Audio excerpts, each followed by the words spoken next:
Hello, this is a guy who likes fanfiction and is too lazy to read, so here is Gladiator in audio form. Check the description for the links to the author. Chapter 131, Appeasing Angela 3.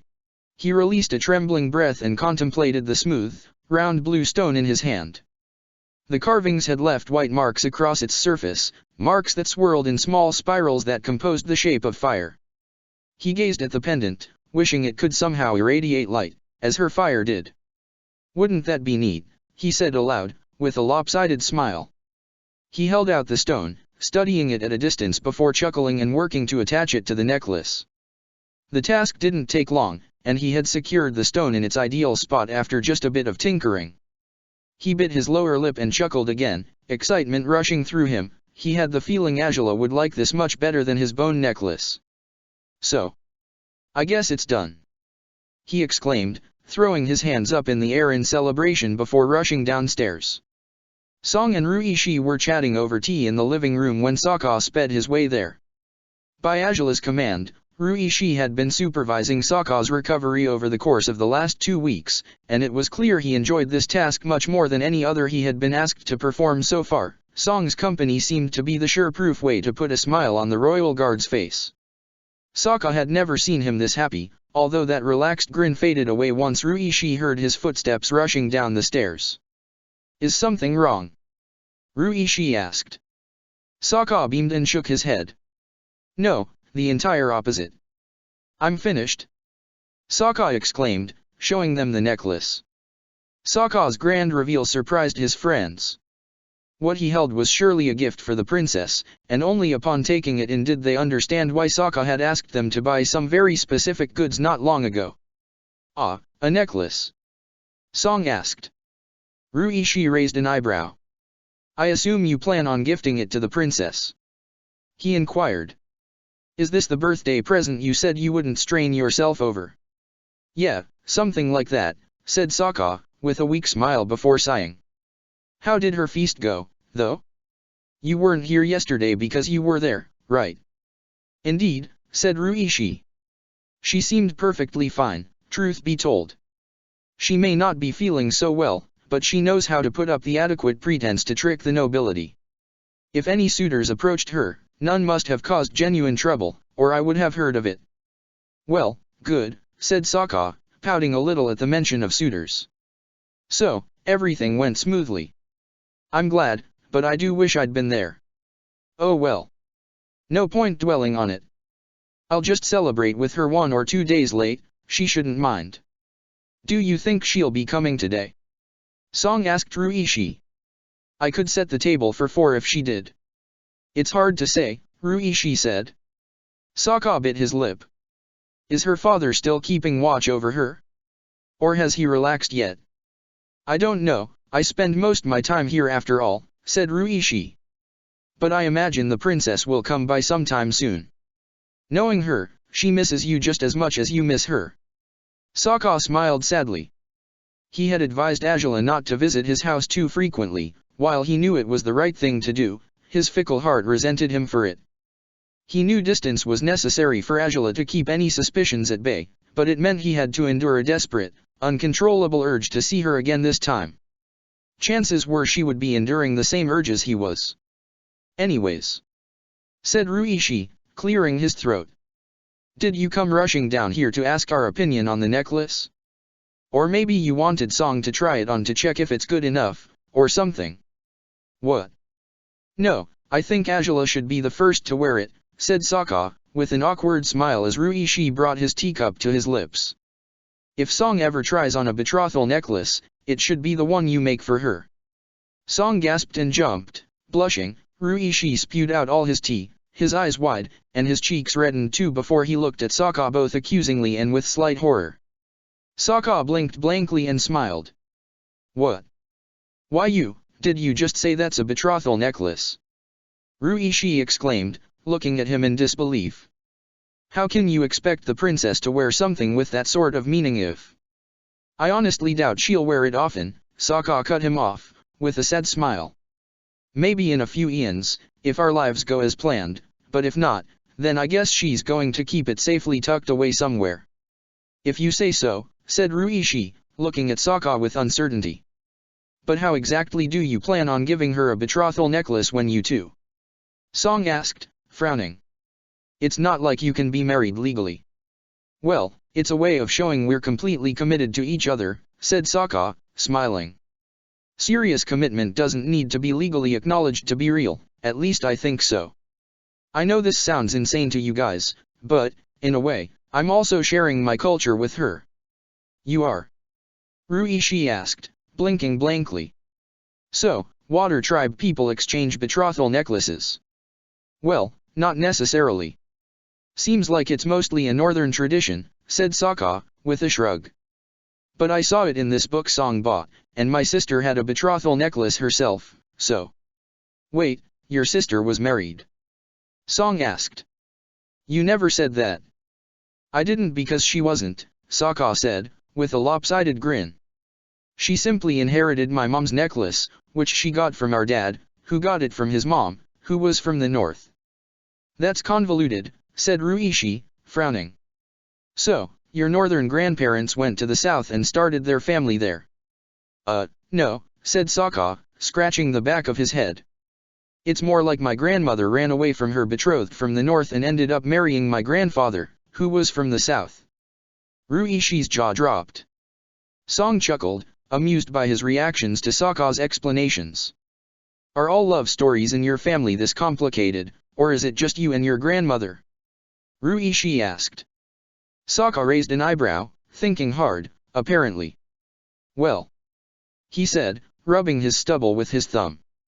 My dad was born to a north and south mixed couple, and fell in love with the chief's daughter. He was supposed to never be good enough for her, but... So, you decided your father's story was worth replicating. I understand now, said Ruishi, with a smirk. Sokka blushed. Maybe it does run in the family but, what can I say? Sokka shrugged. Not my fault Azula is as amazing as she is.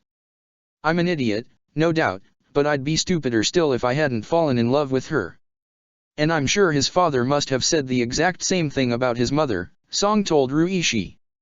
Both Ruishi and Sokka smiled as Song stood up and inspected the gladiator with her gaze. So, how are you feeling? You've been standing properly without support for a while now.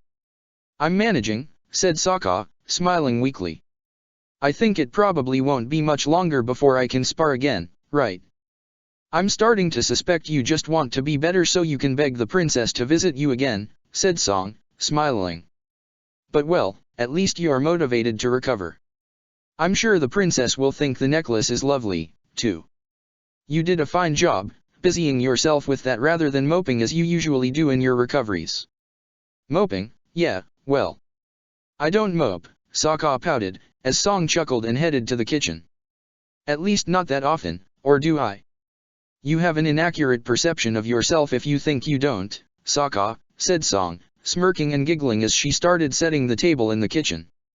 Sokka huffed and shook his head but smiled as he held the necklace in his hands.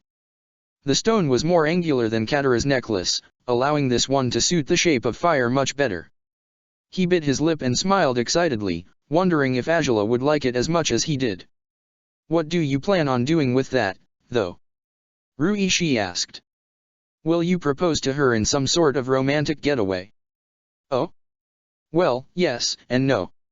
I do want to take her someplace, but truth is, she already said she'd marry me, if the universe complied.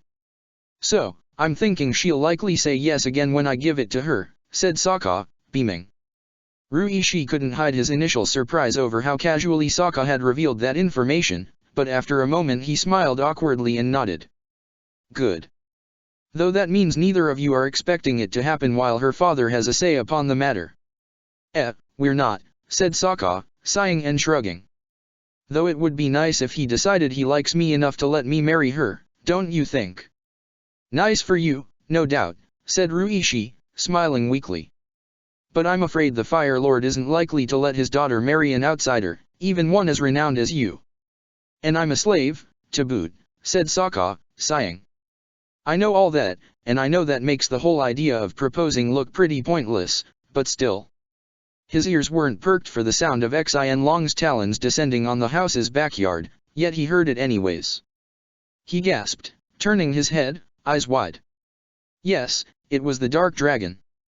Yes, his rider had an outfit of red, black, and gold, the most beautiful raven hair, and a golden hairpiece on her head. And here he was, holding his surprise for her, standing in plain sight. He grimaced and looked at Ruishi with panicked eyes before racing upstairs in a rush. Ruishi winced, watching his every step warily. When Sokka didn't double over and faint in the middle of the stairs, Ruishi guessed his adrenaline had really kicked in. No doubt Sokka didn't want the princess to see the necklace yet, but had it been necessary for him to run that way? Ruishi sighed and turned to look at the backyard once Sokka was safely in his room again, though, with a small smile on his face.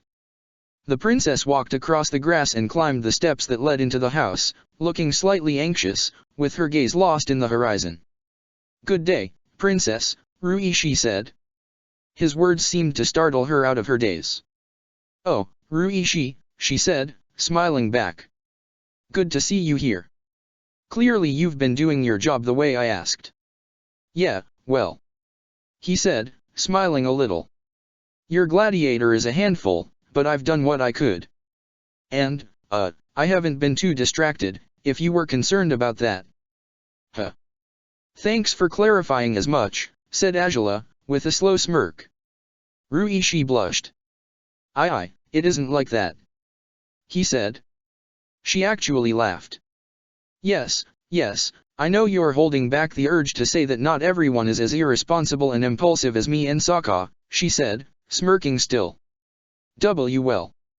I didn't mean to say it, but it's still true," he said, averting his gaze from her. Angela shook her head in disapproval. "How dare you, insulting your protégé in such a manner?"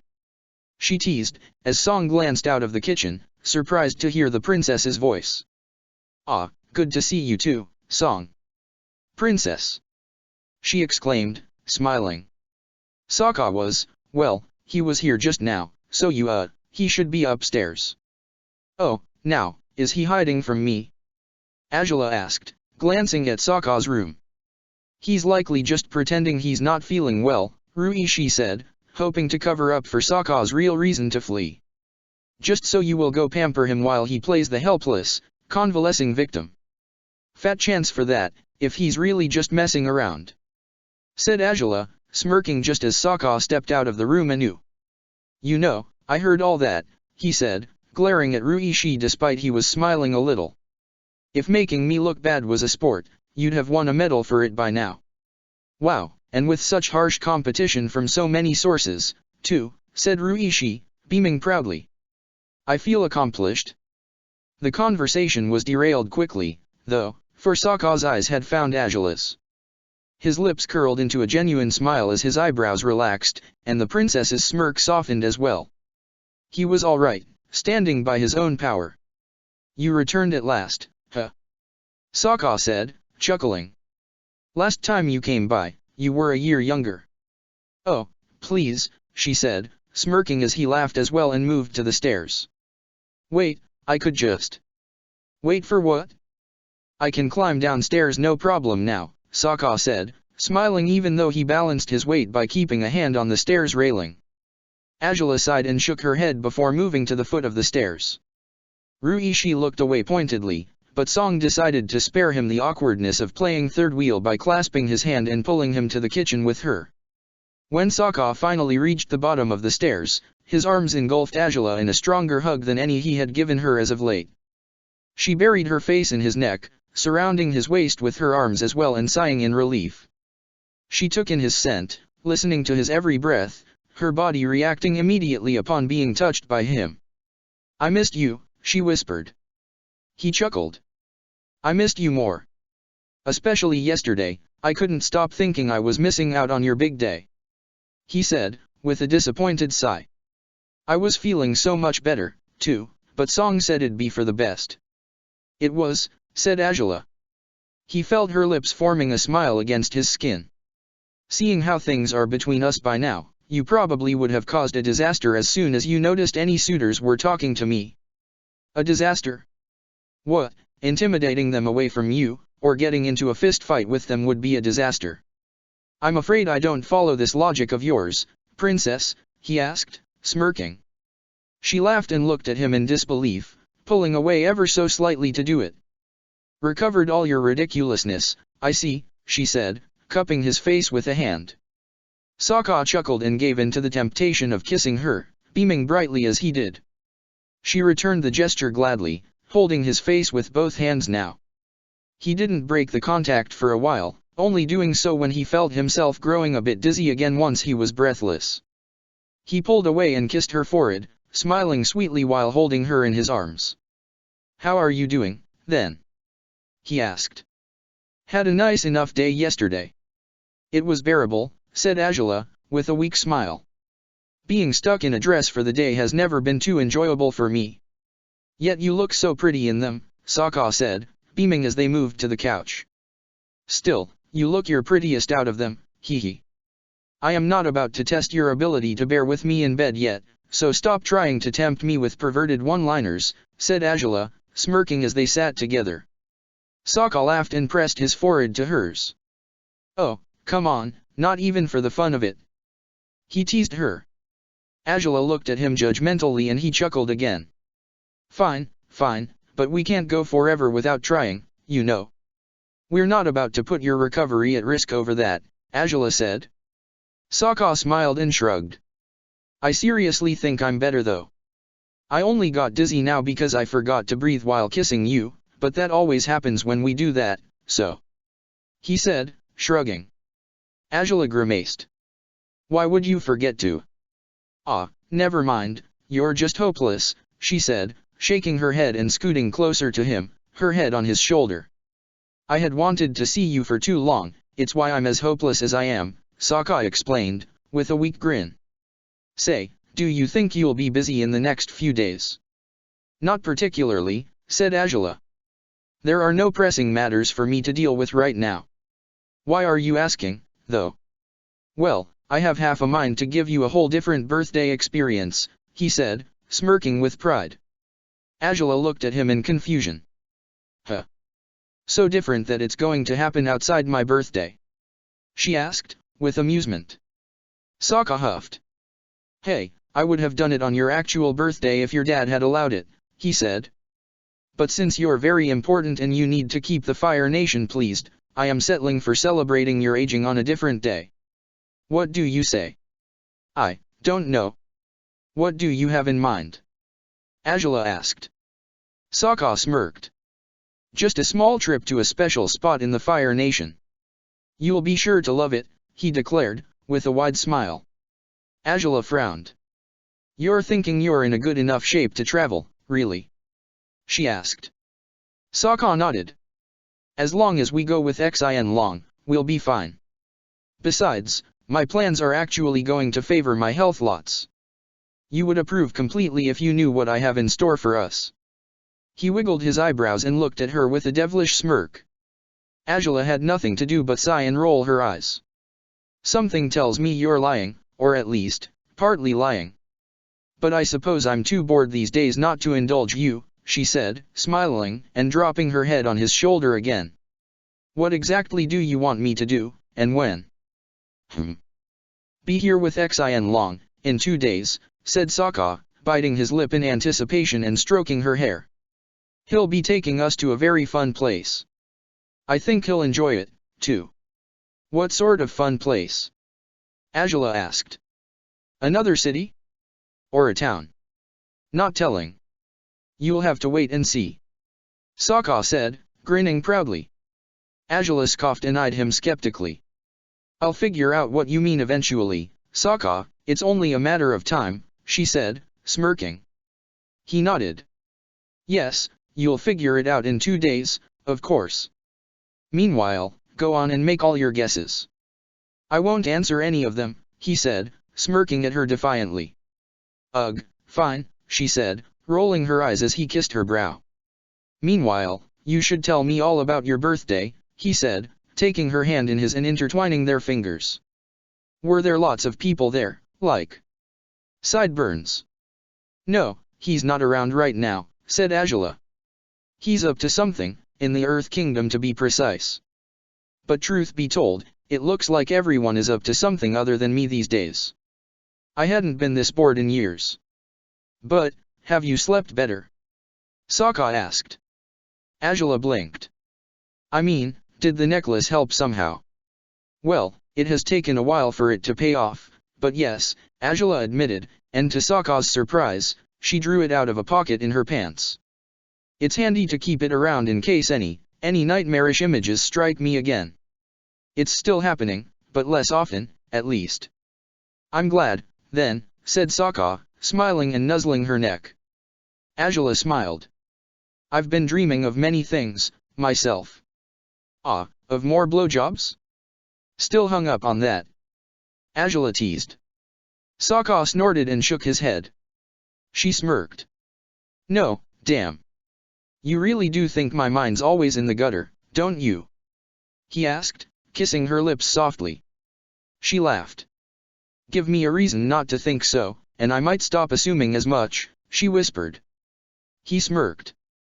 Well, I can't give you a reason not to think what you think, but I can give you a reason not to voice out your judgments, he said, wiggling his eyebrows. Angela looked at him with interest. Ah, is that so? She said. He chuckled before lunging forth for a longer, deeper kiss. Angela was quickly swept by his lips, enough that she was lying on the couch before long, but she broke the kiss as she registered that Sokka was looming over her dangerously. Are you sure you should be doing that? She asked. Aren't you in pain, or? I'm handling it fine, he said, his arms at either side of her head. Truth be told, maybe I could start training lightly again. I know it may sound rushed, but doing small things would work, I reckon. Warm-up exercises, mainly. It's a thought, she mused, stroking his face gently with a hand.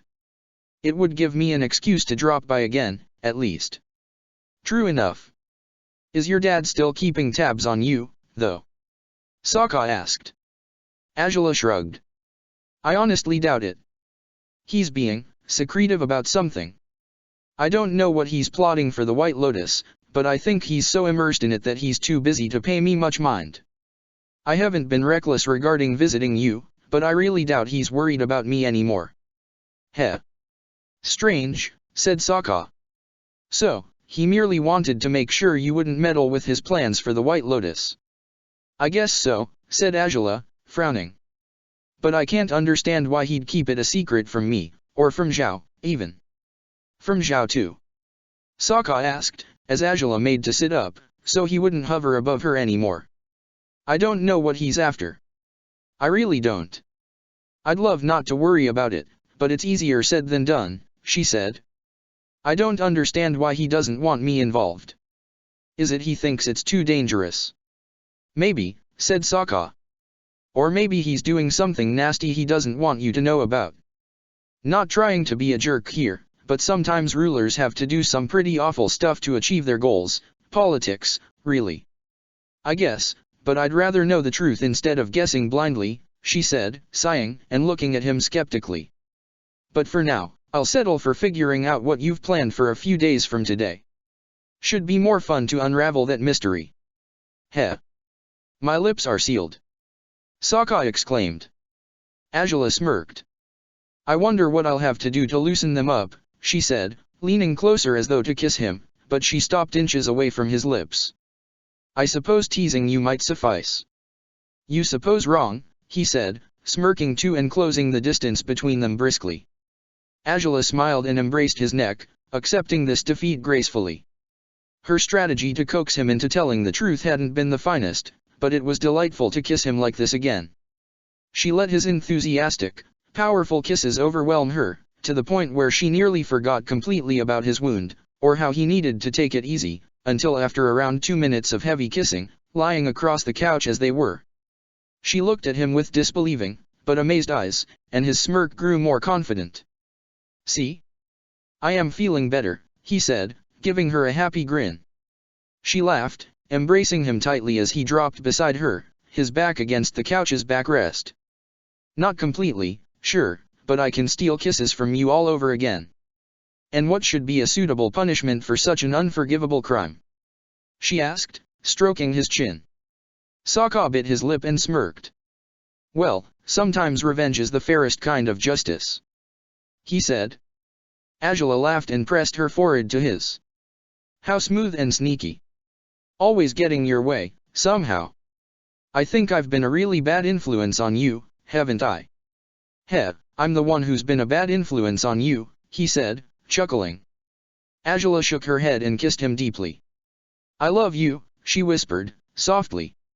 His proud smirk softened, and his kiss was gentler this time. I love you more, he replied, before flashing her a mischievous smile. Angela shook her head and hugged him.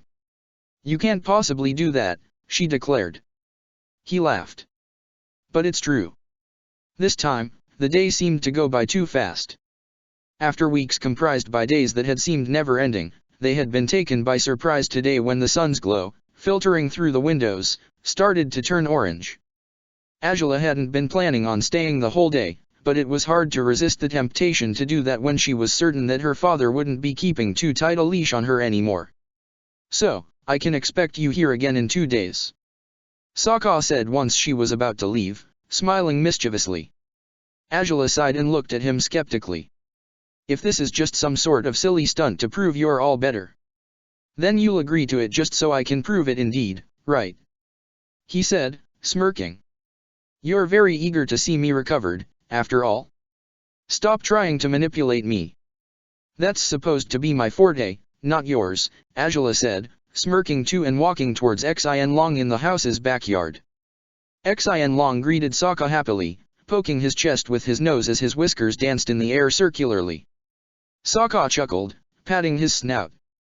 Been a while, big guy. I missed you too, he said. Xianlong answered with a soft groan.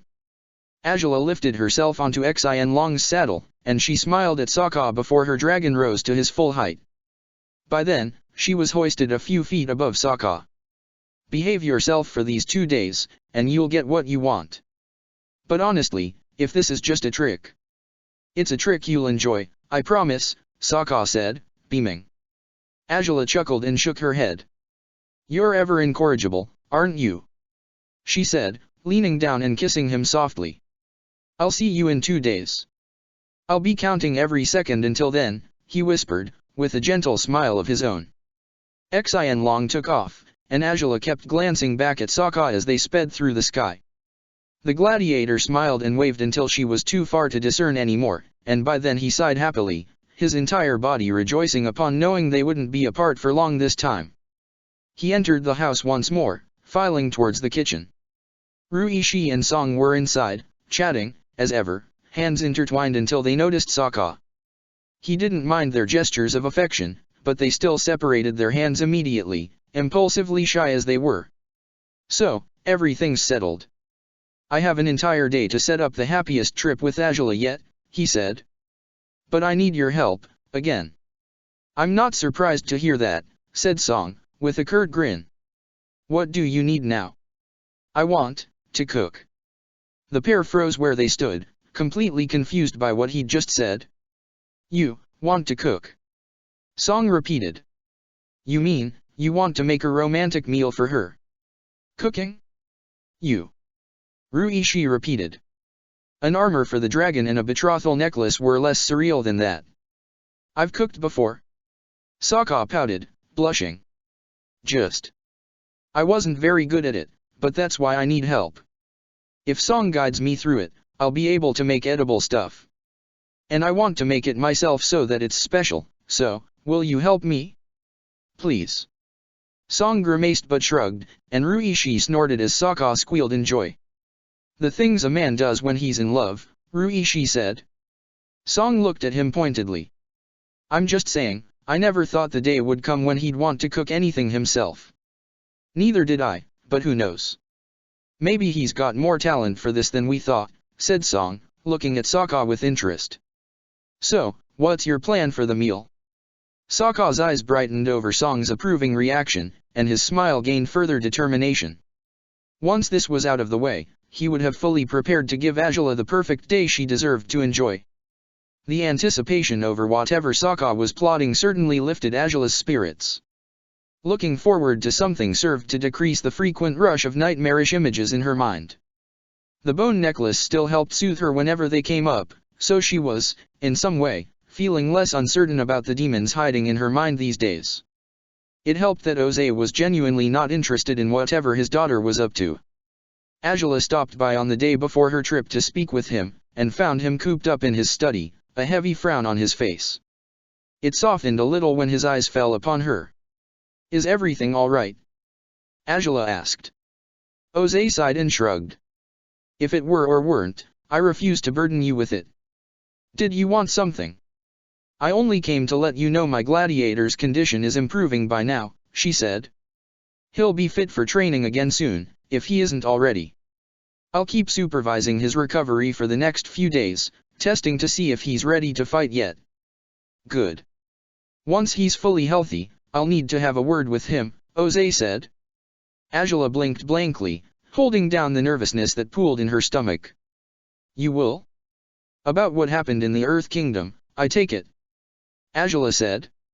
"Any details he forgot to relay to you, every little thing, will be essential for the sake of destroying them," said Jose. "I will question him myself once the opportunity arises." "When do you expect he'll be fit to answer?" "I suppose he should be ready within a week or two," Angela said, her voice firm despite how uneasy she felt. Jose nodded. "If he's in good shape before that, bring him to me at haste.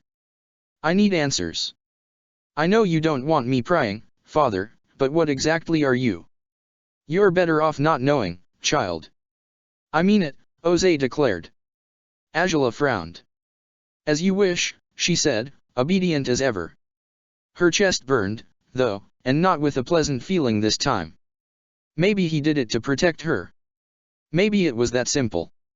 But while her father had kept secrets from her before, he was usually less obvious about them than he was now. Being left out, sidelined, for whatever his reasons, felt like punishment to her. Was it because she had failed to defeat them in the Earth Kingdom?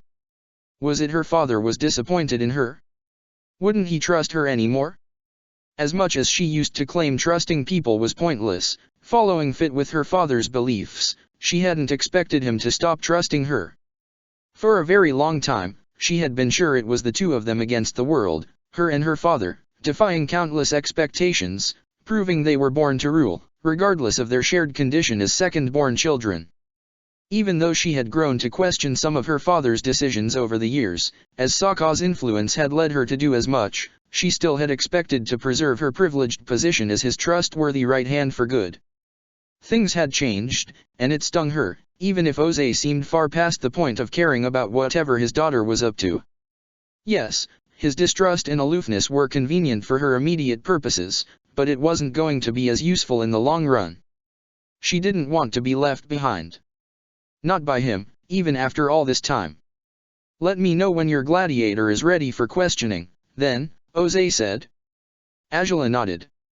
"I shall," she said, bowing down her head respectfully in his direction. She would warn Sokka to tread carefully with whatever he revealed. She still didn't think Jose had noticed any changes in their relationship, but if Sokka's tongue were to slip at all, Jose wouldn't hesitate to slay him instantly. Chances were Sokka would know to hold back information properly, but Angela wouldn't risk him heading into such an interview with Jose without preparation. Jose's distance, and coldness, continued to plague her thoughts for the rest of the day. The thought of seeing Sokka again on the next morning helped her at night, and she held the necklace he had given her to soothe her worst thoughts. Still, her mind drifted to her father again eventually, inevitably. "Maybe I deserve it, being cut off from him," she mused. Alone as she was, under the bed's sheets in her room, she still received a response in her mind, a disapproving groan from Xin Long. Yet, regardless of the dragon's disagreement, why wouldn't she deserve it? How could Angela expect her father to trust her, when she was hiding such a dangerous secret from him, too? It wasn't fair to expect to be his confidant when, as Jose would see it if he ever learned the truth, she was betraying him through her relationship with Sokka. "It's not like I'm all that innocent myself," she sighed, rolling in the bed she had shared several times with her lover. Their treasonous trysts had even happened under her father's roof, no less. "It is what it is. I doubt he'd be sorry for cutting me off, if he knew what I've become." She sighed again but shrugged.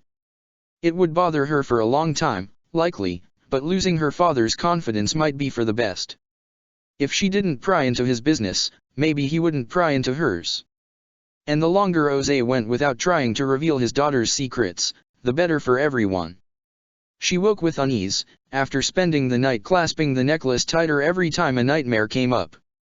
She was growing used to them by now, scarcely startled when the same scenes played in her mind. She would wake herself up with each one, sigh and shake her head while holding the necklace close to her chest. But nighttime was gone now, and daylight filtered through the windows. She climbed off her bed, trying to contain the enthusiasm she felt upon knowing she would see Sokka again, and upon knowing he had a surprise in store for her, too.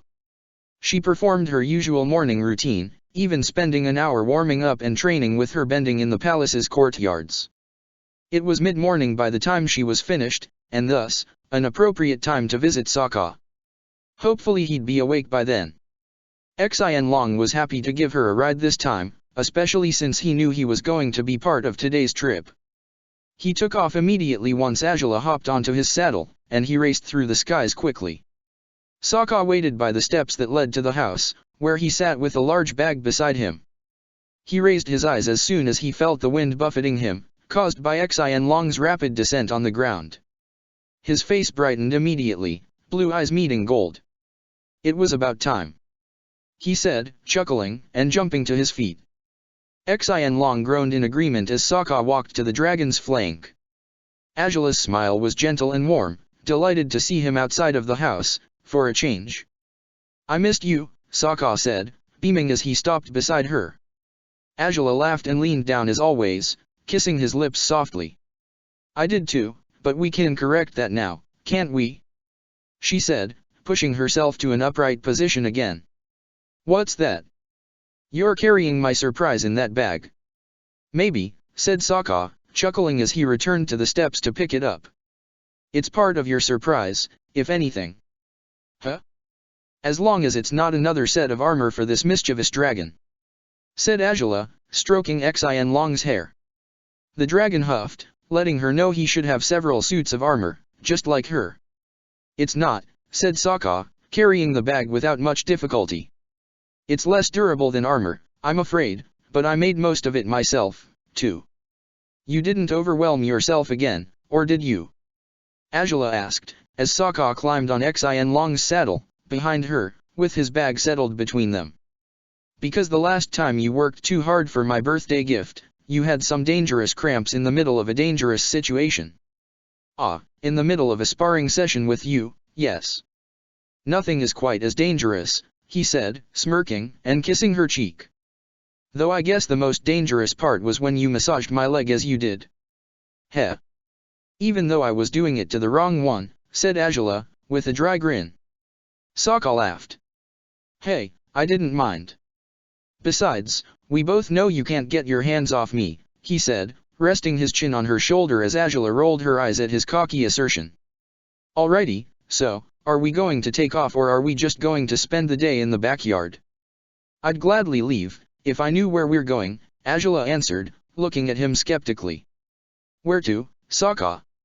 Ah, I guess I do need to tell you where we're headed, huh? Sokka said, smiling, and sighing. Alright, alright. I traced a map for it, so here you go. I found those indications in one of Song's books. Will this help steer Xianlong in the right direction? It should work, if you made a decent map, Azula said, smirking as Sokka rummaged his bag, searching for the paper. The map he offered her had a few random scribbles on the borders, and it took her a moment to realize they were drawings, though not very good ones. She smirked at them before focusing on the important part of the map instead. Her eyebrows rose soon enough, as Sokka fidgeted behind her. We just need to go south, I guess, he said. Azula smirked and looked back at him, disbelief in her eyes. This is the Jiarhu mountain, she said. As much as your rudimentary art skills aren't all that good, that's what you've marked as the destination, isn't it? Yes, said Sokka, swallowing hard. I read that it's a wonderful place, very removed from the towns and cities. They said the trip there wasn't worth it because of all the obstacles in climbing the mountain. But I thought, if we have Xianlong, then we could get there without much trouble and... And I suppose you also hoped that the miraculous hot springs in this mountain will be as healing as the legends claim they are?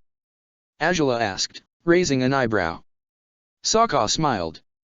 Honestly, I just want to try them, he said. I don't know about any healing, but who knows?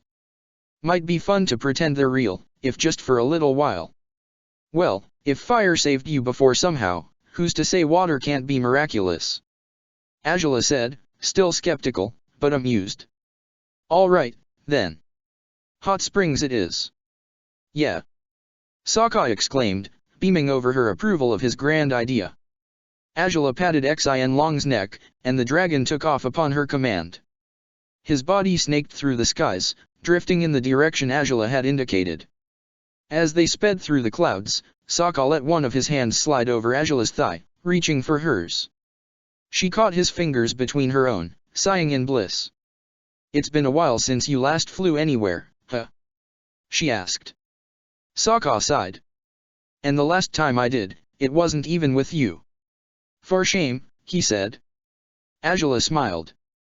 Let's make it so you won't have to fly without me ever again, then, she said. Sokka chuckled and nodded.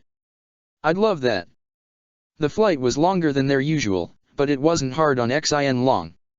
He was enjoying himself through it all, soaring with delight as he felt his rider's fingers occasionally stroking his hair. The scenery below them was remarkable, with bursts and contrasts of color between the houses of small towns and the vegetation surrounding them. Sokka was left gawking in amazement, smiling and asking Angela about every village they spotted, just to smirk proudly when she proved she could identify each one. You're going to be such a great fire lord, he said, happily sighing as they approached uneven, black grounds that led up to a mountain. You know these islands back and forth? Well, most of them I know only in theory, said Angela. I could use visiting these villages more often. I would use you as an excuse for that, but most these places are too small to host superior league arenas, so.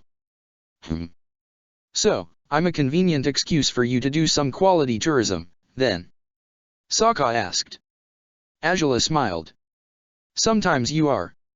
Yet most times we leave too soon, or we spend too long in some places. She mused. Sokka chuckled. We'll have to organize a proper vacation schedule one day, then. So that we can actually do quality tourism, how's that? Sounds good. Maybe we could do that on your birthday, for a change, said Angela, raising her eyebrows. Sokka blinked blankly. My birthday? You know, it's pretty ridiculous you haven't told me yet when it is, she said. Sokka chuckled.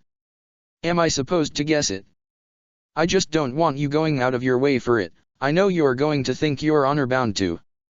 He said. Angela snorted. If you don't want me going out of my way for yours, you should probably stop doing the same with mine, she said. Silly gladiator. But I love you. He exclaimed. She laughed and looked back at him with skepticism. And I love you too, so for that matter, I should get to do whatever I want for your birthday. The mountains loomed closer as they argued, and they fell silent once they noticed Xian Long had begun descending towards them.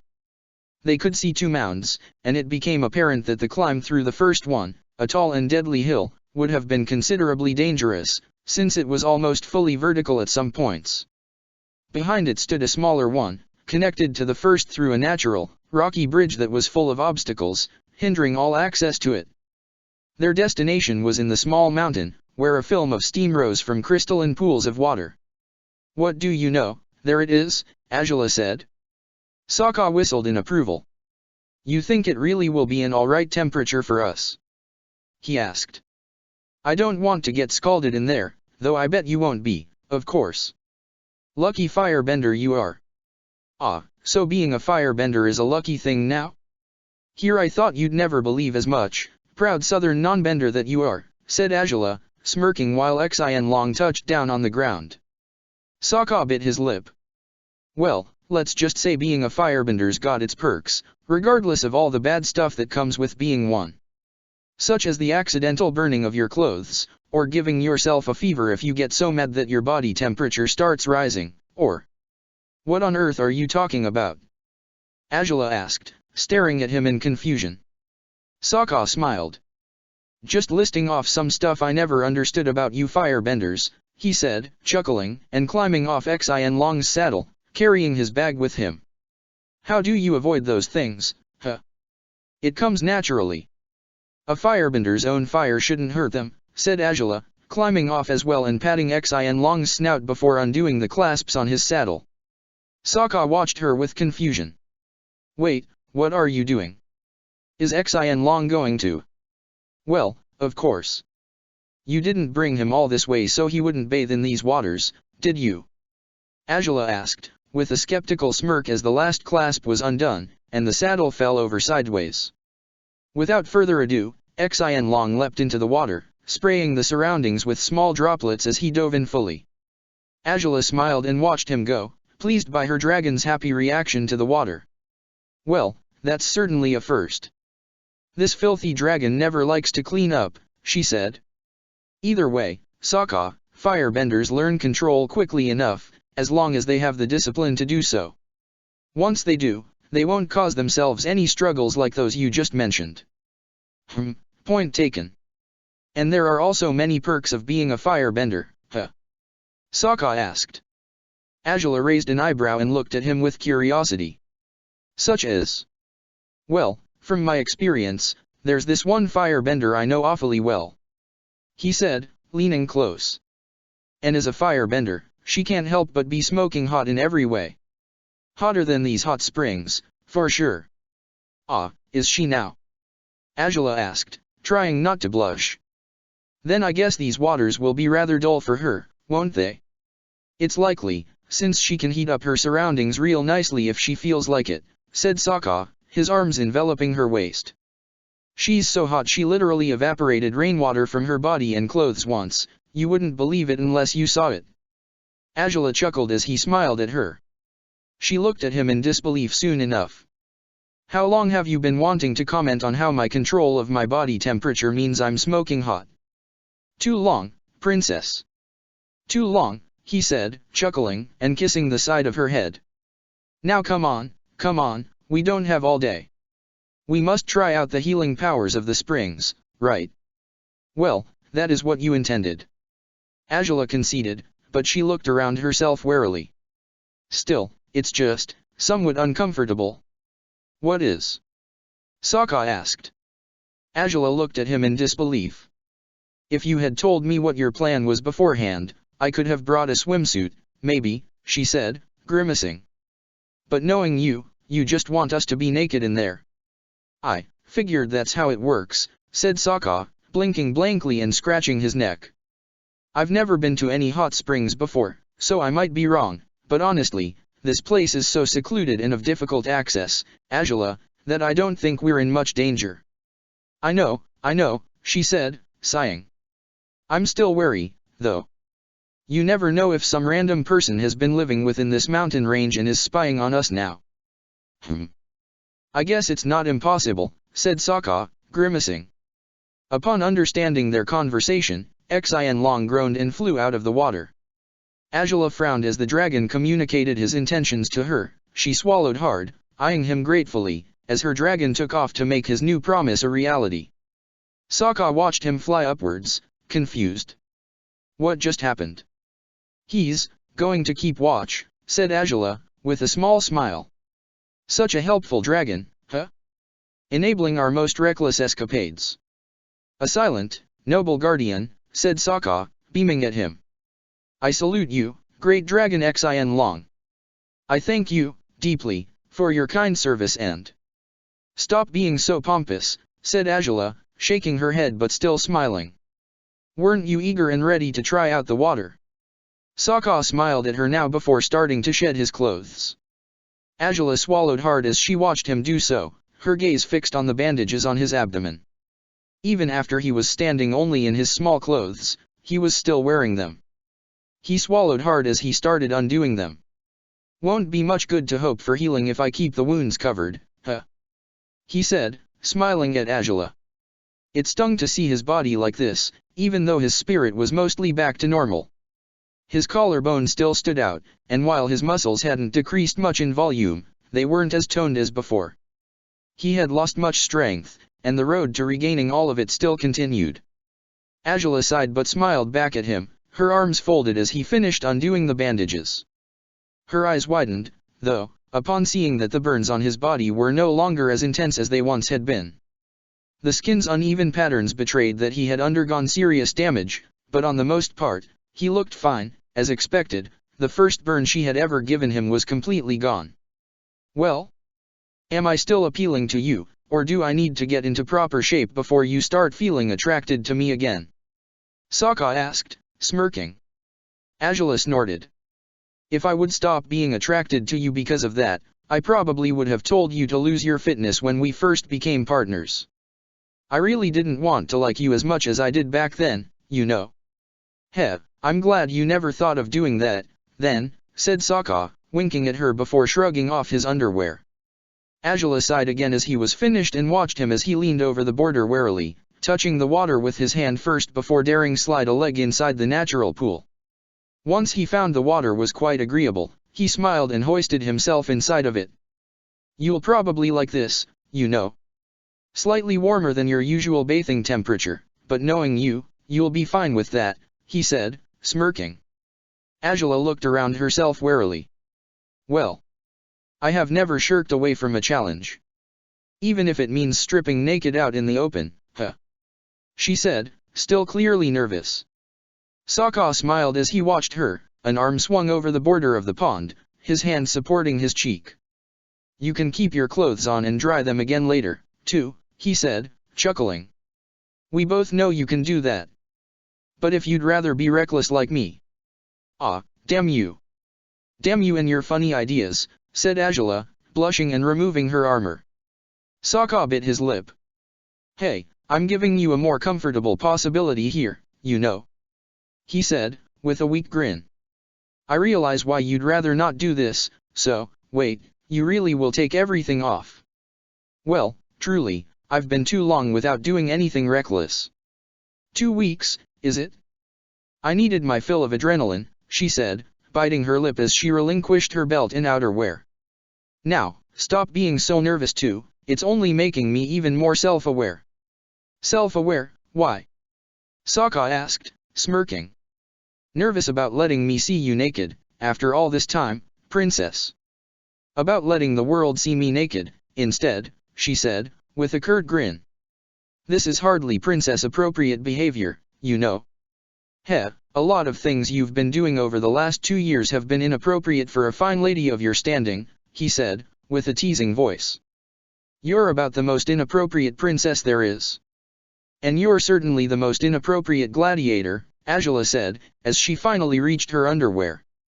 Sokka watched her remove them with interest, beaming as the bandages on her chest dropped to her ankles. "See? You're ogling me more eagerly than you would ogle a steak. Now, I can think of a way or two to devour you just the same," he said, winking at her. Her mild blush only intensified as she looked at him questioningly. "Seriously?" she asked, and he smirked proudly. "You're just, goodness, your shamelessness runs deeper than the ocean. And I'm not supposed to be proud of that, according to you," he said sarcastically, biting his lip as Angela approached the water and dipped a finger in it. The temperature was perfectly agreeable, just as Sokka told her it would be. "No, you're not," she said, looking at him defiantly. Sokka's smirk proved her accusations to be spot on. "Reckless, rebellious, stubborn gladiator. Do excuse me for being such a terrible person, princess," he said, as her hand moved to his hair, sliding slowly to the tie that kept his wolf's tail in place. "And to think such a terrible person has brought you to behave in such an inconceivable manner. You really should be ashamed. I used to be the picture of royal perfection until you came along," she said, shaking her head and letting his hair fall gracefully around his face. Sokka chuckled. "And how have I influenced you into damaging your royal perfection, if I may inquire?" "You know just what you did to me, gladiator." "You're not allowed to play dumb," she said, cupping his chin in a hand so his face would be tilted upwards. "And when it's such a fun game to play, princess?" he whispered. She laughed and pressed her forehead to his. "Yes, you are a terrible influence," she whispered. I used to burn down houses of people who offended me back in the day. Perfectly normal behavior, right? And now I'm about to swim naked with you, out in the open, just because you felt like it, and because I have no common sense when I'm around you anymore. Well, if you'd like to make a display of your common sense, I suggest you get into the water already, princess, instead of sitting outside it, he said, gesturing at the space beside him. All this teasing is going to drive me crazy. Of course it will. Says the one who's always teasing me, she said, smirking before leaning close and kissing his lips softly. Sokka's hand darted up to the nape of her neck, making sure the kiss would linger for a little longer than she originally planned.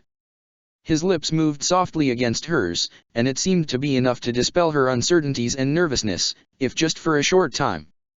When they parted, she finally dared enter the water, and Sokka beamed joyfully as he welcomed her into his open arms. "Well, hello there," he said, smiling somewhat goofily. "How are you liking the water so far?" "It's perfect, actually," Azula said, smirking. "But you mustn't be taking it that well." It's really just like a bath with you," he said, prodding her nose with his. "Even if you never heat up the water this much, your own body's hotness more than makes up for the difference." He said those words while bringing her closer to him, smirking as her arms locked behind his neck. Her lips found his once more, and they fell silent now, as they focused only on the deep, eager kiss they were exchanging. The steam rose as mist around them, and it served as a cover from the outside, while also blinding them to everything around them. The heat between them kept rising, and their exchanges grew more restless than they had been as of late. His fingers trailed her curves, while hers traveled under his locks of hair, humid now thanks to the steam. He kept groaning pleasantly, and he even seemed to giggle in delight when he settled on a sitting position, resting on a ledge on the wall, and he brought Azula to sit on his lap too. She beamed, pulling away breathlessly, her cheeks flushed with the intense heat.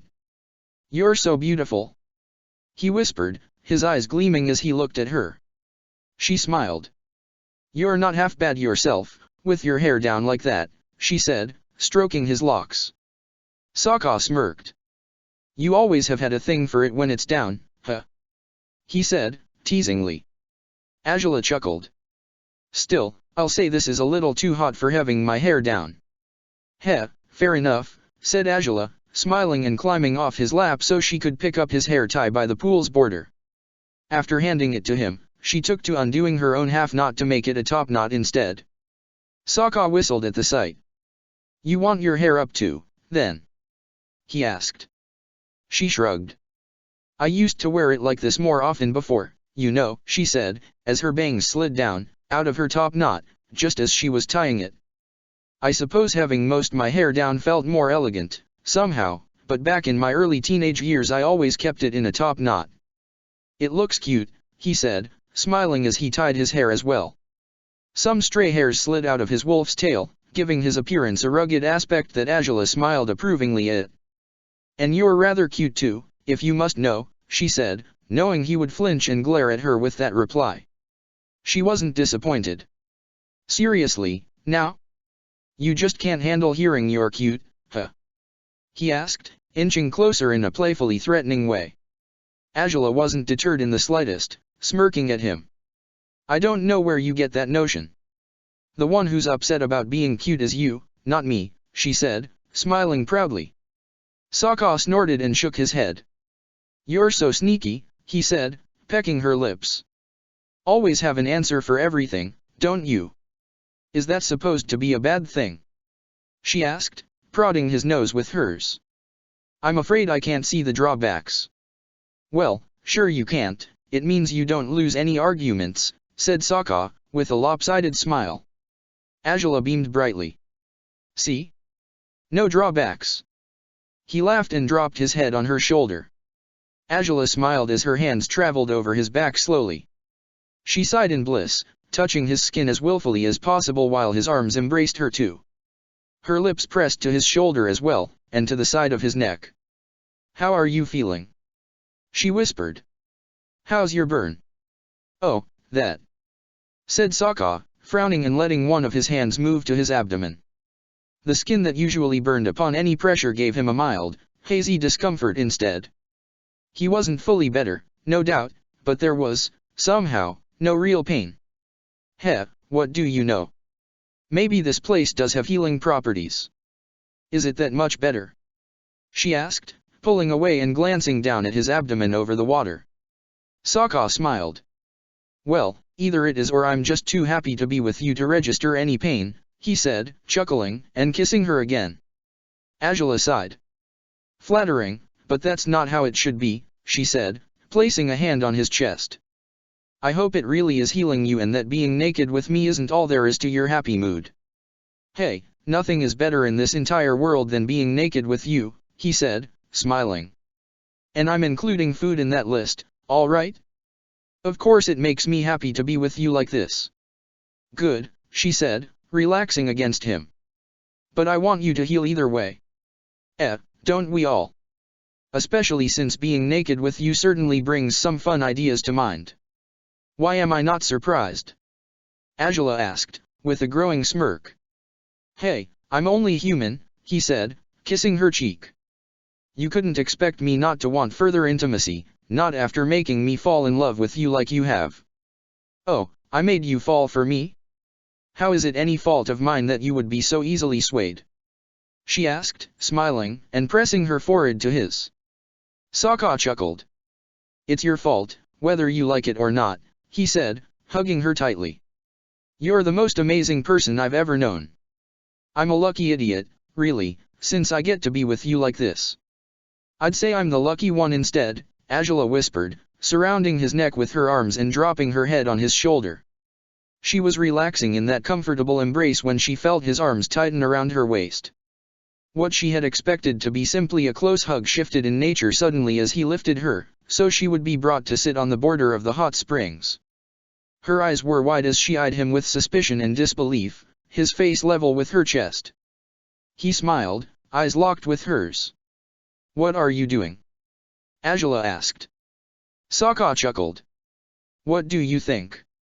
He asked, leaning closer and pressing his face to her neck. Azula swallowed hard, his lips soft on her humid skin. Sokka, we can't. You can't. You're in no shape to dash. She started, but he silenced her with a kiss. I'm in perfect shape to give you one more gift, he said, beaming. And as it is a gift, I expect nothing in return. So, relax and enjoy. Relax. Azula repeated, her eyes wide as Sokka snickered guiltily. Sokka, this wouldn't be right, you can't simple please me and not. Hey now, stop overthinking it, said Sokka, with a gentle smile, cupping her face. This isn't about what's fair or anything of the sort.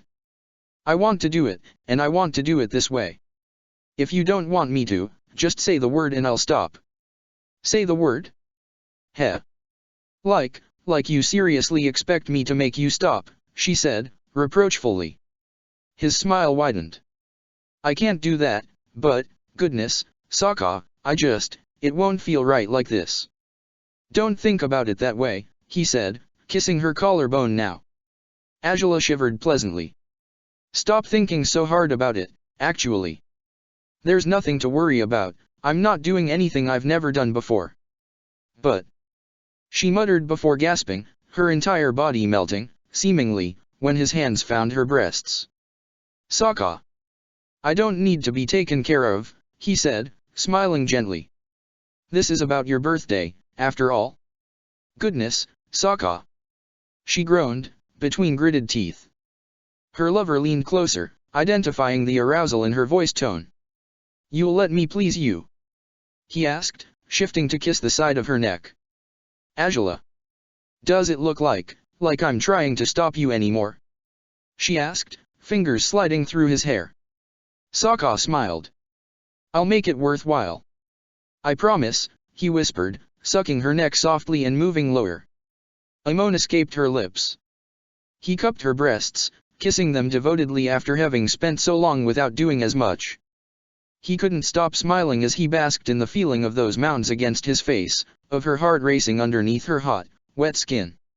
His breath brushed against her, cooling her only momentarily, as his hands kneaded her breasts slowly, his thumbs pressing against her perked nipples.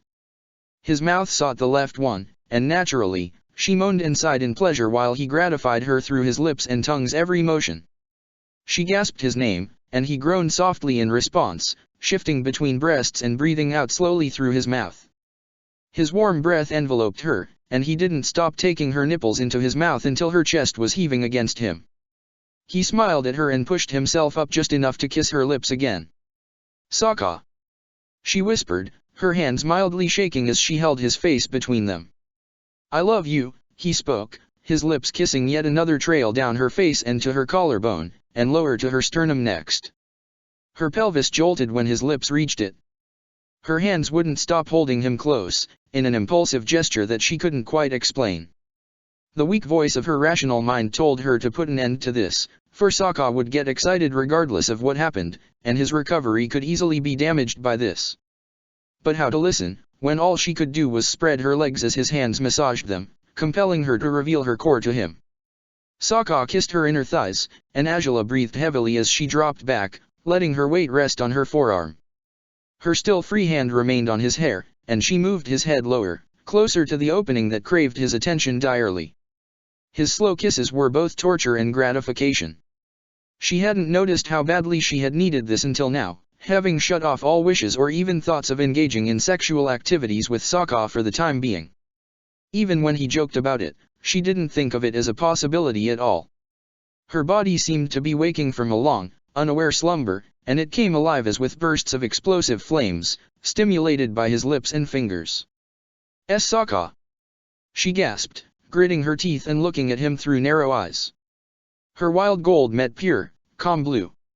He stared at her lovingly, his lips already working on her warm center. Her body shivered violently, and her heart was racing inside her chest. The increasing excitement was slow but steady, guided by his soft kisses. At times he broke off the eye contact to close his eyes, in clear delight of what he was doing, and Angela felt herself melting around him. It felt like waking up from a bad dream that had lasted weeks. The clouds in her mind were cleared away, the storm swatted and undone by his every touch. He was here, he was with her, and he was finally filling her mind with new thoughts, thoughts that had nothing to do with the worries that had plagued her for days. Her body arched as the pleasure increased, her head thrown back as moans poured from her throat. It would have been too hard to hold it in, so she didn't bother trying. She allowed every sound to leave her, and with them, a lot of her anxiety seemed to disappear too. And as those lips and tongue worked on her steadily, fingers slipping inside her opening slowly, she felt real, awake, alive.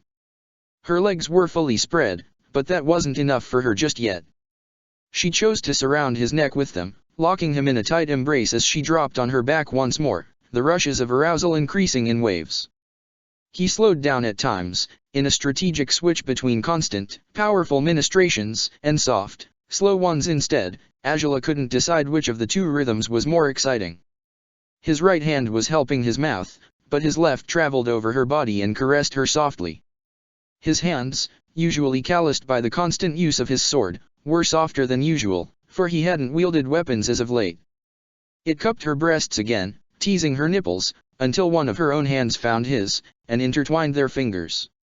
By then, her hips would thrusted slowly against his face. Her other hand still clutched at his hair, and her legs kept his face buried in her center. He was wilder by the minute, shooting glances at his lover to ensure she was responding as he hoped she would. As she moaned and hissed, her body trembling and bucking against him, he guessed she wasn't far from her climax. "Sokka!" she gasped, her voice soft and high. Sokka groaned at the sound, and he gave it his everything now, his fingers and mouth faster and more intense than before. Her walls squeezed his fingers, her body trashed against him wildly, and he remained latched to her core as he was, his eyes closed. He was dedicated and thorough, sucking on her small nub persistently while the moans leaving her throat became more urgent and savage. His scalp hurt a bit when she pulled his hair slightly harder than she should have. The rushes of fulfilled arousal came and went, leaving her lying on the ground, breathing heavily through her mouth. She slumped, allowing her arms and legs relax, the latter still resting on his shoulders, but no longer wrapped around his head. Sokka pulled away from her core and smiled as he watched her, unabashedly pleased with himself. "I guess my job here is done," he said, snickering. Angela scoffed. "You're just you're so, goodness, I hate you. She said, her voice sultry despite her best efforts to sound angry. Sokka chuckled, and to her surprise, he climbed out of the pool too.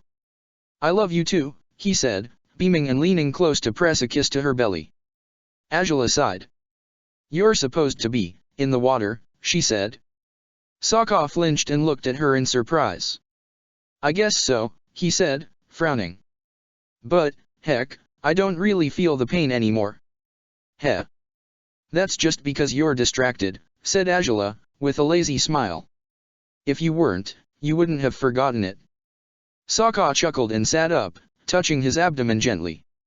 Yes, there was some echo of pain again, but it was so faint he barely felt it.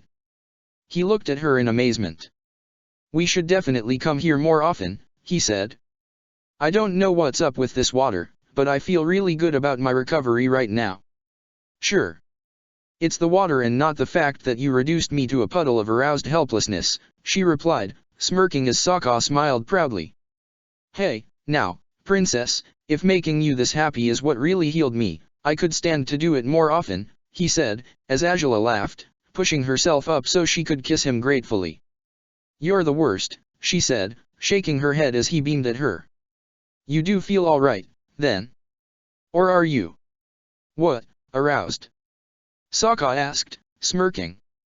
Yeah, I am, but I'll survive. It's better that we hold back a little, isn't it? Yeah, definitely, said Azula, sighing and throwing her arms around his neck. What a foolish gladiator you are. Yet you seem to like that about me, he said, beaming as they slipped into the water again, sighing and relaxing together in the hot springs. Or am I reading all the signs wrong, princess? Oh, of course you are, said Azula, wrapping her legs around his, still comfortably embracing his neck while pressing kisses to his face. Because clearly, I'd behave this way around someone I don't like at all, wouldn't I? You wouldn't behave this way around anyone, whether you like them or not, generally speaking, said Sokka, chuckling and pressing his forehead to hers. I'm a lucky bastard, it's simple as that. And as I said before, the lucky one is actually me, she whispered, smiling. Sokka snorted. Yeah, sure. He said, as she laughed too. Fine, fine. Let's just say we're both rather lucky that life has turned out the way it did, she said, before freezing upon rethinking her own words. What? Said Sokka, as Azula's confusion was replaced by a soft smile. Nothing. Just. I guess, in a way, all our decisions up until now have brought us here, she said. Even though there's been many things I wish hadn't happened, who knows? Maybe we wouldn't be where we are now without them. Right. Life is complicated that way, yes, said Sokka, caressing her hair gently. And there's nothing wrong with treasuring what we have now, as you must already know. I suppose not, said Azula, smiling and kissing his lips once more. As the day passed them by, Sokka finally revealed what he had brought in the bag he'd carried with him. Azula watched warily from the water as Sokka sat on the border of the pool, pulling out packages of food and smiling enthusiastically at her. So, you cooked this, she said, with an awkward grin as he revealed what looked like an accumulation of dust within one of the packages. Or tried to, at any rate. What on earth is this? These are overcooked fire flakes, Sokka admitted. Azula laughed louder than usual. Hey. They're still good, I tried them. Sure. Next time you want to cook fire flakes, just let me know and I'll set them on fire for you, they'll be just as good as these, she said, winking at him teasingly. Sokka pouted. Come on, look here. This looks good, right? Azula raised an eyebrow, surprised by a group of sweet buns Sokka had just revealed. He smirked proudly as Azula readied herself to ask one question. How much involvement did you have in the making of those? That's not important, what matters is that I was part of it and Song did most the work, didn't she? Azula said, smirking. You just assisted her? Well, maybe, but... Oh, come now, I am no good at cooking and you know it, he pouted. Azula laughed and floated towards him, setting a hand on his thigh. It's not that I don't appreciate the effort, but it's still too amusing to tease you over the results, she said, taking a handful of fire flakes and smirking at the smoky taste of them. Well, it's an interesting new flavor for them, I won't lie. Ha! So, you do like them? Sokka exclaimed, proudly. Azula laughed and splashed him, bringing him to laugh as well. They continued to share Sokka's food, or at least, the most edible dishes in it. The ones that were mainly made by him weren't too enjoyable, such as a strange salad with next to no dressing, which amounted to a crime in Azula's eyes. There were also rice balls, which fell apart so easily in Azula's hands that it was up to Xin Long to devour them off the ground instead. Yet the two of them laughed about it all, and to his relief, Azula was quite grateful for the meal by the end of it.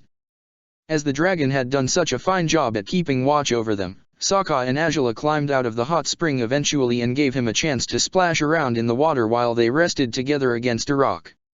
Azula had picked up Sokka's shirt and covered up her upper body with it, so Sokka followed her example and did the same with hers, though he didn't think her long, sleeveless tunic looked too good on him. Nonsense. It suits you just fine, especially since you're wearing nothing else beneath it, said Azula, smirking and kissing his cheek. Sokka smiled. They were watching Xin Long together, enjoying the sight of the reptile's joyful swimming. He splashed, floated, and even used his fire to produce more steam for the fun of it. Such a hopelessly silly dragon, Azula whispered, relaxing against Sokka's side, a hand on his no longer sore stomach. He kissed her brow, and Azula sighed, letting her fingers intertwine with his. Sokka beamed down at her, lifting his free hand to caress her still damp hair. How have you enjoyed your day, then, princess? He asked. She smiled. It has been memorable, to say the least. It's a true pity we couldn't do it on my actual birthday. It beats a feast by miles, she said, kissing his shoulder. Sokka smirked. To be fair, I did feast quite a bit, he said, biting his lip mischievously. Azula raised an eyebrow. Oh, you certainly did. With overcooked food, burned fire flakes and whatnot. She said, smirking as well. Sokka snorted. You know that's not what I meant, he said, prodding her face with his nose. Speaking of how I feasted at your expenses, though. At my expenses? You make it sound like you were the only one who enjoyed it, said Azula, with a disbelieving smile. Well, now, I could tell that wasn't the case, said Sokka, smiling as well and rubbing her hand circularly with his thumb. Thing is, there's something I've wanted to ask for a long time now, but I guess it's somewhat awkward to bring up. Oh, goodness. I'm worried now, she said. Sokka laughed. It's not that bad, I promise, well, I think anyways, he said, looking at her nervously. It's just, your bond with Xin Long, it enables you two to be connected at all times, right? Sure, said Azula, nodding. It's a weird, mind connection, isn't it? I remember you saw his memories. Sokka said. Azula shrugged. I can see them, but I haven't bothered gazing through all of them, if that's what you're wondering, she said. Sokka hummed. Huh. So, if that's the case, you two can choose to block the connection or to just not pay much attention to what the other one's doing. He said. Azula nodded. That's good, yep. Really good. Why? Azula asked, raising an eyebrow. What exactly were you worried about, Sokka? See, for a long time now I've worried that he can actually, see how you feel when we're together, you know. Said Sokka, with an awkward smile. Azula raised both eyebrows. I mean, you can understand why I've worried about it, right? It can't be comfortable for him to see what we get up to. But hey, if he can close down the connection between you two whenever he feels like it, problem solved. No need to worry. Heh. You give him too much credit, Azula said, bluntly.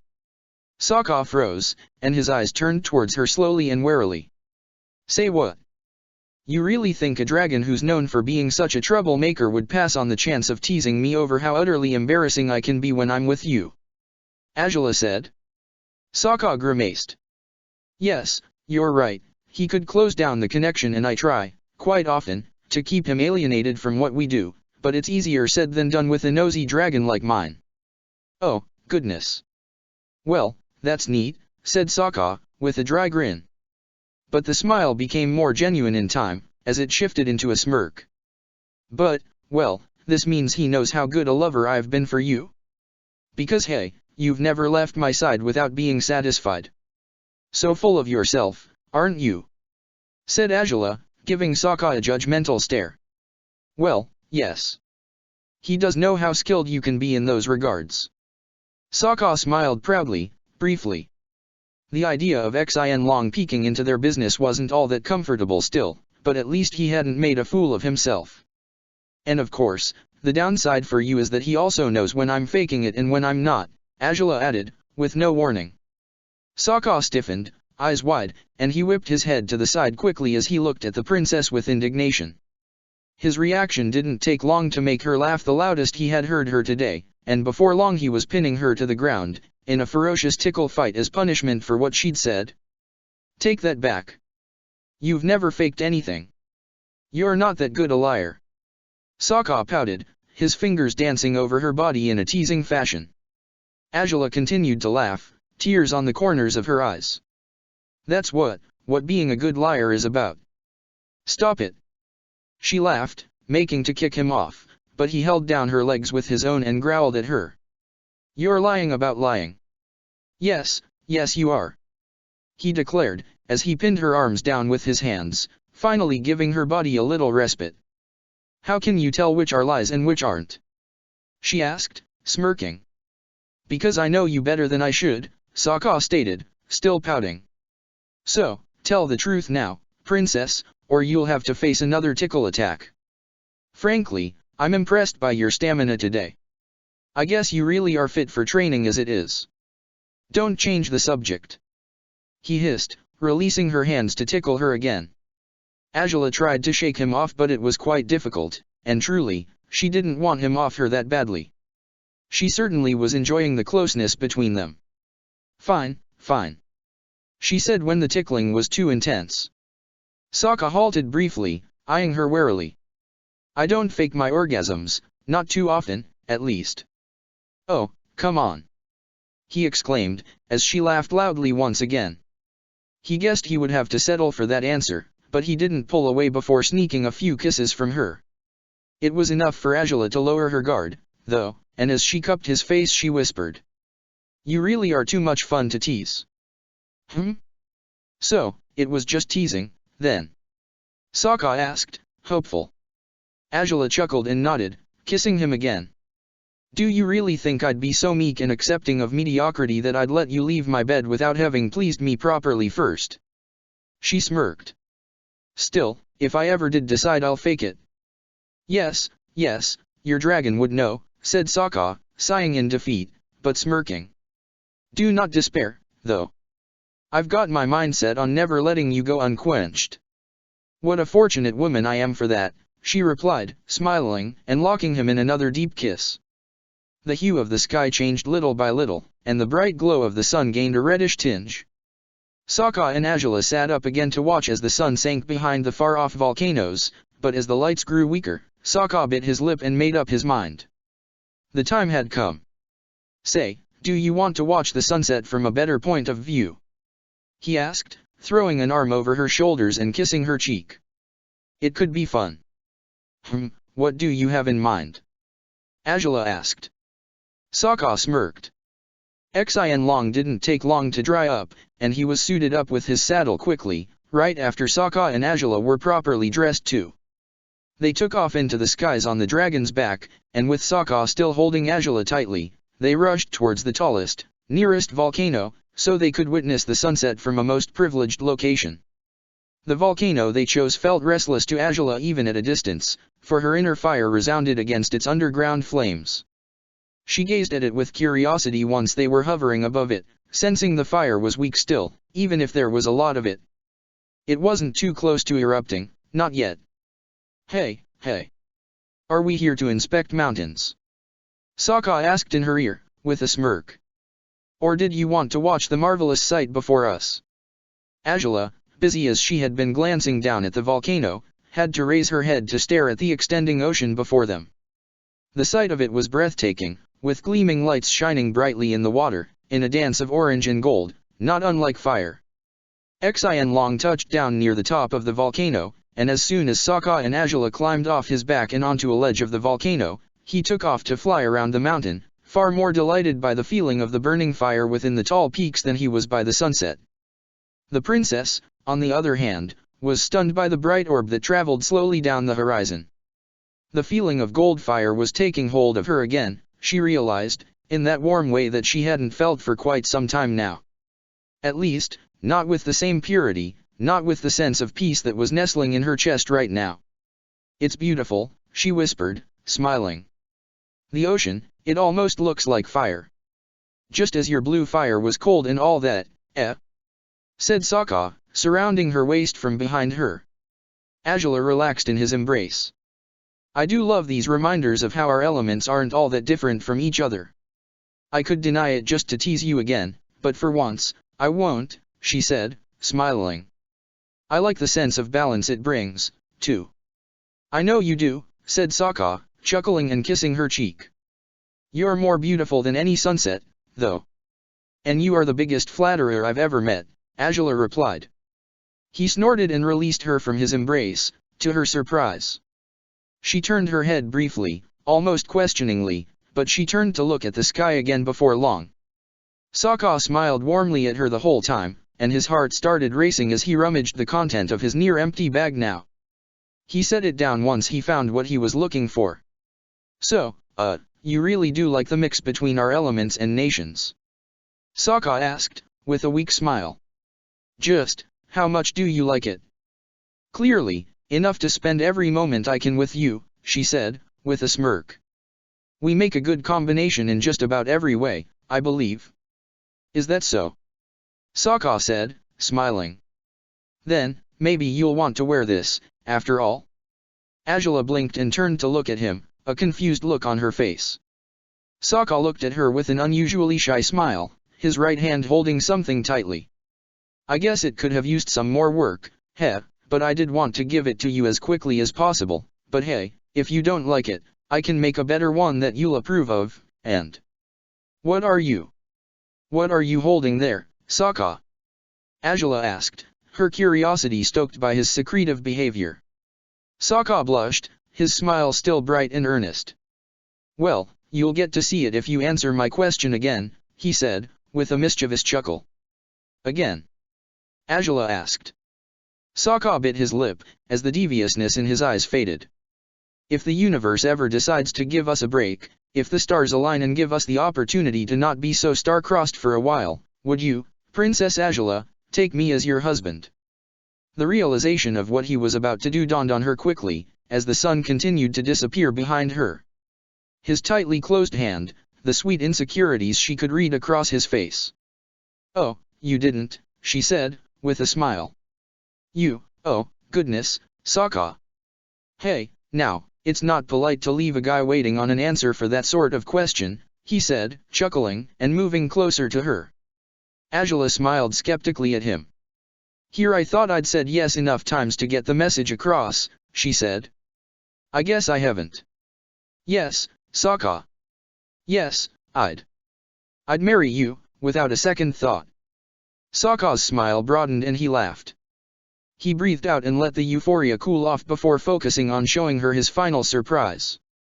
"Well, then, if this is how it is, I can give you the gift I really wanted to give you today," he said. "Everything else was, I guess, some sort of prelude to this. And I know, it's small, it's probably inconvenient for many reasons, but, hey, at least I didn't overexert myself with it, huh? This way you won't be mad because of that, as you were last year." "Sokka," Azula said, with a growing smile. His nervousness was utterly endearing to her. He chuckled and breathed deeply. "Well, here you go. It's yours, if you'll take it." The fabric of the choker necklace was smooth, black velvet. Azula's eyes widened, gazing upon the polished and bright blue stone. It was shaped as an oval, and the ridges in it were white. He had taken care to smooth over those ridges as much as he could. Naturally, the shape drawn at the center of the stone was fire. Blue fire, across a tradition of the water tribe. A necklace of one culture, spreading its reach to another one. It was the symbol of her agreement, of their shared, undying love. The burst of gold fire within her chest burned brighter yet as she reached out her hands to the necklace. She hadn't really processed what this meant. The commitment they had for each other had felt so natural, so right, that she had easily forgotten what her life had been like before he had been a part of it. Back in the day, the idea of love was not only fleeting, but something she had ruled out as impossible for her. It bothered her to see her friends finding love, whether in stable partners or casual ones, while she was left with nothing. She didn't want to let it sting, but she had indeed spent years on end thinking she was unworthy of love. Thinking that, as her mother had put it so eloquently, she had been well on her way to becoming a monster. And only a monster could be quite as unlovable as she was. And yet he had come along. He had entered her life in the least flattering of ways, tossing smoke bombs at her, trying to capture her, fighting her and losing bitterly against her in a territory that was the absolute opposite to this one. The man who should have hated her the most, who had cause to despise her and to never agree to the deal she offered him years later, had been the one to subvert everything she had believed of herself. Here he was now, so long after that fateful day, offering her what she had never expected anyone to offer her out of love. The gesture he had made through that necklace was more than just a proposal to her, it was a promise made by the one man who genuinely wanted to be with her. The only man who had ever come to love her for who she was. She gazed up at him, her smile shaking a little as tears started to stream down her face. Sokka looked at her with a soft grin of his own, his eyebrows raised. "Angela," he whispered, and she nodded once, twice, thrice as she laughed without being able to help herself. Of course I take it. Of course I take you," she said, her eyesight blurry by now as she tried to wipe her tears with the heels of her hands. Sokka chuckled and leaned close, and before she knew it, his hands were behind her neck, maneuvering to fasten the necklace safely around her neck. Angela sniffed, smiling brightly still as he finished fitting the necklace. "Too tight?" he asked. She shook her head. "Great. Well, I know nothing else you're wearing is blue, so I guess it doesn't match your clothes, but if you ask me, it suits you." Angela laughed and lunged in for a tight hug. Sokka returned the embrace just as gladly, kissing the top of her head as he rocked her gently in his arms. Her fingers clutched at his clothes, and he let her relax in his arms, as the sky above darkened to a pinker shade by now. "I love you," he whispered. Her smile only widened. "I love you more," she declared. "And I'm dead sure of it." "Oh, you sure underestimate me, princess," Sokka said, smirking mischievously and lifting her up in his arms. Angela laughed as Sokka whirled her on the volcano's ledge. She kissed him willfully, though, at which he stopped spinning and held her close instead, returning her affections just as gladly. And as such, they remained locked, sharing countless kisses and teasing each other wordlessly, as the necklace that hung smoothly over her collarbone filled Angela with joy unparalleled. It wasn't until Xin Long flew up to them again that they registered the sky had darkened into violet by then. Their day together had gone by in a blur, and it was far too late by now to keep dawdling. Sokka beamed brightly and pressed his forehead to Angela's just before she climbed on Xin Long's saddle. He followed suit, wasting no time to embrace her and kiss her again when she turned her head around to catch his lips with her. "See, sometimes poor Xin Long can't block our shamelessness even if he tries," said Angela, smiling and relaxing against Sokka's chest as they took off through the Fire Nation again. Sokka smiled and patted the dragon's scales. "Thanks for putting up with us, buddy," he said. Xin Long groaned as a response, shaking his head with feigned exasperation. Angela rolled her eyes while Sokka smiled apologetically. "Don't pay him any mind. He loves using all this to tease me," said Angela, reaching back to even kiss Sokka's neck. "Well, teasing you is just so much fun," said Sokka, chuckling and kissing her brow. "Goodness, but it does look great on you. Maybe blue really is your color. And maybe red is yours," said Angela smirking. "It's beautiful, by the way. I don't want you to change anything about it." "Oh, so no requests for improved versions?" "I'm surprised," said Sokka, chuckling. "Though, being realistic, I don't think I'll be able to wear it often," said Angela. "In fact." "Yeah, I know, It's even risky for you to have it in the palace, said Sokka. Especially if there's people like Sideburns around. He spent a long time attacking the Northern Water Tribe, maybe he knows a thing or two about their customs. So, while I would gladly wear it forever, can you keep it safe for the time being? Azula asked. Sokka sighed. I can wear it whenever we're alone at your house, if you'd like. Heh. Now that sounds promising, he said, smirking mischievously. Azula eyed him with playful reproach. Yes, I can indulge you by wearing nothing other than the necklace too. Pervert, she said. Sokka laughed and hugged her tighter. You're too kind, princess, too kind, he said, kissing her cheek again. It was dusk by the time Xian Long landed at Sokka's house.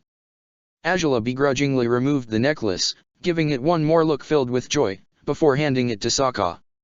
He smiled and kissed her lips softly.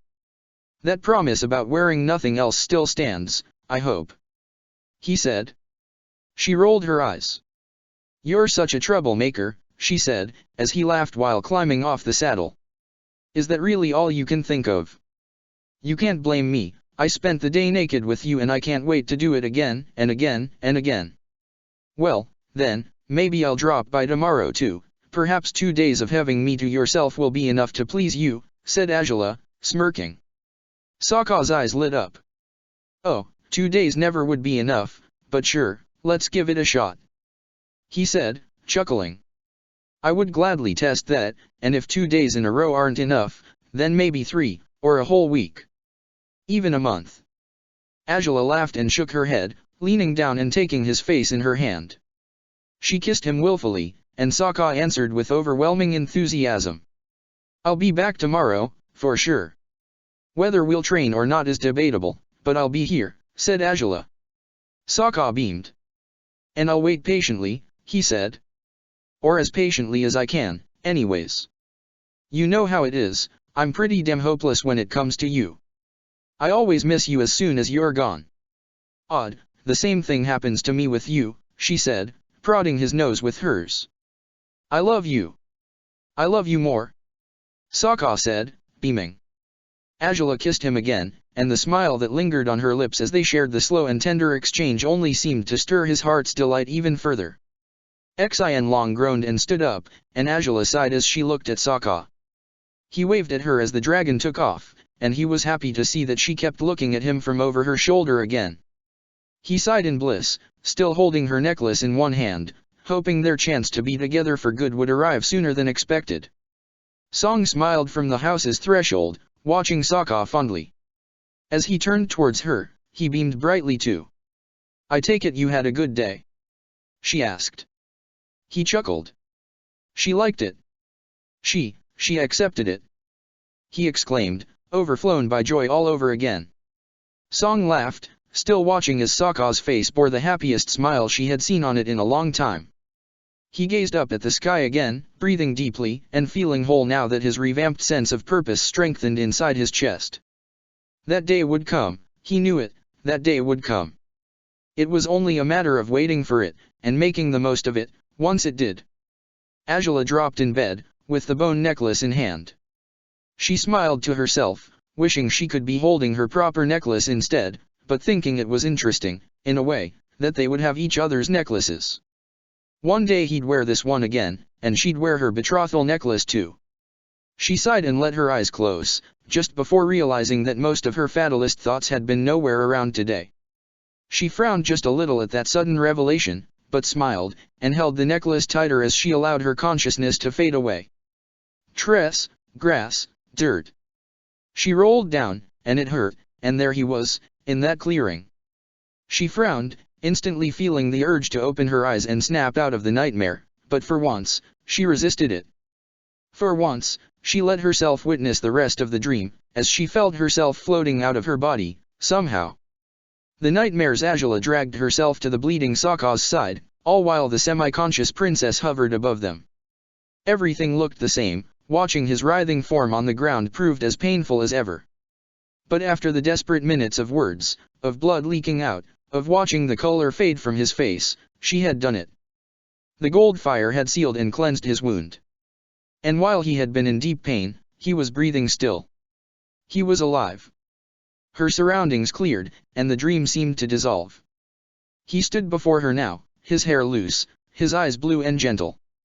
He spoke no words, but the smile on his lips spoke for itself. He was grateful. He was glad he could still be by her side. Tears burned in the corners of her eyes.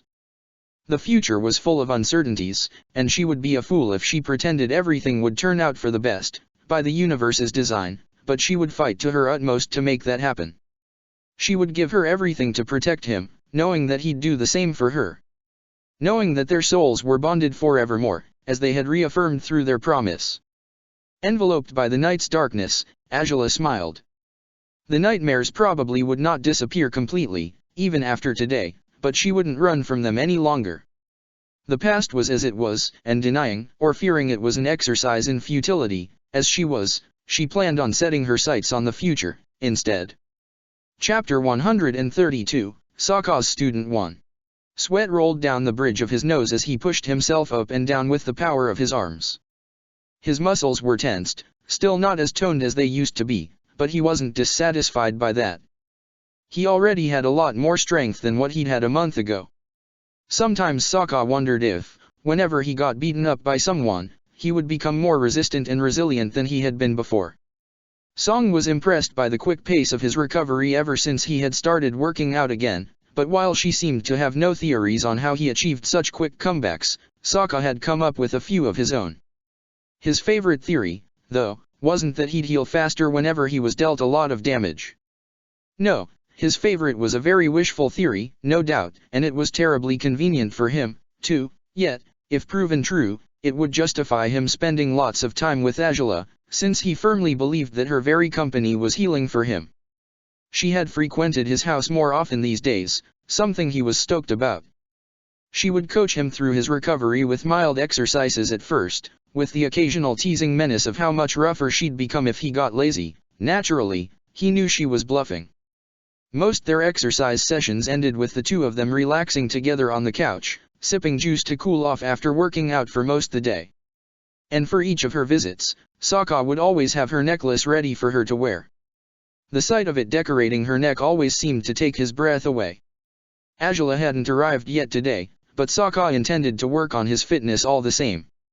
He knew she'd drop by sooner or later, so he kept himself busy with the usual exercises Angela recommended. His strength was returning, though, to the point where he could pick up his sword and practice in the backyard if he wanted to.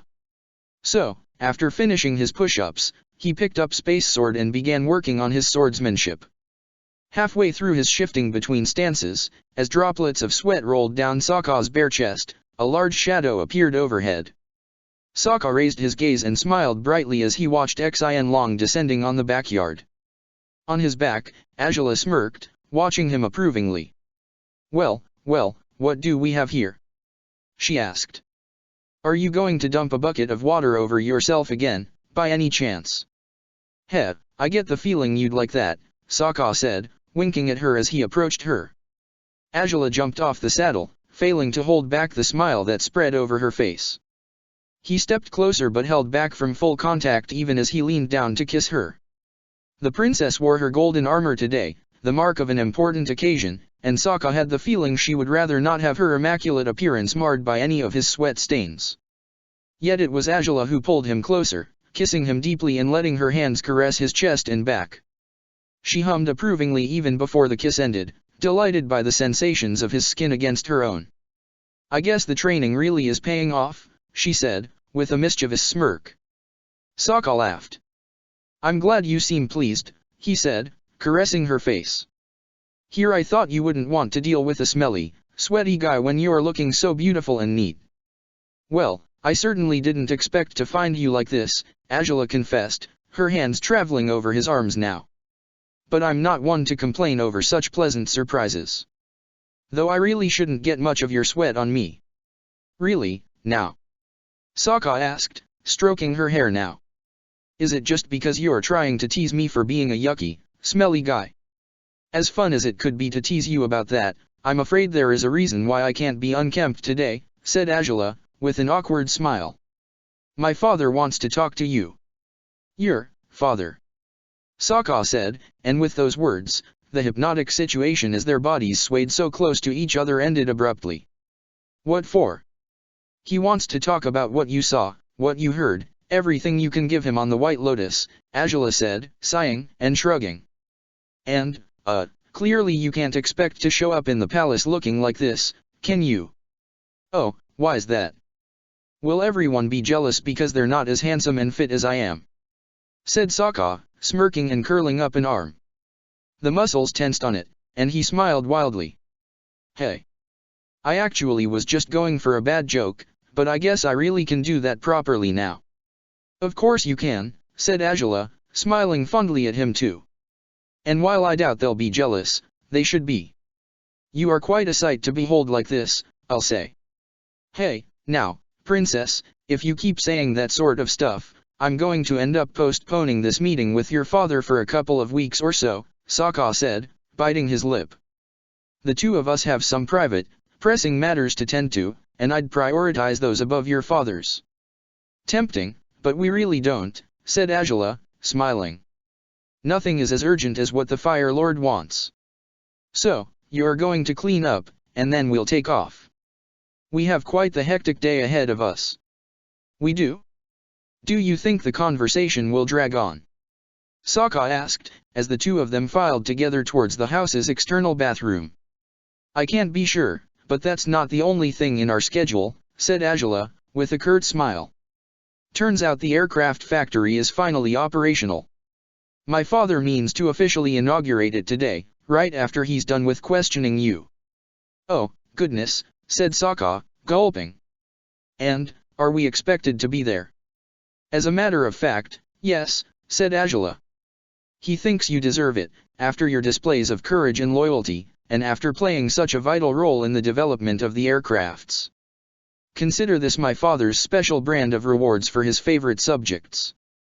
Wait, I'm his what, now? Sokka asked, as they stopped at the bathroom's threshold.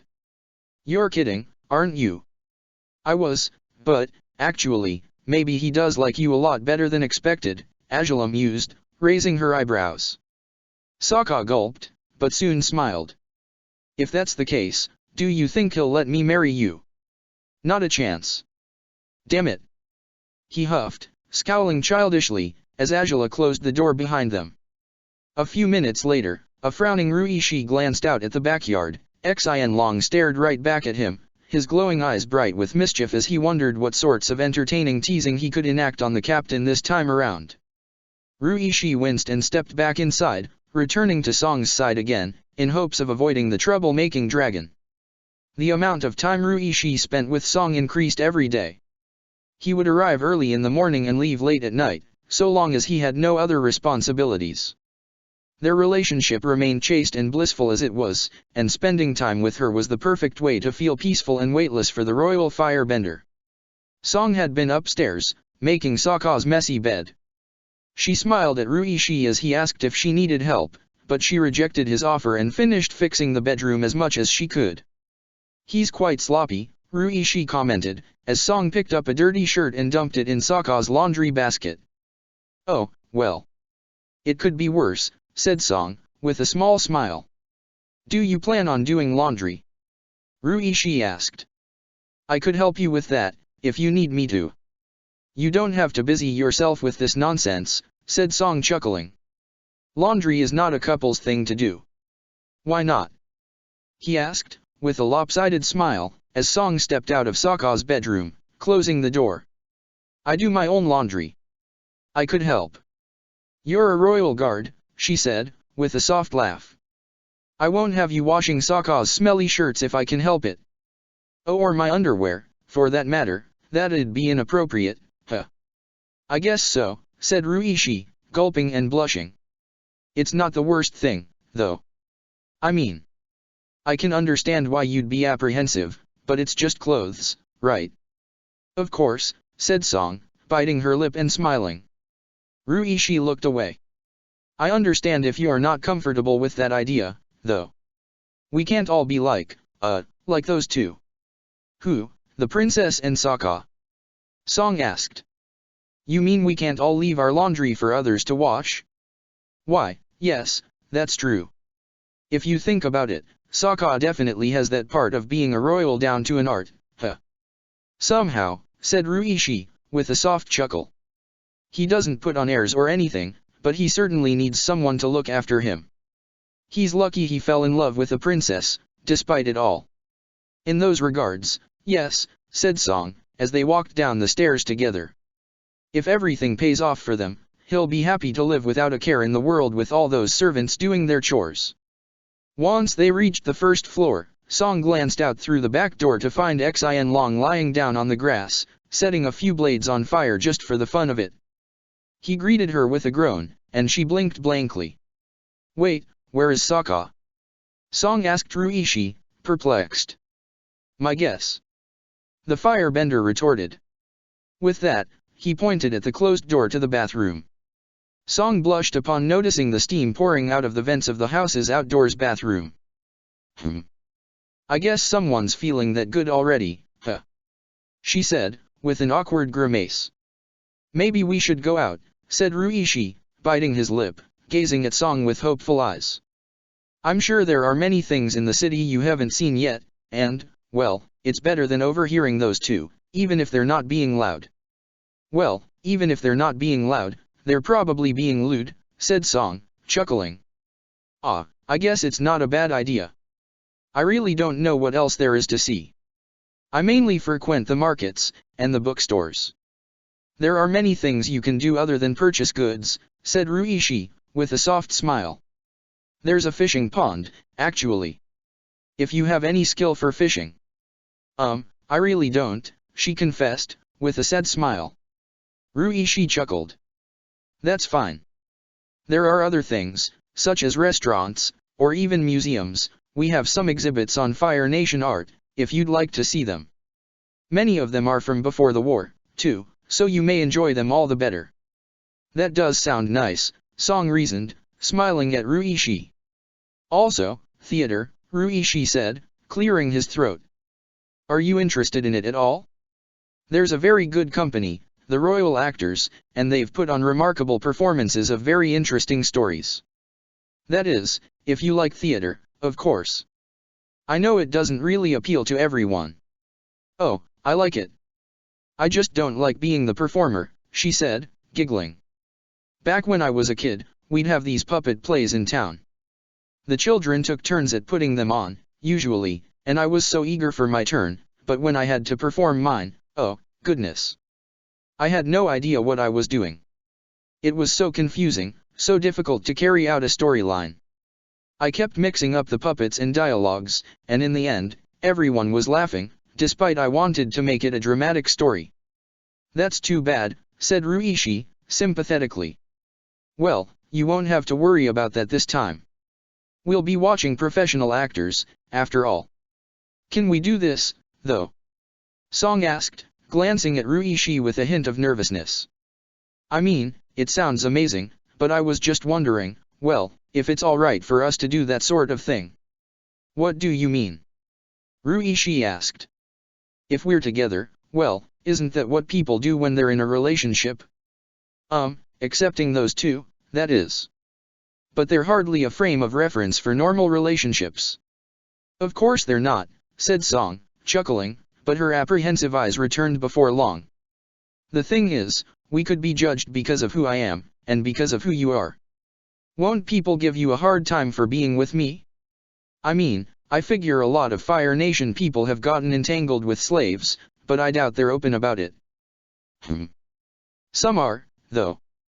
Then again, not people with the best reputation, Ruishi reflected. Yet he sighed afterwards and shook his head. Let them say what they will. Only the princess has the authority to do anything about my position in life, and my reputation hinges more on her opinion of me than it does on my personal life.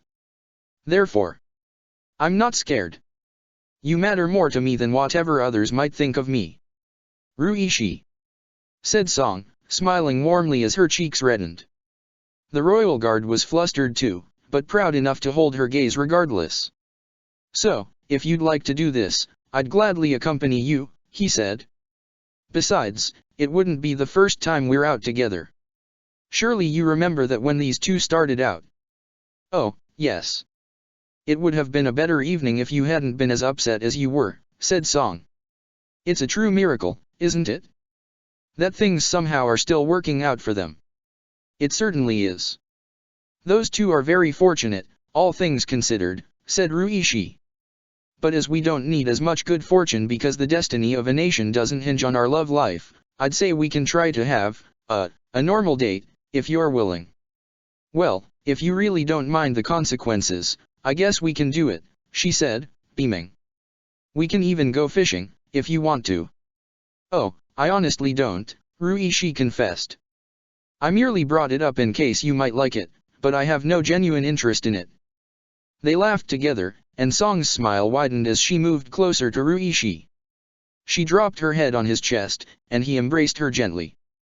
The warmth he radiated had comforted her ever since he had first held her, when he had told her of her mother's fate. In moments like these, she couldn't be more grateful for his gentleness and companionship. He wasn't like this with everyone, Song knew as much, which made her appreciate their relationship more. Her life had become much brighter thanks to him. Peaceful and comforted as she felt, however, she frowned slightly as she noticed that, unlike how it usually was, she couldn't hear any sounds out of the ordinary from those two. Were they using the bathroom for its actual purposes, by any chance?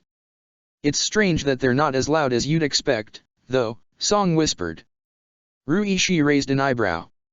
I wonder if they're actually, well, it's unlikely, but maybe they're not as reckless as we think, right? Maybe they're not going overboard. They're still, most likely, naked together. Staying within the house's premises while that happens isn't wise, said Ruishi, with a small smile. Song chuckled. Very well, you're right. We're better off not knowing anything about whatever they're up to. Ruishi cupped her face and kissed her brow softly, but Song pushed herself up, so she could kiss his lips instead. She stood on her toes to do so, and Ruishi smiled as he held her close, leaning a little to make the joining of their lips far easier. The door of the bathroom rolled open, and they were startled by its sound. Ruishi and Song jumped out of each other's arms in impulsive panic and glanced outside. Sokka filed out of the bathroom wearing only a towel around his waist. Unlike him, Angela was fully dressed, still wearing her armor. Ruishi frowned upon detailing that she wore the gold one today. You'd better pick a decent outfit, then. Don't make me go up there and tear up your closet to find something good, Angela was saying. Sokka chuckled, sliding a hand over his wet hair. I'll manage. You can trust my fashion sense, Angela, he said, grinning as they entered the house again. He froze, though, upon noticing Ruishi and Song stared intently at them. I'll go dress up, yep. Good call, said Angela, smiling at him before addressing Song and Ruishi. The guard's stern stare wasn't too surprising, he surely would guess what her golden armor meant. Did we interrupt something? And no, you really didn't. Song said, smiling politely. Angela smiled back. If we ever do, feel free to ignore us, she said. You two deserve as much. What's the occasion? Ruishi asked, finally. Angela breathed out. My father would like to see him, that's all, she said. I assume you're not trying to introduce him as your fiancé, or are you? Ruishi asked. Of course not, said Angela, looking at Ruishi skeptically. My father has wanted to have a word with him for some time now. Though, another thing has come up, too. In fact, I'll need you for it. What? Ruishi said, disheartened. Angela blinked blankly. Ruishi. Just, what sort of thing? He asked, trying to hold back his disappointment. The princess raised an eyebrow. My father intends to inaugurate a factory today, he needs me there, and as this is such a pompous occasion, he wants the palanquins and the full royal procession. I realize it's an unnecessary exaggeration, but I cannot say that to his face, can I? Of course not, said Ruishi, lowering his gaze. You'll be back here before you know it, said Angela. I'll even give you a day off in exchange, if you're that displeased by this. We both know you never take your mandatory leaves as it is, I owe you quite a lot of vacation time. True, said Ruishi, frowning a little but nodding. I guess you do. Well, I'll go back to the palace on foot. I don't think your dragon could lift the three of us. I suppose. You also don't need to rush there yet, said Angela. My father's meeting with Sokka may take some time. I'll be there when you need me to be. As always, said Ruishi, bowing his head towards Angela just as Sokka showed up in his bedroom's threshold, wiping his hair with the towel. His choice in clothes had been a simple, dark blue Changshan, with highlights of gold. While Sokka always favored blue clothes, it wasn't the most popular color for sale in Fire Nation clothes stores. Ready? Angela called out. Sokka nodded as he finished drying his hair to the best of his ability, while walking down the stairs. Song took the towel from him, and once his hands were free, he tied up his hair in its usual wolf's tail.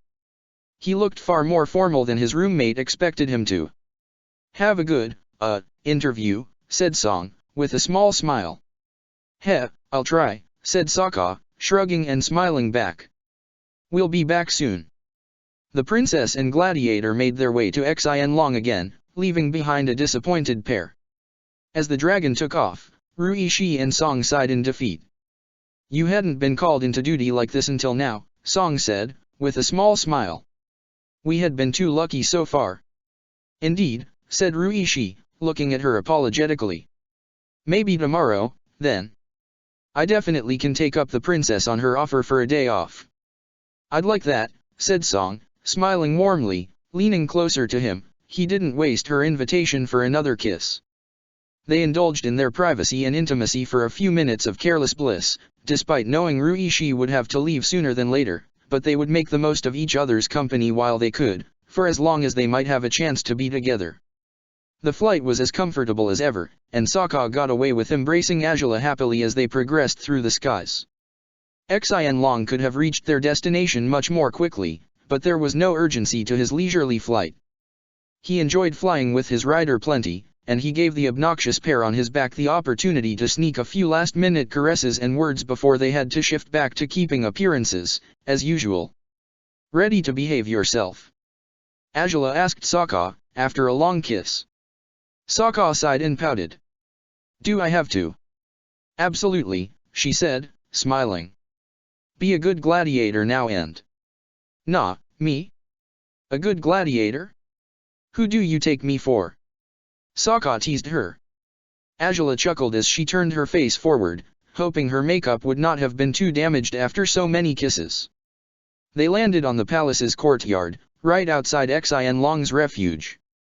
As Angela was rightfully worried about her makeup, they rushed to her room quickly, and Sokka begrudgingly agreed to wait outside until she had fixed her appearance completely.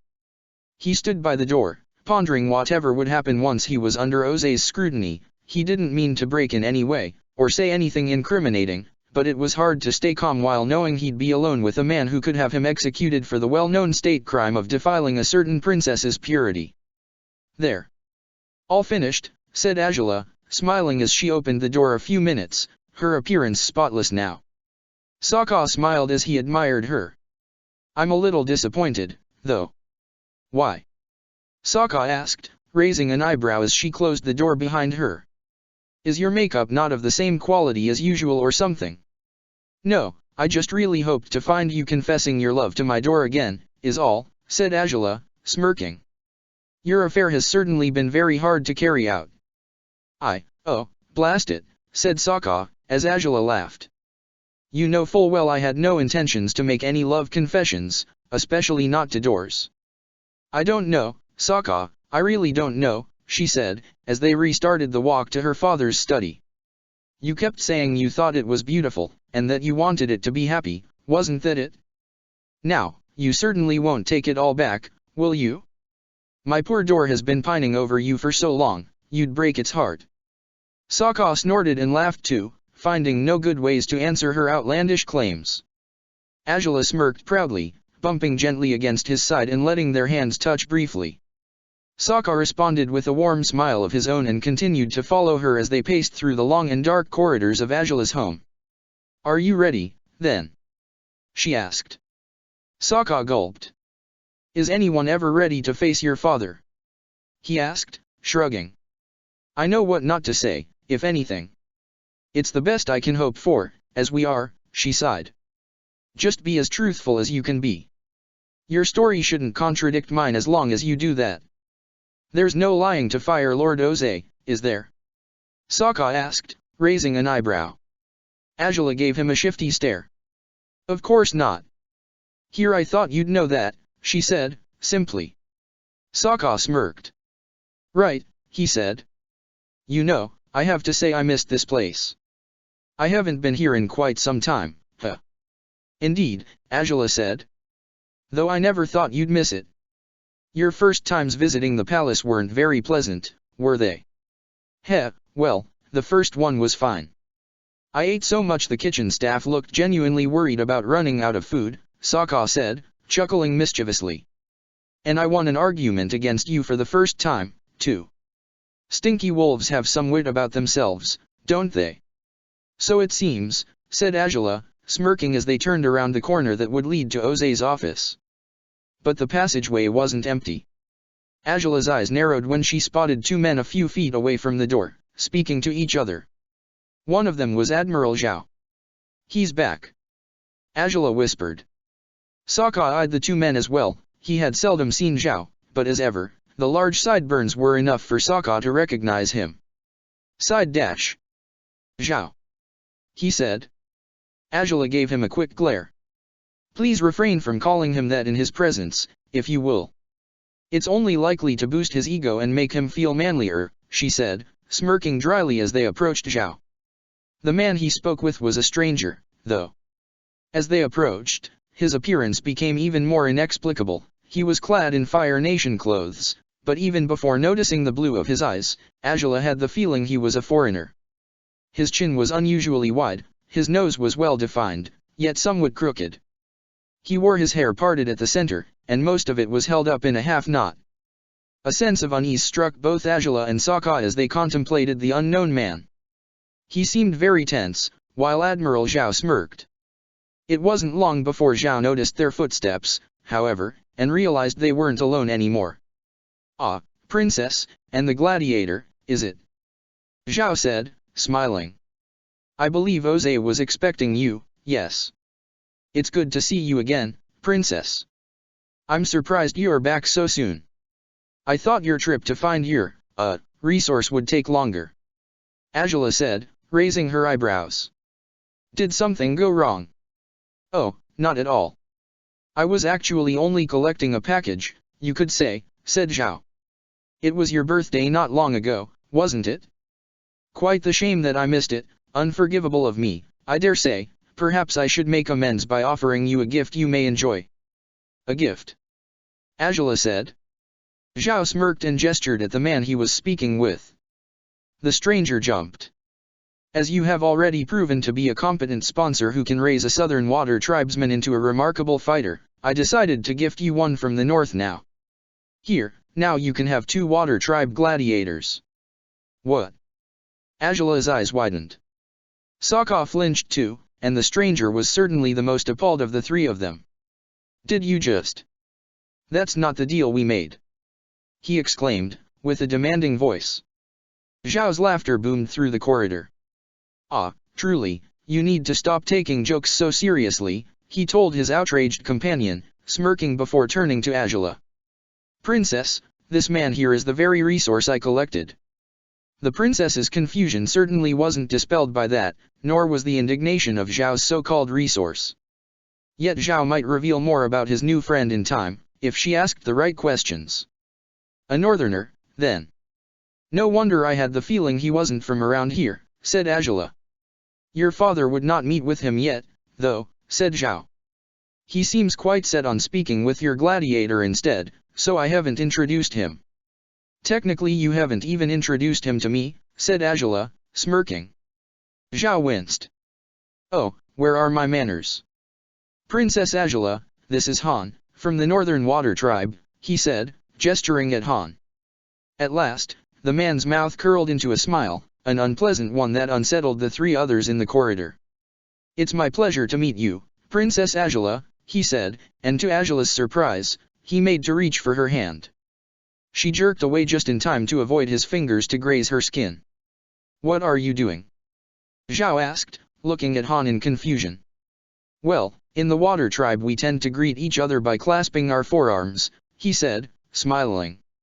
It's tradition. Is it? You didn't do that with me, Zhao said. Angela grimaced and inched away from Han just as Sokka's unease increased exponentially. Han laughed. I can't be blamed for it, Admiral. I am sorry to disappoint you, but the princess is being far less hostile than you were when we first met. Is it so bad that I'd feel a connection with her because of that? Yes, it is, said Angela, an eyebrow twitching. You may need to learn to mind your boundaries in the Fire Nation, Han, that is, if you didn't have to mind them back in your tribe. Yeah, you wouldn't be all that reckless and touch the Water Tribe princess that way, would you? Sokka blurted out, joining the conversation impulsively. Makes no sense that you'd try to do it here. Well, said Han, with a smirk. I guess you mean Princess Yu, as there are no other princesses in the Water Tribe. I suppose you'd be surprised to find I've actually touched her as I've pleased. Why you, huh? Sokka said, his face contorting into a confused scowl. Are they that liberal up there? No, they aren't, said Zhao, looking at Sokka almost apologetically. He just likes being enigmatic. The man you see in front of you happens to be the princess's husband. Wait, what? Sokka exclaimed. An unsettling chill rushed down Angela's spine, as Han crossed his arms over his chest and smirked proudly. Did he get captured? Angela asked Zhao. Han chuckled. He did not, said Zhao, a nonchalant look on his face. He decided to give himself up, basically. I had heard he was captured, but as it turns out, it was a difficult decision, but one I made for the right reasons, said Han, nodding. The right reasons? Sokka repeated, looking at Han in disbelief. You abandoned your home and wife willingly to turn yourself into the Fire Nation? How would there be right reasons to do such a thing? A real head-scratcher, isn't he? Zhao asked, with a disapproving smirk.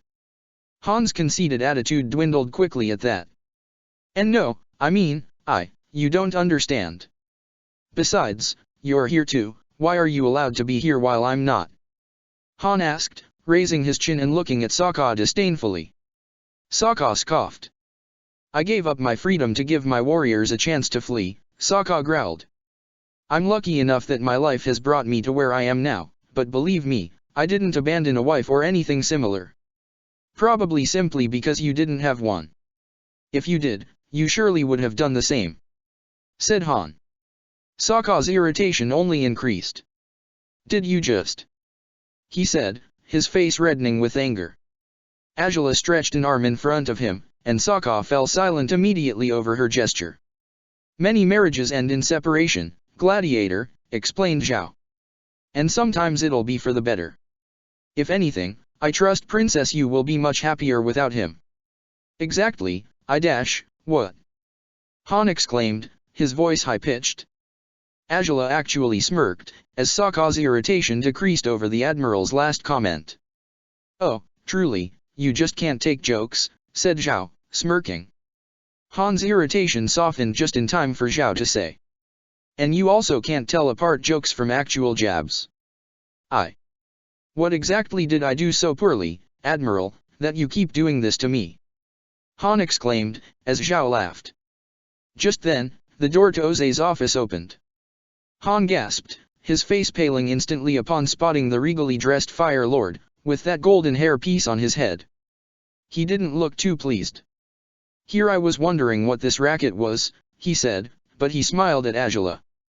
Ah, you brought him. Thank you, Angela. This won't take long. Gladiator, if you would. Sure, said Sokka, eyeing Angela with unease. Couldn't she come in with him? But the princess merely answered him with the jerk of her head. Sokka bit his lip and followed Oze inside before Han could conjure a single word.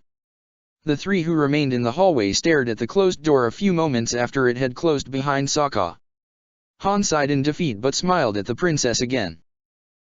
Well, either way, I am quite honored to be here in the palace, he said. I frankly did not expect that Admiral Zhao would bring me to its premises yet, we arrived today, no less. Ah, fresh off the boat? Angela asked. Zhao nodded. I take it you wanted to be here for the aircraft factory inauguration, then. Indeed. I figured Han would enjoy it, too, said Zhao, smirking. It's why I brought him, instead of locking him up somewhere safe and sound, where he'd be in no risk of behaving inappropriately. Well, that he has it in his head to speak with the Fire Lord directly. Bold of a man who's only just arrived, said Angela, raising an eyebrow. Not many obtain hearings with my father on demand just like that. Well, in my defense, others wouldn't have the amounts of information I can offer, said Han, smirking. I'm confident the Fire Lord will understand how vital my information can be for his purposes, as soon as we finally speak. Then you doubt that the Fire Lord understands the value of the information you may have to offer before you reveal it to him? Angela asked, raising her eyebrows. Han tensed up. Curious.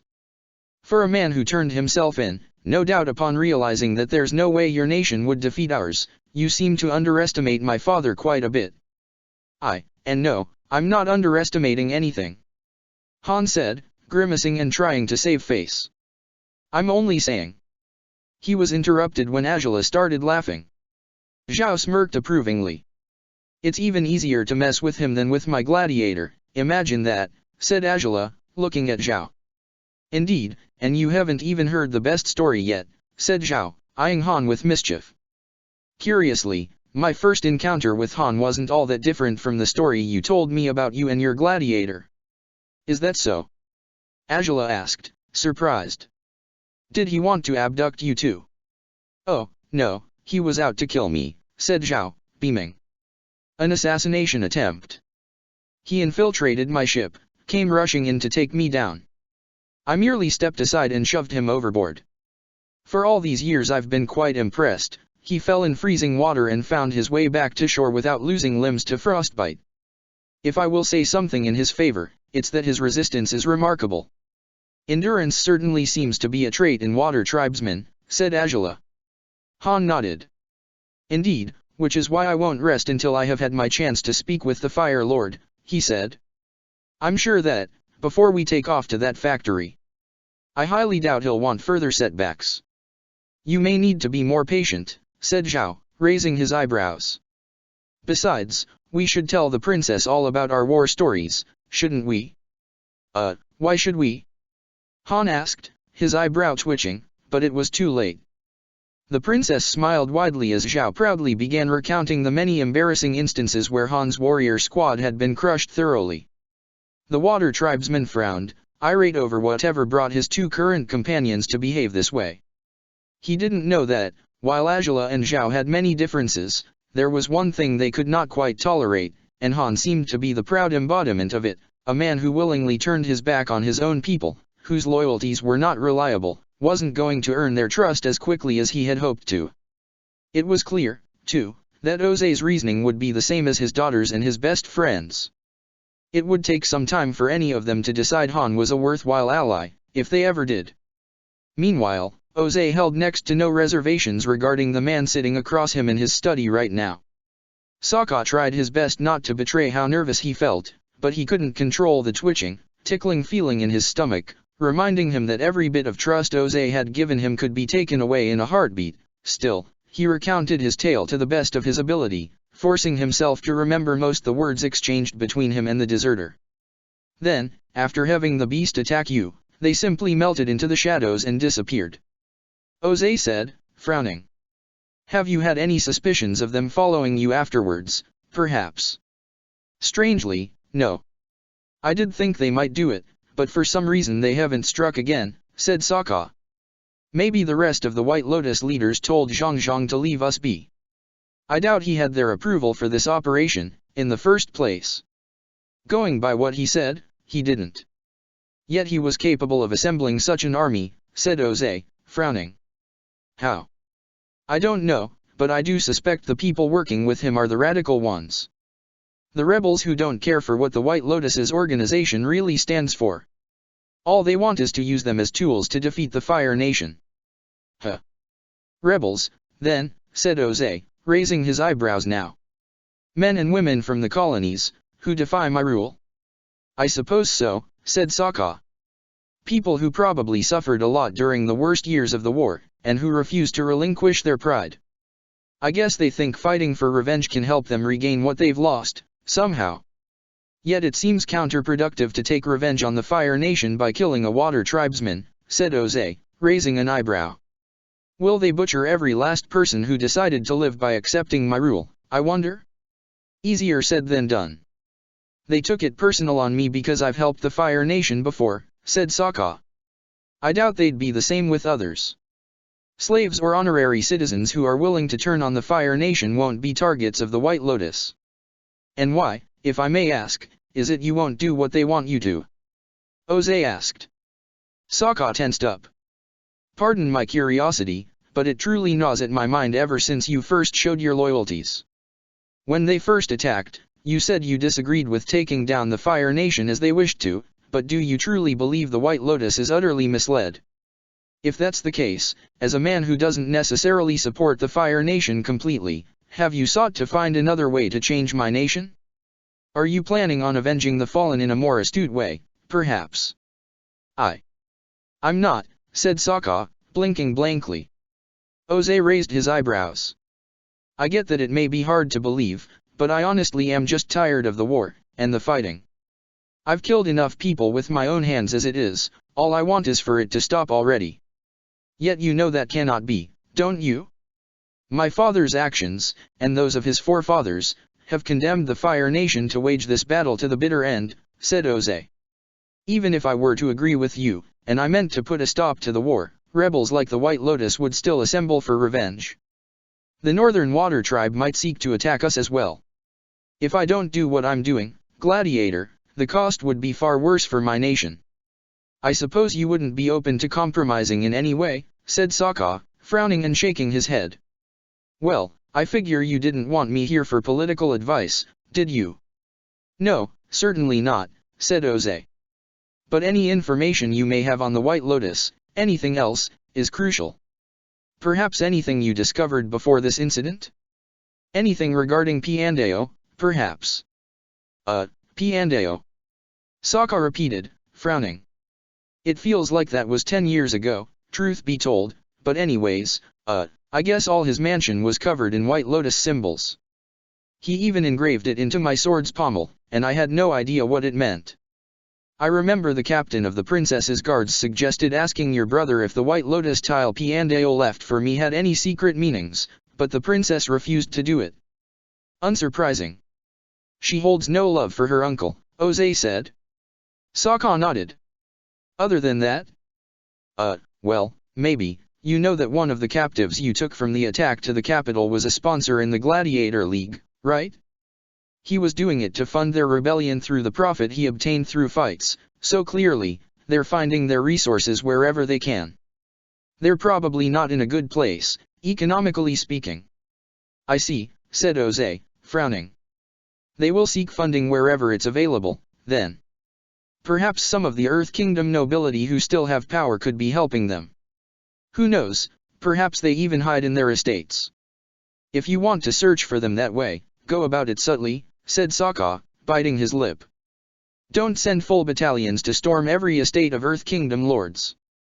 If word reaches the White Lotus about that kind of operation, and they were hiding someplace of the sort, they'd leave immediately. True, said Oze, stroking his beard. It is a matter worth pondering. Do you believe they may have infiltrated the Fire Nation any further than they already have? Other than that spy hiding in your highest circles? Sokka asked. I can't say for sure. But I suspect the majority of the group would be in Earth Kingdom lands. That's what they'll want to take back, to begin with. Very well, then. I'll keep all this in mind, said Oze, breathing deeply. We don't have much to go on, but it should do. Will you keep your daughter on the sidelines in this matter? Sokka asked. Oze nodded. Haven't you seen her? Said Oze. As strong as her wish to take revenge may be, she is in no condition for it. I won't risk losing her to those bastards if I can help it. Keeping your heir safe, then, said Sokka, smiling. Well, that's a good thing. I do hope she never has to worry about them again, though. They've caused her enough anguish as it is. Very true, said Jose, standing up. At any rate, I appreciate your cooperation, Gladiator. A man like you could have easily chosen to side with the enemy, but you haven't. Your loyalty to my daughter is well prized by all of us. That. I'm glad to hear it, said Sokka, with an awkward grin. Jose walked around the desk as the Gladiator stood up too. Continue recovering, if you will.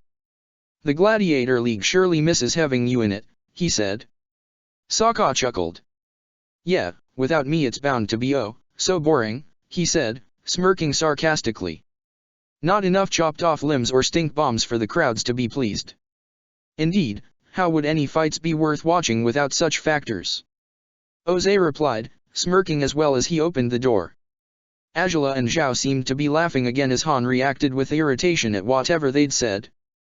Clearly, he held back from reacting too explosively, knowing he could not displease either of them if he wanted a chance to speak to the Fire Lord, but he was nearing the ends of his patience. Ah, father. That took some time, said Angela, smiling at Jose before letting her eyes shift to Sokka. Han tensed up again, looking at the Fire Lord. Is everything all right? Yes, he was as helpful as he could be, said Jose, nodding. Now, we must be off to see the factory. Your procession should be waiting at the front gates by now, princess. Shall we? Angela nodded, and the group took off.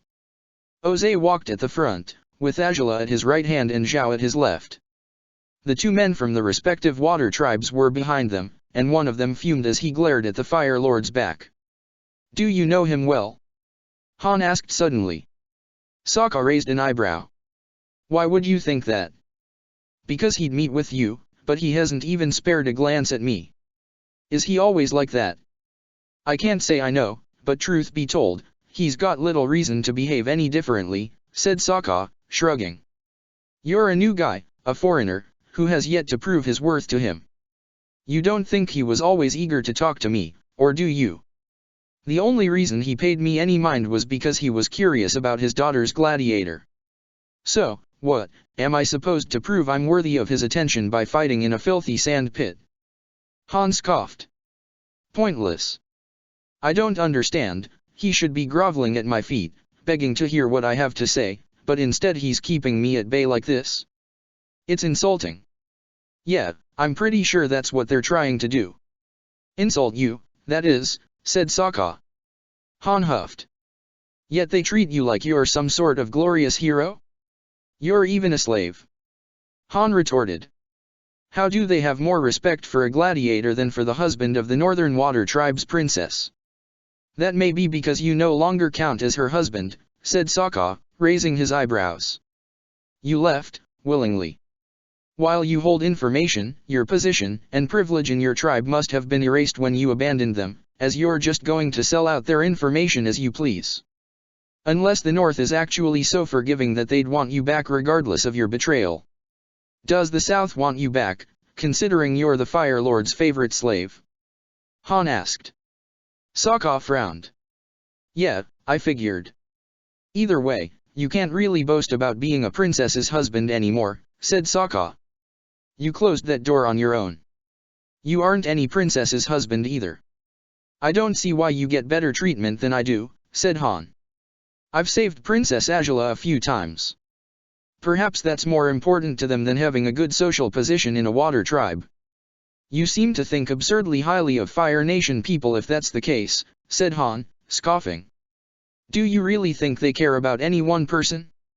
These people are vying for power, always have been. You'd be a fool to forget it. Sokka snorted, letting his eyes travel to Angela's straightened back. Her hairpiece glowed on her topknot, and she moved with her head held high. He smiled as he looked away. Whatever you say, he whispered evasively. Han huffed.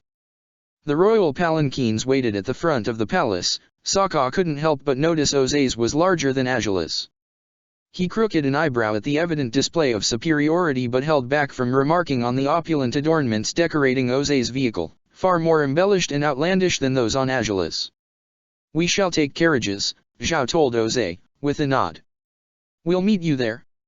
You'll likely arrive sooner than we will, then, said Jose, with a soft chuckle. Until later, Zhao. Angela spared one more glance at Sokka, who offered her a small smile, before climbing on her palanquin. Her bearers were in position, and Sokka spotted Ruishi, in his full uniform again, organizing the rest of the guards. The gladiator bit his lip, hoping Song wouldn't be too upset that Ruishi hadn't been able to stay with her today. Very well, then, we should take off too. I'm sure the other nobles who will take this tour with us are already waiting at the factory, Zhao commented to Sokka and Han. Come along, then. As you wish, said Han, with a hint of bitterness in his voice. They walked outside the palace walls, to where a small carriage awaited. The driver sitting at the front was a fully grown man, perfectly accustomed to ferrying Zhao about anywhere, it seemed. He greeted Zhao with a strong bow. Zhao nodded towards him and turned to Sokka and Han. I'm afraid there's not enough room for 3 in my carriage, though, he said. I'd gladly give you both a lift, but I suppose it's not to be. Sokka stiffened, looking at Zhao with uncertainty. He wouldn't mind finding another carriage for himself, if he had to, but he had no idea where the factory was. Still, considering how lowly the Admiral was bound to think of him, he might want to keep Sokka from reaching the factory on time. Well, that's a true shame, isn't it? Said Han, smirking and walking to the carriage door. He opened it and sat on one of the 2 seats, crossing his arms quite proudly. Zhao watched him go, skepticism in his eyes. He glanced at the carriage driver, who stiffened. Just to confirm, you know where we're headed, don't you? Yes, of course, Admiral, the driver said. Zhao smiled. Very well, then. Han relaxed on his seat, closing his eyes proudly. He heard the door closing, and the carriage began moving, leaving behind the palace. A shame your carriage wasn't large enough for 3, but who needs that sorry slave anyways, righted me dash. As he opened his eyes, Han froze upon realizing he was talking to himself. There was no one in the seat across his own. He yelped. Admiral. Zhao smirked as he stood on the sidewalk, watching the carriage go. Sokka gaped at him in confusion until the Admiral finally turned to him and chuckled. Serves him right for being so forward, doesn't it? He said, before lifting a hand to call for a common carriage to rent. Sokka's eyebrow twitched. Why you didn't have to, though, you could have gone with him. He said. And bear with his airs of self-importance and all the boasting over having betrayed his own people? I'd rather not, mind you, said Zhao, as a carriage finally stopped. I would have a word with you in private instead. Sokka gulped, unsure if he was supposed to find that declaration as ominous as he did. Nevertheless, he climbed on the carriage, and Zhao followed him once he had told the driver where to go. Ah, it feels so good to be rid of him for the first time in weeks, said Zhao, rubbing the bridge of his nose and shaking his head. Never had I expected the Water Tribe to produce a man like that. Aren't your people supposed to be community-oriented, faithful to your own, humble, and whatnot? Mine, maybe. I doubt a princess's husband would know much about humility, though, said Sokka, shrugging. Honestly, I have no idea how the North operates these days. Most of what I know about them is from books I've read here. I suppose it's impossible to maintain relations between the tribes in the middle of the war, Zhao said, crossing his arms over his chest. Still, it's odd how you have set such an unfair standard regarding what Water Tribe people would be like. The story the princess told me of how you first met at least painted you in the light of a competent fighter, and what I saw in the arena evidenced as much, despite you lost, of course. I don't recall you saying the same that day, though, said Sokka, raising an eyebrow. You told Angela to, the princess, to replace me? Zhao chuckled and shook his head. Sokka grimaced. No need to worry, I won't tell on you, he said. Oze has been a friend of mine for very long, I as well tend to forget I should use his title when I speak of him with others. Well, anyways, my point still stands, said Sokka, pouting a little. Zhao smiled. I did say that, though. I told the princess not many non-benders can reach the fighting level you've acquired. I merely warned her that if she means to defeat enemies such as the Blind Bandit and even my own Gladiator, another Gladiator would have better odds. Then again, you never seem to cease surprising people, do you? You defeated the Millennium Dragon, a feat only Combustion Man had achieved before. It wasn't as glorious as you might be thinking, Sokka said. Truth be told, I didn't win in the most ideal of ways. Do you need more than that? Zhao asked, amused. If you broke no rules, which you obviously didn't, or else the judges would have disqualified you, then you won fairly. Whatever the manner of the victory, it is still victory. You should be proud. Thanks, said Sokka, gulping and raising an eyebrow. I'm surprised, though. I mean, I thought you didn't care for me, and it made sense that you wouldn't, so, why are you holding a casual conversation with me now? What, is there a reason why I shouldn't? Zhao asked. If Oze and Princess Azula do it, why is it so strange that I might do it too? I don't know, said Sokka, shrugging. The Fire Lord didn't think much of me when he first met me. He probably just thought I was an insolent smart mouth until I helped with the White Lotus for the first time. Do you ask these questions whenever any man of high standing speaks to you? Zhao asked. Sokka snorted. No, because in general, they don't unless they're part of the royal family, he said. Last year in the princess's birthday I offended a few people for daring speak to the Fire Lord directly. The princess even told me to keep quiet the whole time to avoid trouble, and as you're a highly ranked military officer, I figured you might be like those noblemen. Aren't you? Not as much as you may think, said Zhao, with a small smile. I have more humble origins than you might have expected. There's an obvious reason I'm a military man instead of a noble one. There is? Sokka asked, raising an eyebrow. Zhao nodded. I wasn't highborn. I was the son of firebenders, my father was a captain of the Fire Lord's army, said Zhao. My family had relocated to one of the newer colonies, in the Earth Kingdom. I was but a boy when an Earth Kingdom raid rushed in to reclaim the territories that had been taken from them. The fight that ensued was gruesome, and many died. A lot of strong soldiers, and many civilians. Neither of my parents survived. Sokka looked at Zhao apprehensively. The man closed his eyes. It was quite a shock for me, to the point where I did nothing to get to safety after it happened. When Fire Nation soldiers found me, though, I should have never done what I did. I realized the gravity of my actions after the deed was done, but driven by rage and fear, I struck them down. You what? Sokka asked, his eyes wide now.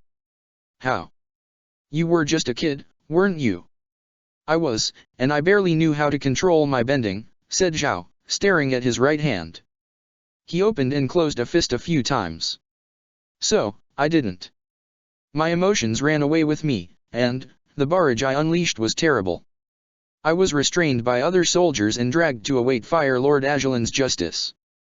Did it matter to him that it was an accident? Sokka asked. Zhao shook his head. Not at all. He would have had me executed, and I was ready to face my death. But Prince Oze intervened. Sokka frowned. Zhao smiled. He asked Fire Lord Azulin to give me an opportunity to prove my worth. He said I could be useful if I learned how to properly control my bending, Zhao whispered. He took a chance on me, one that could have cost him dearly, but I suppose Fire Lord Azulin either wanted an excuse to punish his son once this backfired, or he really did see the potential in me. Either way, he relented. Oze had his way. And I was packed off to the military academy, where everyone else in my class was terrified of me for the awful things I'd done. It's been a long time since then. He had his father spare you? Because he thought you'd be useful somehow. Sokka asked. That's, well, not too different from what happened to me. Is that so? Zhao asked. Sokka shrugged. The princess spared me to turn me into a slave, not a military man, but still. I had expected to die, and yet I was granted mercy, he said. At the time, it certainly didn't feel like mercy. But maybe I had to put up with those 2 years in the amateur league to achieve what I have, after all. I won't lie to you, Gladiator, I truly had no trust or faith in you until recent events, said Zhao. But knowing my old master targeted you for your loyalty to the Fire Nation, it certainly made me rethink my opinion of you. If you're loyal enough to rile up Zhangzhang, you're more intriguing than I expected. And, perhaps, a better ally to the Fire Nation than I assumed. But, more importantly, Zhao sighed with exasperation and shook his head. Sokka raised an eyebrow. Meeting and enduring Han all through our voyage, and knowing I'll be responsible for him while he stays in the Fire Nation, has shed a lot of light regarding why you are well liked by the princess and Oze. I definitely would rather have had you as an informant, rather than this fool. Did he truly abandon his wife? Sokka asked. Zhao snorted and nodded. Boggles the mind, doesn't it? He should have been living in great conditions, even while under siege, and yet he seems convinced the Water Tribe stands no chance against the Fire Nation. Why? I asked. He wouldn't say. He merely hinted at a weapon we may be able to obtain if he tells us where to look, apparently. Odd, said Sokka, frowning. Why don't they use this weapon against you guys instead? Perhaps it only works against the Water Tribe, Zhao said, shrugging. I have a few ideas on what he'll say. If he delivers information I already have, I'll simply offer him as a gift for the Northerners to butcher once I return to the siege. I doubt your culture takes too well to traitors, regardless of which tribe they hail from. No, we certainly don't, said Sokka, nodding. Suffice to say, I am far from fond of this man. He makes me uneasy, in all the wrong ways, said Zhao. So, you mean to use him until you've obtained all you need from him? Sokka asked. Zhao shrugged. I mean to discover whether he's of any use for the Fire Nation, to begin with. I have no doubt he's planning on reaching our highest circles, and, well, you saw how he leered at the princess, didn't you? I wouldn't be surprised if he tried to court her. It'll never work, Sokka blurted out. Zhao nodded. Oze would never allow it. Regardless of how useful he may prove, I doubt the Fire Lord would agree to marry off his heir to a foreigner, said Zhao. Sokka's heart sank, despite having known as much already. As far as I know, it has never happened in the history of their dynasty. Well, mixed marriages are a pretty recent thing, aren't they? Said Sokka, with a weak smile. Of course it wouldn't have happened before. Which is why I doubt it happened now, regardless of what some of her suitors might hope for, said Zhao, glancing out the window. They were already outside the crater, close to the industrial area of the bay. The factory wouldn't be far. There's no shortage of men who might set their sights on the princess for social advancement. Do you know any of them? Sokka asked, raising an eyebrow. Zhao sighed. He hasn't made his move yet. Zhao commented. But that leech, Aonu, isn't unlikely to do it once he has the opportunity. No doubt you defeated his gladiator, but if he does think it was by sheer luck, he might try to take revenge and seek an engagement with her, while he's at it. Whoa, the Millennium Dragon's sponsor? Sokka asked, his eyes wide. Zhao frowned. He was born the bastard of a highly ranked noble of Ajalan's time. Aona was acknowledged by his father but still frowned upon because he's an earthbender, not a firebender. His mother was of Earth Kingdom descent, and his father agreed to raise him regardless. But while his older brother is widely respected and acknowledged as his father's heir, Aonu has struggled for a long time to earn any respect at all. His bitterness about the situation is, on great measure, what makes people drift away from him. Heh. I had no idea. I didn't see much of him, Sokka reflected. Zhao smirked. Well, I didn't meet him many times, but I saw enough when I did. I only sponsored Combustion Man personally for a year before I was sent to siege the North indefinitely, and in that year he challenged me about 10 times. He was crushed on every single opportunity. His anger only increased with every each. Lieutenant Zhen told me he has not changed much since. Well, his gladiator isn't unpleasant, at least, Sokka remarked. Zhao shrugged. His gladiator isn't likely to be a large accumulation of pent-up frustrations, he said. But whether he's nice or not, I wouldn't know. My gladiator isn't one for socializing. Come to think of it, I know next to nothing about Combustion Man, Sokka reflected, raising an eyebrow. Just that he kills his opponents sometimes? I think Azula said something about him blowing things up, which suits his name. You've never heard of combustion bending, then, said Zhao. It's a dangerous, deadly technique. Not befitting the assassin my gladiator used to be, I'll say. He's a hazard for anyone around him, and he's far from stealthy. It's why he was quick to become my partner when I offered him this job. An assassin? Sokka repeated. Does he kill so many gladiators because of that? Is he used to it? Well, sometimes it's because he's used to it. Sometimes it's because it's necessary for him to kill, said Zhao. Because if not, he'll be the one killed. No, usually it's because the sponsor of the gladiator in question has done something or another to displease the Fire Lord, actually, said Zhao, with a shrug. Sokka's eyes widened. The gladiator business has many complex layers. It's not merely about the fighting of powerful combatants, but about the subtle, less apparent fighting between sponsors. Well, yeah, the princess does that sometimes, with some sponsors, but she's never done it for her father's sake, said Sokka, frowning. Because she's not in the league to keep Ose's authority unchallenged, said Zhao. She has no need to do Ose's dirty work. Meanwhile, Zhen and I have had to do it for quite some time now. Sounds like a drag, said Sokka. But I take it Combustion Man won't settle for only killing the gladiators with troublesome sponsors, or does he? Not really, Zhao said, shaking his head. He's a loose cannon when he wants to be. I don't care to hold him back, admittedly, so he gets carried away by fights sometimes. In a sense, he's much like myself. Have you returned to sponsoring him yet? Sokka asked. Zhao raised an eyebrow. Well, not quite. I'll ask Zhen about his schedule. Perhaps I'll be able to return sometime soon, once I can shake off Han, that is, he said, sighing. I hope you'll be rid of him soon, then, said Sokka, smiling weakly. How about you? Zhao asked. When will you return to the fighting ring? You're not close to the dropout time limit, are you? Sokka frowned and stopped to ponder Zhao's question. The man eyed him with curiosity.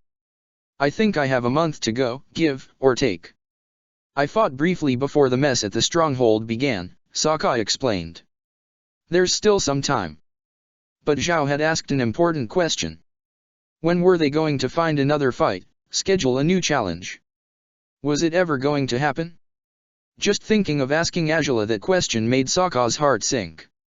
She wouldn't want to hear of it, she wasn't ready to see him off into the arena's sands, not even now. She was feeling much better, it was clear, and the bags under her eyes were disappearing, but would she regress back to square one if he brought this up? The carriage didn't take long to reach the factory. Zhao climbed off first, paying the driver quickly, and Sokka followed. The gladiator eyed the people gathered at their destination, immediately noticing their opulent clothing and pompous demeanor. Behind them stood a tall building, dark and industrial, where he knew the airships were being built. Sokka breathed deeply as he took in the daunting sight before him. It's somewhat menacing, isn't it? Zhao asked Sokka, as a familiar carriage pulled up beside them. The admiral smirked once he noticed it. Oh, I suppose our lonely friend had lagged behind us. Sokka bit his lip and glanced at the arriving carriage just as Han pushed the door open and glared at Zhao furiously. The admiral couldn't seem more pleased with himself. What was that for? Han asked, his eyes wide and jumpy. Zhao laughed. For getting ahead of yourself, naturally, he said. If you had waited until we reached a compromise, perhaps I wouldn't have done what I did. You offered me the perfect opportunity for it, though. Still, you're here now. What are you so upset about? Why you abandoned me? I was alone in their end. Han exclaimed. And the very important northerner is incapable of being all by himself for 30 minutes. Sokka said, smirking. Zhao laughed again as Han glared at the gladiator. You be careful with how you address me, you. Admiral. Han's words were lost when both Sokka and Zhao turned towards Zhen. The lieutenant, another guest in today's tour through the factory, rushed towards them, beaming. I had no idea you'd be back in time for today's tour, it's wonderful that you are. And, the princess's gladiator? He asked, looking at Sokka with bright eyes. Good to see you again. Likewise, said Sokka, with a small smile. I'd heard you were in quite some trouble, said Zhen. Many ugly rumors spread, but oh, I knew you were a tough one. I figured you wouldn't fall that easily, if your fabled swordsmanship skills are so remarkable. How remarkable could they be? Han growled, glaring at Sokka. Only then did Zhen notice him. Oh? You found a new slave, Admiral? Zhen asked. Han's face contorted with outrage as Zhao laughed. A slave? Han said, gritting his teeth, but his anger would be interrupted by the voice of one of the nobles behind them. The Fire Lord arrives. Sokka forgot Han's outrage as he glanced at the palanquins approaching down the road. The presence of Ozay's imposing palanquin had served to silence Han, and the smaller palanquin behind it lifted Sokka's spirits instantly. There she was. Ozay stepped off his palanquin once it was carefully set down on the ground. The bearers were in sync, therefore, father and daughter stepped out almost at the same time. This enabled Sokka to bow clumsily, but in Azula's direction rather than Ozay's, most unlike all other noblemen. Han was left looking around himself in unease, trying to imitate Zhao and Zhen with uncertainty, but only managing to fumble his reverence until Ozay finally commanded everyone to rise. I am pleased all of you were able to come at such short notice, Ozay said, smirking. Shall we enter the establishment, then? I understand there's much for us to see, and time is of the essence. The nobles mostly spoke in agreement, and they flocked quickly towards the Fire Lord. Azula lingered back with her procession, stopping to talk to Ruishi briefly, as Sokka was distracted by another of her guards. Yo, Sokka! Fei Li called him, smiling under his mask. You up for another mahjong match sometime soon? I'm ready when you are, Sokka said, smirking. Stay here, keep an eye on everything, Azula told Ruishi, who nodded. Hopefully this won't take too long. We'll be here, princess, he said. Azula nodded too before turning to Sokka. Let's go then, Gladiator, she said, looking at Sokka and jerking her head towards the building. We don't want to lag behind. Wouldn't dream of it, Sokka said, smiling happily. The two rushed to follow the nobles, who had already entered the building, following Ozay's command. Fortunately, the entrance was wide enough for them not to be cramped, but Sokka and Azula were left at the end of the group regardless. Did he really need these many nobles to do this? Sokka asked Azula. If he wants to keep them pleased, yes, she said. Politics work that way. This is what you would call my father's closest circle in high society. Oh dear. So, these guys, are the ones who want to marry you? Or who want their sons to marry you? Sokka asked, pouting a little. Azula smiled. Some of them, yes. How did it go with Zhao, though? Seems to me you had to bear with him through the trip. I have to say, for a highly ranked military man who seemed to think so poorly of me, he acted surprisingly smoothly, Sokka said. Azula scoffed. It's Zhao. That's what he does best. Plays at being friendly only to stab you in the back later, she said. Sokka grimaced. You're sure? I mean, I know that's what he did to you, but, did you consider that what he said after the war meeting may have just been to appease those other men? He's still a fool for not defying their precepts instead of accommodating to them, said Azula. Whatever the explanation, he'll have to work harder if he hopes to get back to my good side. Even though you two were having so much fun at Han's expenses. That's different, said Azula, sighing. This northerner, he's bad news. You can tell, can't you? Do you think he's here as a spy? Sokka asked. Azula shrugged as the group in front of them came to a halt. There was a man, in an opulent soldier's uniform, standing in front of them. Maybe. It's hard to say just yet. Either he's a spy, or he's really that deplorable a man, said Azula, crossing her arms as they stopped to listen to their factory guide's speech. It's our greatest honor to host so many admirable guests today, he exclaimed. My lord, I am pleased to have the privilege of directing this factory and introducing these wonderful inventions for our nation's use. He's military? Sokka asked, staring at the man's outfit with curiosity. Azula nodded. Many of our technological facilities are managed by military personnel, said Azula. It's part of a policy established since Agelan's times. Do they know anything about the science and engineering involved in these factories? Sokka asked. Agela smirked. Usually? No. Thought so. The military officer continued to talk, and many nobles praised his aptitude for the job. Oze asked questions, Han yawned, and after around 5 more minutes of pleasantries, it was time for the tour to get going. By then, Sokka was growing very curious over the finished products. Had the hot air balloons been built the same way they had designed them? Had they been altered, somehow? Shall we move on, then? Oze finally asked. The officer nodded promptly. Just say the word, my lord, and... Oh, well, you already have, follow me. Sokka raised an eyebrow at the man's awkwardness. He didn't seem nearly as disciplined as Ruishi and Agela's other guards.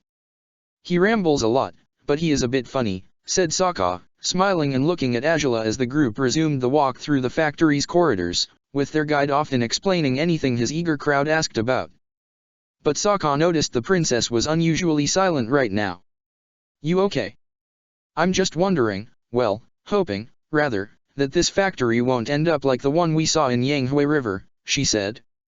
I'm not sure how the waste could be handled for the better, but there has to be a way to avoid damaging our people over technological advancement.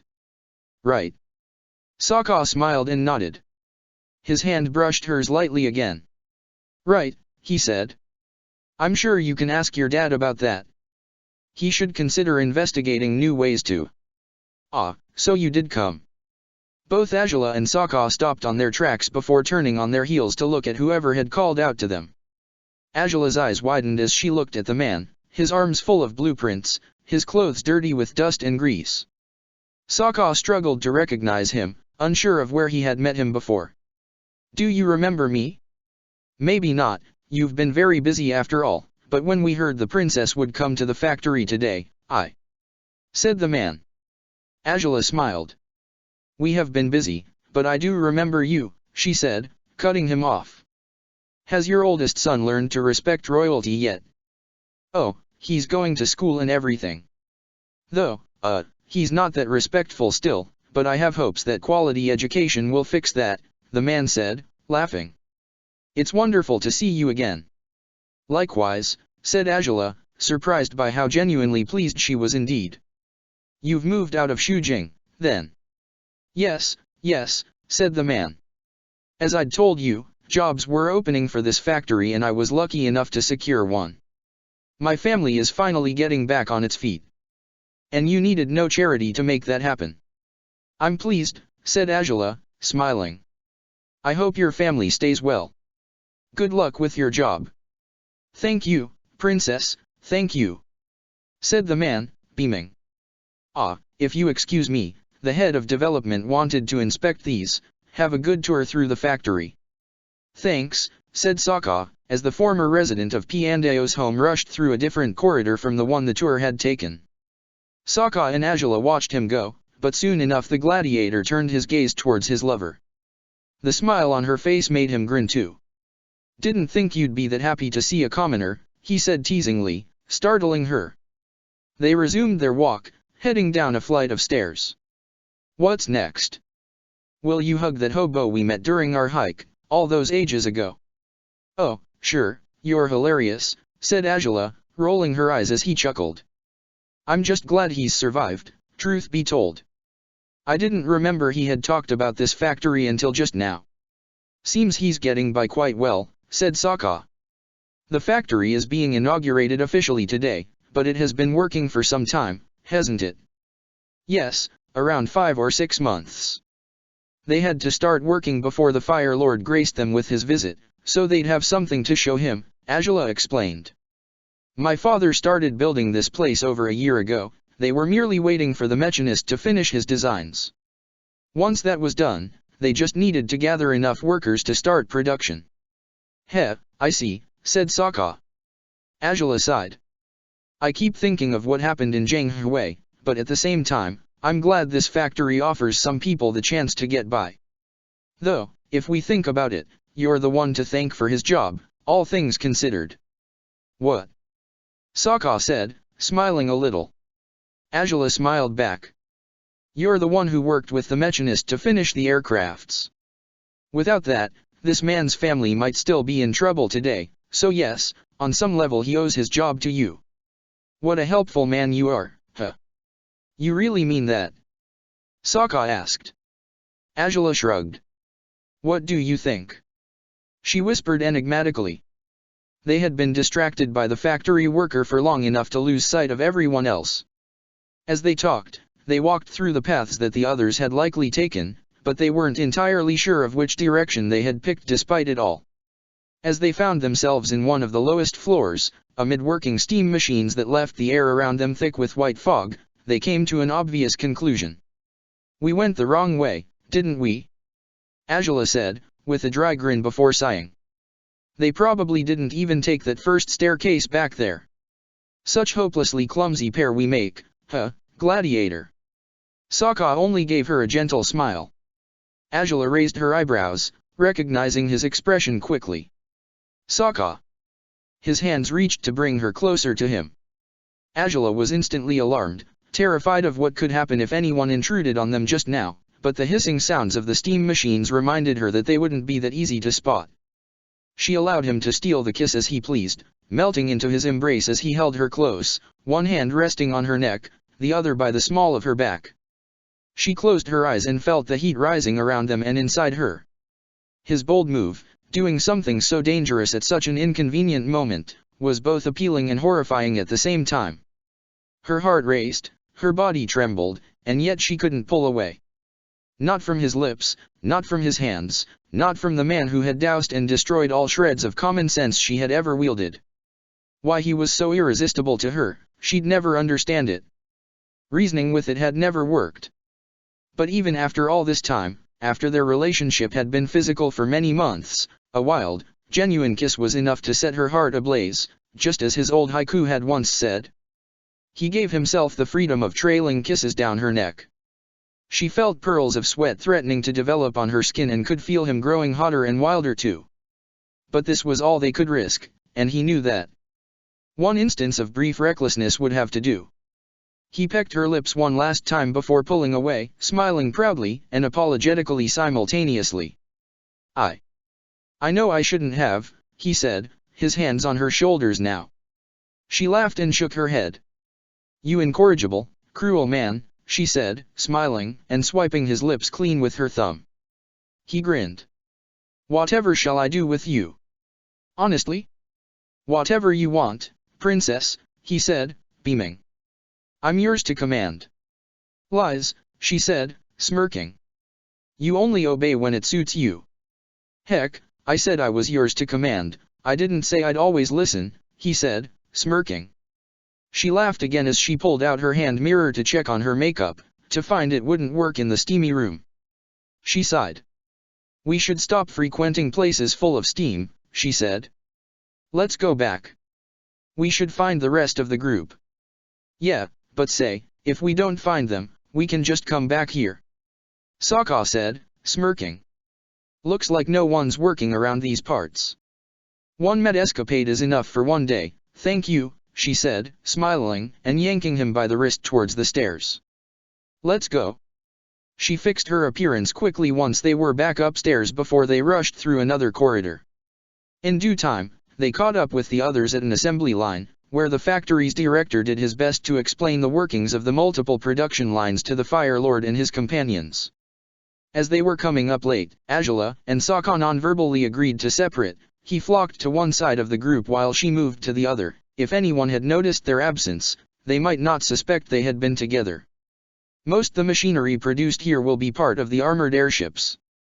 The last production line of this hall is for the hot air balloons, which need less mechanisms, the director explained, as Oze nodded. Zhao was by his side now, with Zhen behind them. Han kept trying to inch closer to them, but the group of nobles was rather tight near the Fire Lord. You haven't started producing the airships yet, have you? Oze asked. The director shook his head somewhat cautiously, scared of saying anything that would displease the Fire Lord. We plan on beginning soon.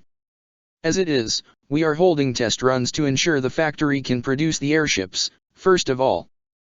I assume those test runs are moving along smoothly as I commanded, then, said Jose, raising his eyebrows. The director grimaced. Of course they are, my lord. Good to know, said Jose, as his eyes followed someone who had approached the only functional line, the one dedicated to the hot air balloons. Sokka had moved there of his own accord, curious about how the production line assembled the hot air balloons' engines. A few men were working there, and Sokka stayed clear out of their way as they composed the mechanism. The Gladiator remained blissfully unaware that he had drawn the tour's full attention to himself, due to the Fire Lord's staring. Azula grimaced as she eyed Sokka, and she waded through the group of nobles to reach her father. Unlike how they seemed to tighten to keep Han from reaching the Fire Lord, they moved out of the way instinctively when the princess walked among them. Does everything look right, Gladiator? Jose called out. Sokka flinched and turned with an awkward smile, his stomach twisted anxiously once he found so many eyes upon him. I'm just surprised by how efficient this process is, he said. These engines look a lot nicer than the one we built in the air temple. As they should, said Jose. There's no room for failure here. Sokka nodded. In truth, the blueprints he had designed with the machinist had been followed to perfection. He couldn't find any flaws in these products. Not far from where Azula stood, Han let out a tisk sound. The princess glanced at him, his outrage at being ignored by Jose, and seeing Sokka favored constantly over him, might be his undoing, at this rate. Well, then, if you approve, said Jose to Sokka, smirking. I had ordered something for you, Gladiator. Perhaps we should move this along to the hangar, director. Oh yes. Right away, your request was finished on time, yes, said the director, and they resumed their tour. Jose ushered Sokka to walk closer to him, and Sokka glanced over at Azula, panicking slightly. He looked at her questioningly, but Azula only smiled. Did she know what her father was up to? The hangar was immense. It opened to the outside, and only half a dozen completed hot air balloons sat within its walls. The balloons were static but already filled with hot air. They had been crafted out of crimson fabric, with the Fire Nation's black symbol emblazoned over it. Jose treaded towards the vehicles, following the director, who stopped at one of the hot air balloons. This is it, he said. Jose glanced at Sokka. Do you see anything wrong with it? He asked. Sokka frowned, wondering if it was a test of some sort. I guess I should inspect it more closely, he said. Jose nodded. Go ahead. Sokka climbed aboard the hot air balloon, studying it carefully. The engine seemed fine, the balloon was well sewn, the directional flaps were in place, as was the lid. He moved to check on it, pulling it to the different settings and poles he had developed. They worked perfectly, as did the flaps. By the time he was done testing each possibility he could think of, he smiled at the group of onlookers again. Well, it seems to be responding right, he said. It should fly well. Have you conducted test flights yet? Jose asked the director, who nodded nervously. Of course, sir. In that case, you can take it home with you whenever you please, Gladiator, said Jose. It's yours. Sokka stood where he was, the lid's rope still in his hands. He pulled it a few more times, just to try to snap himself out of his confused daze as a gasp of surprise coursed through the nobles behind Jose. Had the Fire Lord just given him a gift? Mine. Sokka asked. Jose smirked. Loyalty deserves its reward, he said. I was quite pleased that you survived your dangerous encounter, and that you didn't turn your back on the Fire Nation, even at the cost of your own life. Allies like yourself are hard to come by, but important to preserve. Take this as a token of my gratitude. Sokka swallowed hard and looked at Azula. She smiled proudly, with a hint of malice that he had no doubt she was putting on for show. Many of the nobles were glancing between her, Jose and Sokka as it was. Sokka swallowed and smiled too. I don't know what to say, he finally spoke. But, it should be pretty useful, yes. Thank you. I never expected this. It was only right, said Jose, smirking. You helped create these aircrafts, and you proved your worth. I would say you have earned your dues. Sokka swallowed hard and smiled, taking in his balloon in surprised appreciation. He had no idea if he'd ever use it. He would have gladly chosen a different balloon design if he'd had a choice, but he'd do best to not be picky. Regardless, he had been pleasantly surprised that day. Finally he understood why Oze had wanted Azula to bring him to the palace and the factory today. Yet he was using him not only as an example of loyalty in front of his usual subjects, but in front of Han too. As everyone clapped politely and nodded approvingly, Han was the image of despair. Sokka was in the exact position he had wanted to acquire upon arriving in the Fire Nation. Well, then. I guess I'll just take it home today and be done with it, said Sokka, with a weak smile. But I should try it out again now, to make sure it'll fly well. Do go on ahead, said Oze, nodding. It's fitting for our visit to end with a demonstration. Good to know, said Sokka, smiling. If anyone wants to come along. Can we? Zhen asked, beaming and stepping forward with bright eyes. I've always wanted to know what flying feels like. Sure, said Sokka, with an awkward smile. He had hoped for a certain someone else to step forward, but he wouldn't back down on his offer now. Anyone else wants to come? It's best if only 2 people fly, the director recommended. The balloons are safer with a crew of 2. All right, then. Zhen exclaimed, jumping inside the hot air balloon's basket. Lead on, good sir. Sokka smiled and readied himself for the flight. He stirred the engine and Zhen watched the process with amazement, as did the rest of the observing public. Sokka closed the lid quickly, and mere moments after he did, the basket began to hover. The balloon was floating soon enough, as the Gladiator maneuvered to steer the vehicle carefully. Zhen was ecstatic, laughing as the 2 of them flew out of the hangar. It's amazing. It's truly amazing. He exclaimed, gazing about himself in wonder. Sokka chuckled. Yeah, it is, he said. You should get one of these for yourself. You'd travel faster everywhere, you know. No doubt. Said Zhen, beaming. Honestly, though, you have it all, don't you, Gladiator? Accomplished swordsman, inventor, what can't you do? A lot more things than you imagine, Sokka confessed, laughing. And I wasn't that much of an inventor, the machinist did most the work here. You're still pretty impressive, though, said Zhen, chuckling as the wind buffeted against them. Ah, this is so surreal and wonderful. I really do want one of these. My son would love a ride in one. Yeah, no doubt a kid would love it, said Sokka, chuckling. I always wanted to ride with my dad on the boats back in my tribe. I learned all about sailing with him. Well, I doubt you want to hear about that. Now, why wouldn't I? Zhen asked, beaming. It sounds like you had a nice dad. I hope to be one too for my Huivin, but I'm afraid I can't teach him everything he asks of me. What do you mean? Sokka asked, raising an eyebrow. Zhen sighed. He really has a thing for swords. I can't help him with that kind of combat. I'm a firebender, he's a non-bender, so it's tricky. Huh, I get it, said Sokka, smiling sympathetically. Zhen's eyes lit up as he looked at him. You know, you could, maybe, give me some advice for him, he said. I'm sure he'd appreciate that. He's seen you fight, I bet he'd love some pointers from you.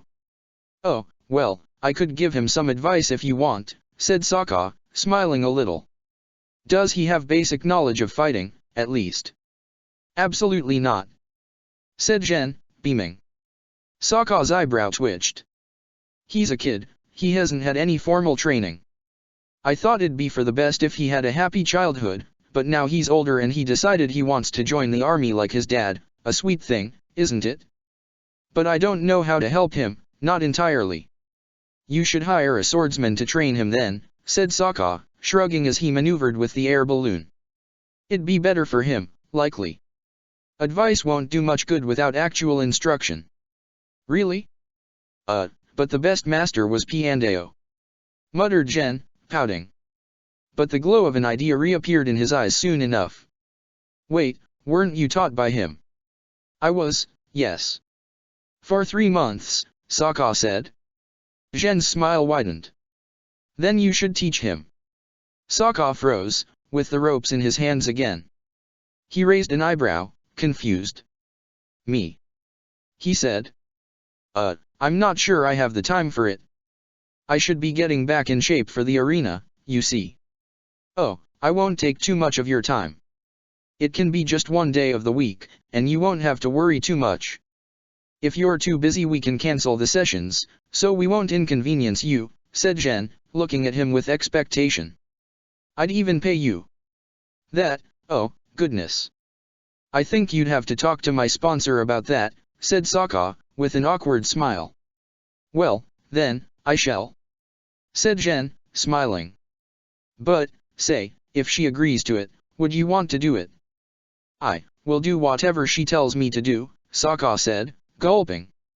He hoped Zhen wouldn't read too much into the truth of that statement. Still evasive, but I'm not hearing a no, Zhen said, grinning. Sokka sighed and smiled weakly, continuing to handle the hot air balloon as his companion enjoyed the scenery. Sokka flew with Zhen for some time, but once the sun started to set, he landed again. There wasn't much left to see in the factory, and the rest of the nobles spent their time eyeing the other airships in the hangar with delight. Oze was speaking with a few nobles, and Zhao stepped up with a smirk as the aeronauts landed. I hope you enjoyed your flight, Zhen, Zhao said. Still eager to pilot these things, then? Very much.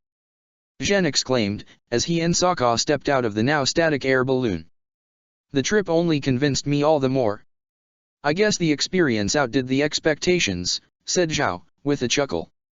Fair enough, I'll offer you as a candidate for the Air Forces. Yes.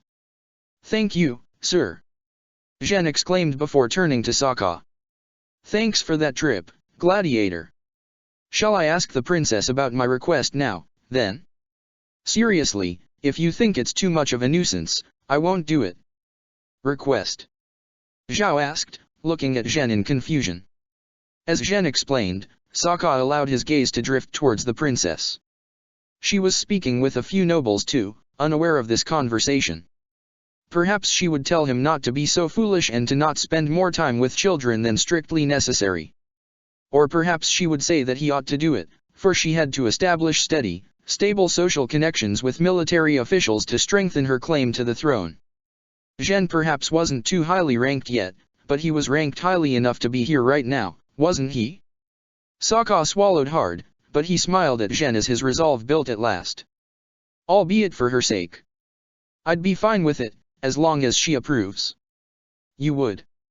Yes. Zhen exclaimed, throwing a punch in the air in celebration. A puff of fire burst from it, too small to be dangerous. I'll ask her right away. Sokka sighed as Zhen rushed away, leaving him with Zhao. The admiral glanced at the crowd, taking in the sight of Han, standing away from the group and no longer trying to reach Oze. He smirked. Well, the lesson may have been learned, from the looks of it, he said. You were rather helpful today, Gladiator. Does the Fire Lord know about how fickle Han's loyalties might be? Sokka asked. Why do you think he's ignored him all along? Said Zhao, smirking and looking at Sokka. I told him about Han through a letter, he knew better than to trust him blindly. The Fire Lord made an example of you today, even if he truly is grateful for your loyalty. He hopes Han, and the rest of the nobles, will understand that true loyalty can come from anywhere, and that they had better not take their places in the world for granted. You've come very far since the princess found you. You may yet go further. How much further, exactly? Said Sokka with an awkward smile. Zhao chuckled. Only time will tell, I suppose, he said, nodding in his direction. Sokka watched Zhao approach Oze, who clearly was ready to leave by now. Sokka stood where he was, beside his recently landed hot air balloon, watching the two men. Loyalty, they'd said, Oze had been grateful, Zhao had been curious. Both of them had a concept of Sokka that would disappear so easily if only they knew. But what did Sokka think of them by now? While he certainly didn't like Zhao, thanks to Azula's conditioning of him, something told him he had to hold back before passing judgment on the man.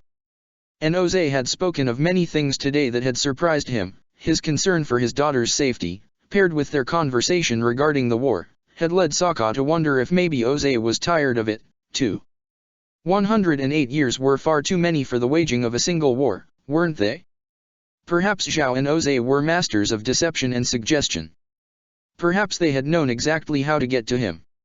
Sokka had no intention of dropping his guard around them, but if there were any chances they might change their minds about the war, Sokka would gladly make the most of that.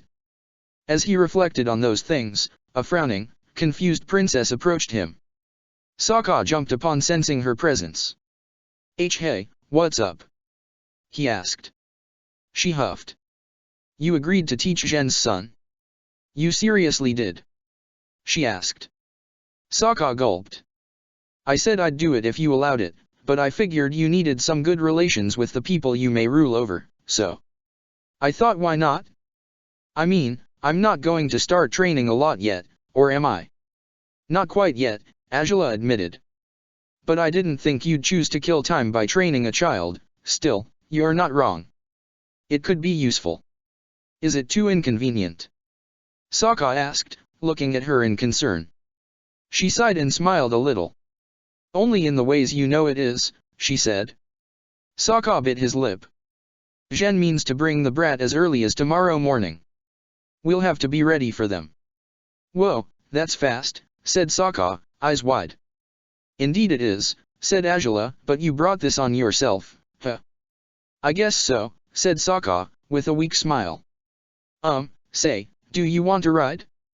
At least over the building and to your palanquin? Or even to the palace, the procession could return at their own pace that way. I'd rather not risk it, said Azula, with a small smile. I can try flying with you eventually, I suppose. Not tonight, though. All right, Sokka said, defeated. Azula's smile widened. Don't be so downcast and focus on your fearsome fight of tomorrow instead. You'll face a deadly 11-year-old, after all, she said. Sokka sighed. Yeah, what a terrible fight that will be, Sokka admitted, with a weak grin. Azula chuckled. I'll see you tomorrow morning, then. By dawn, she said. Don't sleep in. I'll try not to, he said, smiling warmly at her. The nobles and military members were leaving, and Azula made sure to join them, but not before glancing at Sokka once last time. He waved at her and sighed, climbing on his new air balloon and taking flight on his own. He floated in the sky for a while, gazing out at the stars as they slowly started to twinkle in the darkening skies, thinking of everything that had happened today. The challenge tomorrow posed for him could not go ignored. Naturally, he hadn't tried teaching anything to any children in a long time. Would this be a catastrophe? It certainly had the potential for it. He chuckled and shook his head. It didn't matter. Whatever the kid was like, he'd bear with him, albeit for Azula's sake. Chapter 133, Sokka's Student 2. The sun was barely rising when she entered the dragon's refuge. Xianlong groaned in complaint, his tail sweeping towards her, to keep her at bay. Azula snorted and regarded him with judgmental eyes. You're unreasonably lazy, dragon, she said, sorting through his tail's movements as Xianlong groaned. Come now, you've slept for almost 12 hours. The sun is rising. Only the last phrase compelled Xianlong to stop resisting and squirming. He would sleep in a little more, usually, but he rather loved to bask in the first rays of sunlight that touched the earth, and Azula knew it. She smirked as he turned around, yawning and scratching his mane clumsily. Do you have another stick in there? She asked, teasingly. Her dragon simply shrugged. What a mess you are, dragon. No wonder you're bonded to me. Xianlong snickered and scurried around the refuge, fetching the saddle so she could put it on him safely. She did it quickly and settled on his back, stroking the dragon's hair affectionately as he took off. While there were no twigs in it, it wasn't perfectly clean either, but Azula would have to groom the creature properly later, if she had the chance. The brightness of the sun was almost blinding, but for the two airborne firebenders, it was delightfully refreshing. Azula breathed deeply, as the cool morning air seemed to cleanse her body. Xianlong purred in his usual reptilian way. Before doing a few loops for the sake of it, Azula smiled and allowed him to fly playfully, without complaint. She held on tightly to the saddle, throwing her head back to enjoy the breeze that made her hair dance in the wind. The city was only just waking, and businesses were opening here and there. The streets remained calm so far, but Angela could see some people moving quickly, already immersed in business and duty at such early hours of the day. She smiled down at them and stroked Xin Long's hair. "All right then, troublemaker, let's go," she said. Xin Long groaned and obeyed his rider's request, diving towards Sokka's house. The dragon rolled on the grass after Angela climbed off, despite the saddle hindered his movements. Angela watched him questioningly for a moment before smiling and shaking her head. "You can go back to the refuge, get something to eat. I'll call you if I need you," she said, waving a hand towards Xin Long. The dragon hooted, obeying her right away and taking to the skies. He did want his fill of meat for breakfast, and the palace never failed to provide it for him. Angela made her way upstairs as quietly as possible. She opened the door to Sokka's room just before Song opened her own, heading downstairs to start working on their meals for the day. She was rubbing her eyes. The princess didn't notice her, just as Song failed to see Angela. The princess smiled as she gazed upon Sokka's lazy sleeping figure. He was spread over the bed, his mouth open, a small trail of drool dripping down his cheek. She shook her head. "How graceful," she commented. "One would think you'd try to look more dignified in your sleep." Angela stepped towards the bed, sitting by his side and admiring her lover. She stroked his hair gently, and his chest continued to rise and fall peacefully. She sighed, pleased that the sight of his breathing, while comforting, was no longer something she was frantic to see every time. He truly had helped her in many ways, guiding her towards the right path to appease her worst trauma yet. Still, she wasn't here to think about that. "Wake up, lazy man," she said. "I know it's way too early for your standards, but seriously, get up. Zhen can arrive at any moment, and you'll give him a terrible impression if you're in bed when he does." He didn't respond at all. Angela raised an eyebrow, wondering if he had fallen asleep at a late hour. It was rare for him to be so deeply asleep. "Hey, Sokka," she said, tapping his shoulder. "Up with you. Seriously. If you get up, you'll get a kiss." "No? Really? Then you get no kisses whatsoever today. How does that sit with you?" "Huh, you won't wake up even with that? I guess you're hibernating? Is this something savages do, perhaps?" She bit her lip. None of her provocations were paying off.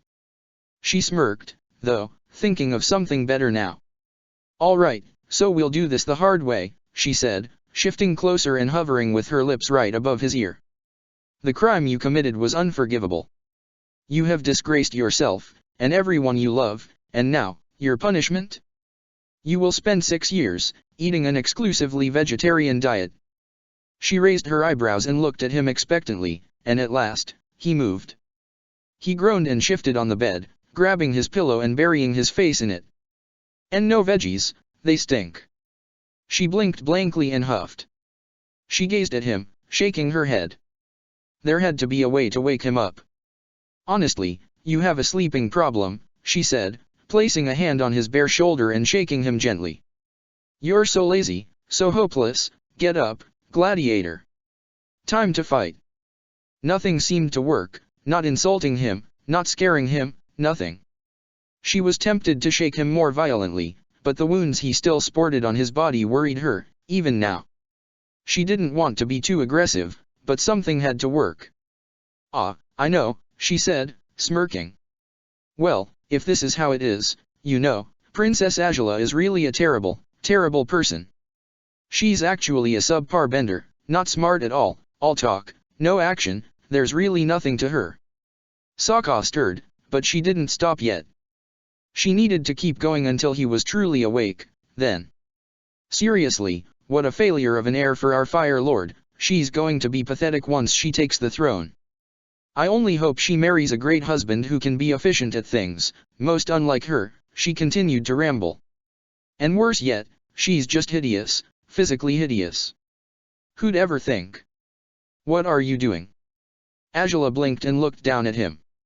Sokka rubbed his eyes drowsily, an irritated grimace on his face. "Ah. Finally," she said. "I was running out of bad things to say about myself." "You shouldn't have had any to begin with," he grunted, pushing himself up and leering at her. Troublemaking, lying princess. Lying? Come now, I was only. Lies, lies, lies. Sokka exclaimed, hugging her and bringing her down on the bed with him. She laughed as he did. You're amazing and you're not going to make me think otherwise. And if you marry someone, it'll be me, and I won't be that efficient compared to you anyways, so everything you said was a lie. Sokka, I was trying to get you to wake up, that's all, she said, laughing. Don't take it that seriously. And you're the most beautiful woman to ever walk this world. Don't forget it, he pouted before kissing her lips softly. Hi. Hey, she said, smiling. You wouldn't wake up any other way. Yeah, well, I was having a nightmare about vegetables. Sokka said, grimacing and shuddering. Azula smirked. Yeah, maybe that was my fault. Huh. Or maybe it's a coincidence. Who knows, she said, shrugging. At any rate, good morning. Morning to you too, said Sokka, smiling and kissing her again. We should just get back to bed, it's so early, damn. There's a reason why I'm here at this hour, remember? She said, raising her eyebrows as she sat up on the mattress. Sokka sat too, his arms wrapped around her waist. The kid you're supposed to train could be here any moment now. Ugh, right, said Sokka, grimacing. Here I thought you were just visiting for other reasons. As fun as our escapade to the hot springs was, I'm still not risking taking our encounters as far as we'd like to, she said, kissing him. But soon, I suspect. Very soon. I'm sure you won't resist me for much longer, Sokka said, with a proud smirk. Azula smiled. How cocky, she said, taking his hand and jerking her head towards his closet. Stop wasting time. I'll even help you dress up. You should help me undress, instead, Sokka teased, smiling, but he closed his eyes lazily right afterwards and fell completely silent. Azula watched him briefly before snorting. All right, and then I'll do all sorts of unspeakable things to your sleeping body. Sounds like fun, she said. It took him a moment to register what she'd said, and he blinked himself awake before scratching his head. Yeah, okay, would be more fun if I'm awake for it, he said, with an apologetic smile. Azula smirked and moved to the closet. I'd be willing to test it, though, mind you. I could even tie you down, you said you were interested in trying that.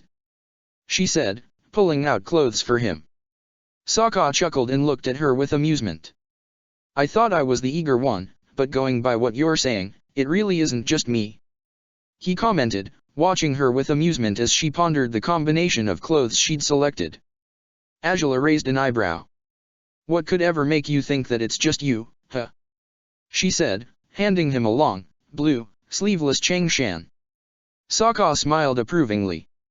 This ought to look nice on you. Might actually help you look like a respectable master and everything. Heh, that's flattering, he said, smirking as she offered it to him while gathering the rest of his clothes. Still. I guess this is not going to be so easy, is it? Will this kid train with me once a week at this unreasonable hour? Please say no. I have no idea, Azula said, smiling at him. But alas, you told Zhen you'd do it. I did it for your sake, Sokka pouted. Azula nodded. Which is all the motivation you should need to get up early once in a while, right? She said, smirking with malice. Sokka's pout now was accompanied by a frown. Sure, but do tell, then, what shall be my reward for helping you out in this way? Sokka asked. Azula sighed, handing him the rest of his clothes. She stood in place for a moment, eyeing him with uncertainty as he climbed off the bed, pushing down his sleeping pants and putting on fresh ones. She shrugged soon enough. I don't know, truly. What do you want from me, Gladiator? She asked. That is within my ability to offer you, of course. Oh, so I get to choose? He asked, smirking as he pulled up the pants and fastened the belt around them. Azula picked up the Changshan again. Well, let's just say that the one who gets tied up isn't me. Ah, sure thing, she said, skeptically. She had thrown the Changshan around his shoulders before he could elaborate further. I will not lower my dignity to such shameful levels for your sake, Gladiator. Absolutely not. He smirked, sensing her voice tone was far from serious. He knew by heart how to tell apart whenever she was messing around and whenever she wasn't. As she smirked back at him, it was clear which case this was. Really, now? So, it turns out there's nothing I wouldn't do for you, but you do have limits for what you'd do for me. He said, as she fastened his Changshan while caressing his strong chest as much as she could in the process. She raised her eyebrows. Well, do excuse me for having standards, she said, looking at him playfully. Sokka laughed. Standards? No, what this really means is that I've always been right when I say that I love you more. Ha. Angela certainly did not expect the conversation to take such an unexpected twist. She looked at him indignantly for a moment, as he savored his triumph happily. You dare make such false claims, she said, leering at him. You deserve to be punished, you shameless savage. Oh, now, I'm a convalescing poor man who needs his rest and his, hey, he exclaimed, laughing as she pushed him down on the bed and climbed atop him, towering over him on all fours. He snickered. Seriously, how competitive. Is it that hard to accept the truth, princess? The truth? You are twisting facts into whatever is most convenient to you, and yet you claim you speak the truth, she said, clasping his wrists to hold him down and poking his nose with hers. He chuckled.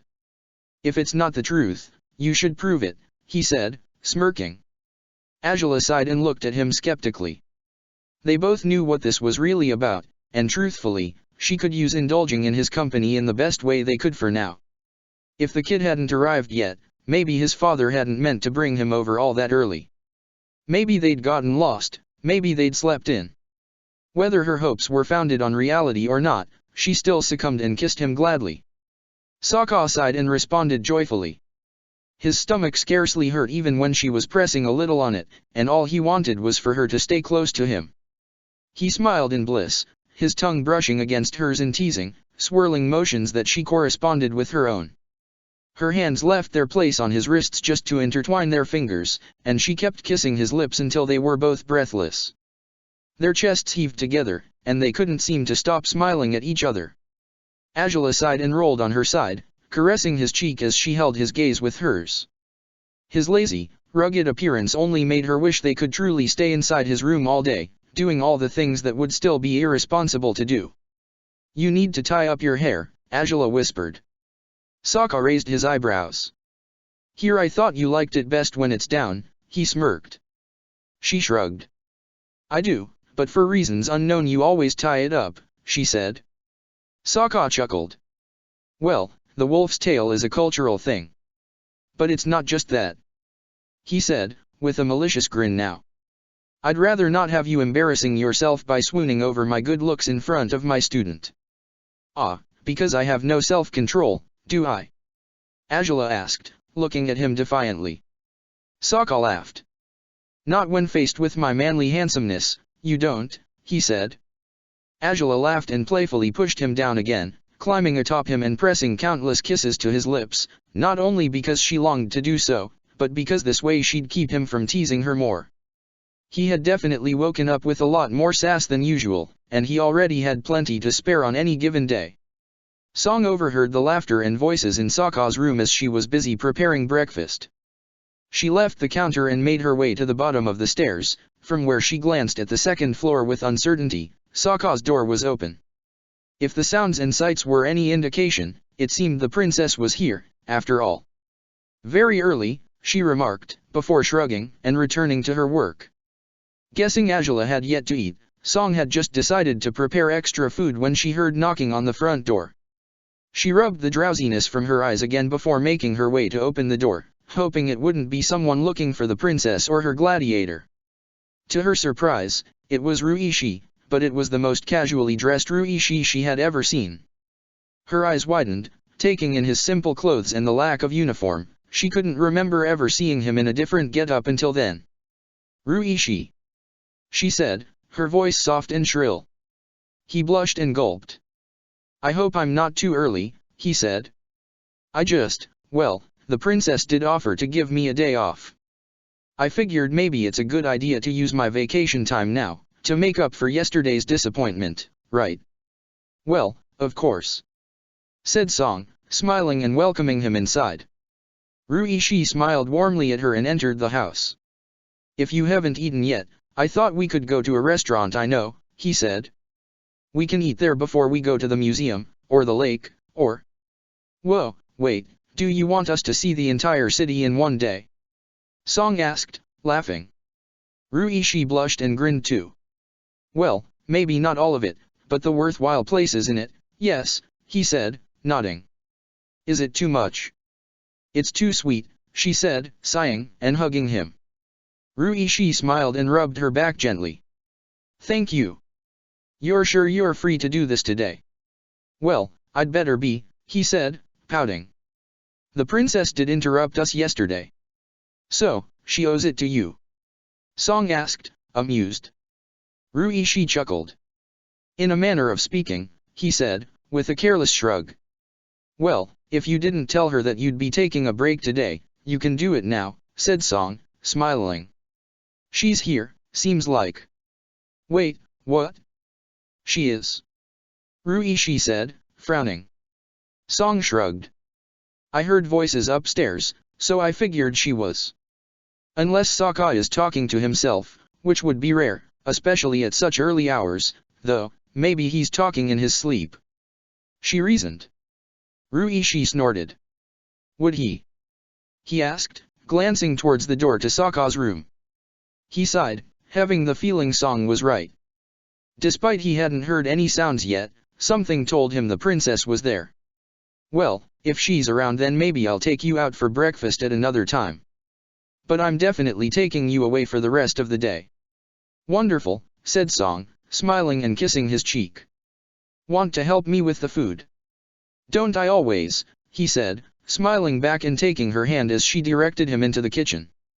Sokka and Azula had around half an hour of leisure time before breakfast was ready. By the time Song called them, their situation had reversed somewhat, as Sokka was the one atop Azula, kissing her devotedly, her fingers tangled in his still loose hair. I think. Song's calling, Azula mumbled against his lips. He grunted and kissed her again. And here I was having so much fun making up for yesterday. He sighed and kissed her one more time before sitting up. Azula did the same and smiled somewhat groggily, ever overwhelmed by Sokka's passionate ways. While she sure enjoyed being in charge of most things, letting Sokka do as he pleased with her in bed was one of the truest pleasures she had discovered in life. She liked being dominant with him, but it was far too enjoyable to lose herself in his delectable kisses and strong arms just as well. You haven't eaten yet, have you? Sokka asked, leaning close and pressing his face to her neck. Azula smirked. No, I hadn't. And if you keep doing that sort of thing we'll never get to the kitchen, you know. I'm just making the most of the fact that the kid isn't here yet, he said. We'll have to be boring and professional when he arrives, won't we? Pfft, you, boring and professional? Especially professional. Don't make me laugh, she said, smirking and standing up. His jaw dropped with indignation. Hey! He squeaked, as she laughed her way to the stairs. He didn't hesitate to follow her, a playful smile on his face. Finding Ruishi in the kitchen was a surprise for the two lovers, but not an unwelcome one, even though his casual apparel startled them. Still, after having traveled with him while disguised, they were considerably less surprised by his get-up than Song had been. So, did you fall off your bed? Ruishi asked, smirking at Sokka. First time I ever see you up so early. More like Azula shoved me off it, said Sokka, chuckling. She rolled her eyes. You know, maybe I really should do that the next time I drop by to find you're still asleep, she said, looking at him menacingly. Sokka cringed as she smirked. Your reaction would be priceless. Mina, he said, pouting. The four of them sat at the kitchen table to eat together, enjoying the meal Song had prepared with Ruishi's help. By now, they were almost used to eating this way, as it had been happening more often lately, and all four of them found it to be an agreeable arrangement, despite Ruishi wouldn't be likely to admit as much. So, going by your attire, I take it you're taking up my offer for a day off, Ruishi? Angela asked before taking a bite of crab. Ruishi blushed and nodded. We were hoping to see more sights in the city, said Ruishi. Song has been here for so long but hasn't seen most of what the capital offers. So, we figured it might be a good way to spend the day. You should go see all the good restaurants. Then you can recommend the best ones to me, said Sokka, beaming. You'll only want to go to the ones that exclusively serve meat, though, said Song, smirking. Sokka chuckled before gobbling down more food. Why are you here so early, though? Ruishi asked Angela. It's not like you to arrive at this hour. Isn't it suspicious? It's not when a lieutenant decided Sokka would make a fine sword master for his son and promised to bring the kid over bright and early, said Angela, sighing. I wanted to be here because, as my gladiator's actions reflect on my own, it's quite inconvenient for him to make a mess of this and I hoped to make sure he wouldn't do that. So, you're here to keep an eye on me? Really? Sokka asked, raising his eyebrows. Well, that and I had to get here early to make sure you'd be awake once the kid arrives, said Angela, shrugging. As we both know, you weren't exactly willing to get out of bed. I even had to induce your vegetable nightmares and it still didn't work. You did what? Song asked. Angela smirked as even Sokka looked at her inquisitively. I really did hope it'd be enough to wake him up, but saying he'd be punished for 6 years by eating nothing but vegetables only gave him nightmares about them instead, said Angela, chuckling. Sokka yelped in indignation as Song laughed and Ruishi smiled a little. The princess seemed quite satisfied with herself even as Sokka ranted about his terrible nightmare, which included being eaten by the vegetables on his plate, amongst other things. His explanations only brought everyone to laugh harder yet, as he pouted and ate with irritation, scowling at Angela all the while. Ruishi and Song took off briefly after breakfast, bidding them goodbye and good luck with their training of the boy. Sokka and Angela watched them go from the door, Sokka's resentment over the vegetable incident already forgotten. Must be nice, going out on dates like that, huh? He said, raising his eyebrows. Angela looked at him with unease. I know, but, you know we've gotten away with too much as it is, she whispered. Sokka chuckled and nodded. Yeah, I guess we have, he said. Still, maybe we could do it someday. Pretend to be completely ordinary people, just head into some town we've never been to, and have a date. I have the feeling you'll just want to find a bed for most of it, though, Angela teased him, smiling. Sokka chuckled. Heck, I always do when I'm around you. Date or no date, he said, winking at her. Honestly, I'm just glad they can have something somewhat normal, even if we can't, said Angela, shrugging. In the world we live in, it's a true miracle a slave and a royal guard could be together as they are. It's a miracle that a gladiator and his sponsor can, too. Especially when the gladiator is a slave, and the sponsor is a princess, said Sokka, stroking her hair. Angela sighed. Especially when we had all the bad blood we did, too. How did we ever get over all that, huh? She asked, smiling at him as she led him away from the door, which he closed behind them. Oh, through unhealthy doses of reality mixed with loads of pining, a pinch of lust, then all of it got mashed together with trust and...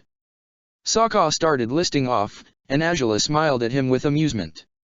That's one simplistic way of looking at it, she said. Sokka smiled guiltily and shrugged. You really didn't want me to recount all of it again, did you? He asked, chuckling, and leaning close to her. Maybe I did, she whispered. That way, once you reached the parts where we were at our worst, we'd stop wanting to kiss and touch each other, and we'd be as aloof towards one another as we could be once the kid arrives. Oh, come now, nothing can make me stop wanting to kiss or touch you, he said, chuckling, and leaning close to steal a kiss indeed from her. Angela sighed. It's true. All right, truthfully, we'd best make the most of being alone while we can. I doubt we'll get away with this for much longer, she whispered, locking her arms around his neck and pulling him down with her as she sat on their usual red couch. Whoa! He exclaimed, as she laughed and smiled at him. Will you make every moment count, my dashing water tribe warrior? She asked, with a teasing, sarcastic smirk. Sokka huffed but smiled back, kissing her fiercely. "Of course I will, you'll see," he exclaimed as she laughed. "And there was no need for sarcasm, I am dashing. And a warrior. And from the water tribe. And yours." Angela smiled as they fell sideways on the couch. Sokka hovered above her as usual, looking at her defiantly. Her hand moved to his chest. "True enough, you really are," she said, smiling before leaning in to kiss him. "Mine, that is. And everything else too." Sokka squeaked. She laughed and kissed him deeper. They didn't stay cuddled together for long, even if they would have gladly done as much. Time kept ticking by, and the child surely would show up sooner than later. They would do best to avoid being caught in a compromising position. "He's really got a weird concept of bright and early, doesn't he?" Sokka said, sighing as he lounged across the couch. Angela had been sitting on his lap, but she had climbed off him to fix her makeup to perfection, standing near the back door that led to the garden, her hand mirror in one hand while she worked the lipstick over her mouth. She shrugged. Might be Zhen was busy with something. "It's not impossible," she said, glancing at the door. "Maybe he's not coming at all," said Sokka, smirking. "Maybe we'll have the whole house to ourselves, for the whole day. And of course, we'll make the most of it if that's the case, won't we?" Angela asked, looking at him skeptically.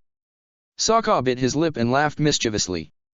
"I can't see any reason not to," he said. Angela snorted. "Really, though?" "Of course you can't," she said, rolling her eyes. "I suppose you've worked out and regained your strength. Maybe going for it isn't the worst idea." Sokka's eyes lit up and a smile broke out over his face, but Angela raised her chin proudly. "But I'll make sure you have more endurance before we try anything risky," she said, and his smile fell. "I wouldn't want you fainting after finishing while I'm still unsatisfied, now, would I?" "You're just making excuses," Sokka pouted. Angela laughed. Yes, I am," she admitted, walking towards him and cupping his face. Sokka sighed and dropped his head on her lower belly, his arms around her legs. "Is it that hard to believe that I don't want you blacking out because of too much excitement?" "You'll think it was a waste to wait so long when we get back to it," Sokka said. "I guarantee it, princess." "Better to waste time than to push you beyond your limits," she said, encircling his neck with her arms and holding him close. Sokka groaned and buried his face in her belly. "As you'd have it," he mumbled. They were still holding each other when a knock sounded on the door. Angela pulled away from Sokka, who let her move away while pouting in disappointment. Yet he stood up and breathed deeply, gathering himself so he could play the sword master as best as possible. "Well? You're not expecting me to open the door, are you?" Angela asked. Sokka blinked blankly and smiled awkwardly. Right. "Oh, damn, here we go," he said, wiping his lips cautiously one last time before moving to the door. Zhen was indeed at the door this time, with an apologetic smile. In front of him stood the child Sokka had seen with him in the ball the year before, a boy with curly hair and large, brown eyes. He looked to be around 11 years old, and his eyes betrayed an innocence Sokka hadn't expected, going by the stories Zhen had shared during their hot air balloon trip. He smiled warmly at the child, hoping to look encouraging. "I'm so sorry we're so late, and after I said we'd be early, too," Zhen exclaimed, bowing at the princess remorsefully. Sokka smiled and shrugged. "Oh, well, it happens to some people," he said, waving a hand carelessly, but his reassuring words were cut off by his companion. "You really should have been here on time," Angela said, bluntly. Sokka's eyebrow twitched, and he glanced at her with unease. "What kept you so busy, Lieutenant?" Well, I actually have to run to get my paperwork in order right away," Zhen explained. "The Admiral agreed to give me a recommendation letter, so I can be one of the head officials in the new Air Force. But there's so much to do, and I got caught up with all that, but don't worry. I'll sort everything out and return to Fetchwiven by sundown." "Before sundown?" "Promised thing." "I do hope so, Lieutenant," said Angela, smiling a little and nodding. "Very well, do go on. I'll oversee the training session between them, take care of your business as you must." "Thank you, Princess." Zhen said, smiling back before turning to his son. I'll be back before you know it, Huiven, just you wait. I'll be a swordsman when you're back, Dad, you'll see. Huiven replied, excitedly. Zhen chuckled and messed with his hair gently. That's what I like to hear, he said, before smiling at Sokka and nodding. Good luck. Likewise, said Sokka, smiling too as Zhen walked out the door again, rushing to the carriage that awaited him in the street. Huiven stayed at the threshold of the house, waving at his father. Zhen smiled and waved back through the window as the carriage rolled away. Once he was gone, Sokka cleared his throat, and Huiven jumped at the sound. He turned to look at Sokka with uncertainty, as the gladiator stood tall and strong before him, his arms folded across his chest. So, Huiven, said Sokka, smiling a little. You want to be a swordsman, is it? Yeah. Huiven exclaimed, smiling too. It seemed Sokka's full height and menacing position didn't daunt him all that much. I've seen you fight in the arena before, some time ago. The bad guy, kicked you and your goodies down there. Sokka blushed and grimaced as Azula snorted behind him. Yes, they both remembered that occasion quite well. That was far from my most graceful fight, I'll admit. You also beat that other bad guy in one punch. Huiven said, beaming. And you fought the blind bandit, but you didn't win. So, you've really been in the crowd for many of his fights, Azula said, raising an eyebrow. Are you a fan of his, by any chance? You could join the Blue Pack, in that case. Yeah, I'm pretty sure he's too young for crazy fan clubs, said Sokka, shaking his head. Huiven still looked at him with a wide smile. I've always looked up to the strongest non-benders, even when they lose, he said. I always lose when I fight in school, so. Oh? You get into fist fights? Sokka asked. Huiven shrugged. Yeah, I start them, he said. Sokka's jaw dropped. I've won a few times. But never against Chen Mei, she always beats me. She? Sokka asked. Huiven pouted. She's a bender and she's really strong. Huiven exclaimed. Sokka chuckled. Must be like the princess over there, then, he said, smiling at Azula. She raised an eyebrow. Excuse you, I didn't get into fist fights in school, she said, pointedly, before lifting a hand and calling forth a plum of dancing blue fire. Doing this would have been enough to scare away any challengers, though I still got none anyways. Exclusively female schools tend to be quite strict when it comes to these things. I go to a mixed school, Dad thinks it's for the best, said Huiven, smiling. Though he said I might find a wife sooner like this, but I don't want one. Oh, of course not. Girls are weird, aren't they? Sokka said, beaming. Huiven nodded. Yes. Very. Azula rolled her eyes and shot Sokka a sharp glare. He snickered as he moved to pat Huiven's shoulder. All right, young man, he said. I get the feeling you'll be quite a receptive student. Yep, it's always better to start once you're a little older. Have you taught other kids before? Huiven asked, as Sokka led him to the backyard. Well, I did teach kids, but not swordsmanship, Sokka said. I taught the princess how to use swords, though. Stop boasting about it, Azula said, as Sokka snickered. She's quite talented, though, so I don't think you'll be training with her yet, said Sokka, taking a chance to glance back at Azula and wink at her. She huffed. Then I'll just train with you. Huiven asked, stopping in the middle of the backyard, his eyes wide as he took in the surroundings. What are we going to do? Sokka frowned, a sudden realization hitting him now. While he had done quite a bit of emotional and psychological preparation for this, he had neglected one detail. Well, first off, you have to start by stretching, he said, with a smile. Can you do that, or do you want me to tell you how? I can do it myself. Huiven said, nodding proudly. As the kid warmed up, though, Sokka walked slowly towards where Azula stood, at the steps that led inside the house. She raised an eyebrow as he looked at her uneasily. What are you doing? She asked. He gulped. I was thinking we need training gear, you know, wooden swords and such. Of course, so. I may have only just realized I have nothing of the sort in the house. Angela's jaw dropped as she looked at him in disbelief. Sokka swallowed, feeling an embarrassed blush coming up on his face. I've always used my actual weapons when we train, remember? He said, gulping. Angela huffed and sighed. So, I suppose you come to me because you want me to fix your little mishap, isn't that right? She said.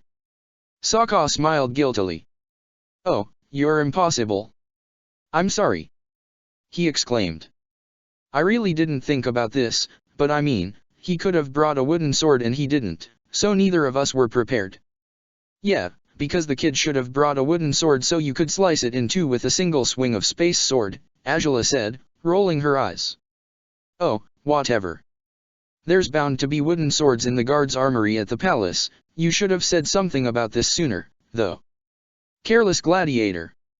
You're too nice, Sokka said, sighing, and bowing his head gratefully at her. Whatever would I do without you? You'd be even more hopeless than you already are, that's for sure, she said, with a small smirk. Keep the kid busy while I'm gone, and the next time you need me to bring something for you, give me a heads up beforehand, maybe. Thanks, Angela, really, he said, sighing as she moved to the backyard too. Huyven was performing common stretching exercises, moving his body in repetitive motions, but his eyes were glued to Angela's back as she stood amid the uneven grass in the backyard. She could feel his gaze upon her, and it drove her to grimace a little.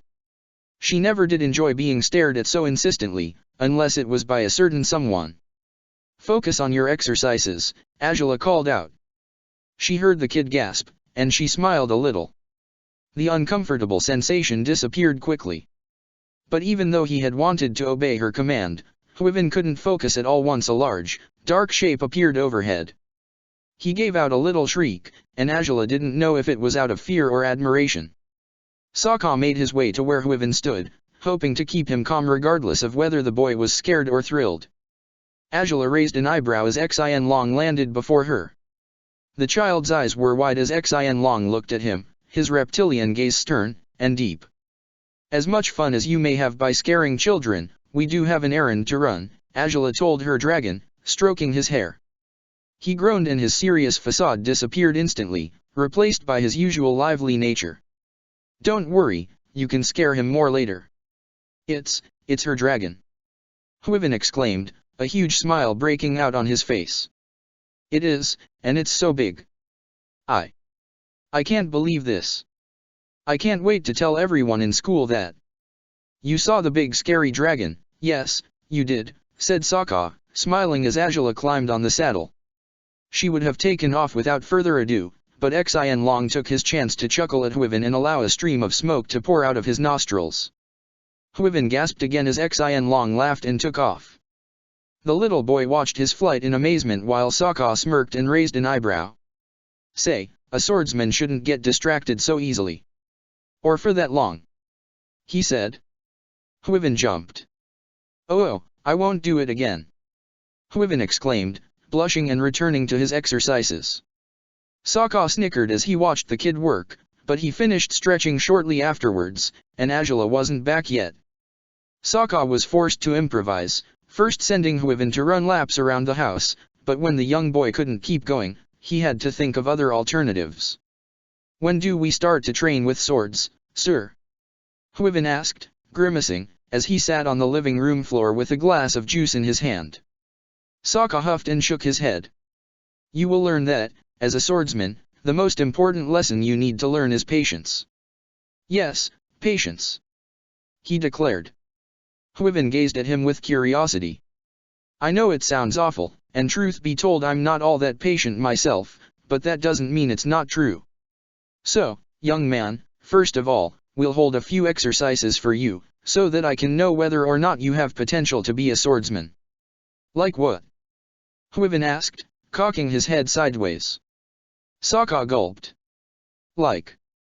He left the child hanging for a moment before returning to him, with a long sheet of paper and a tray with ink. He dragged Huyven to the sitting room's table, and placed the paper and ink before him.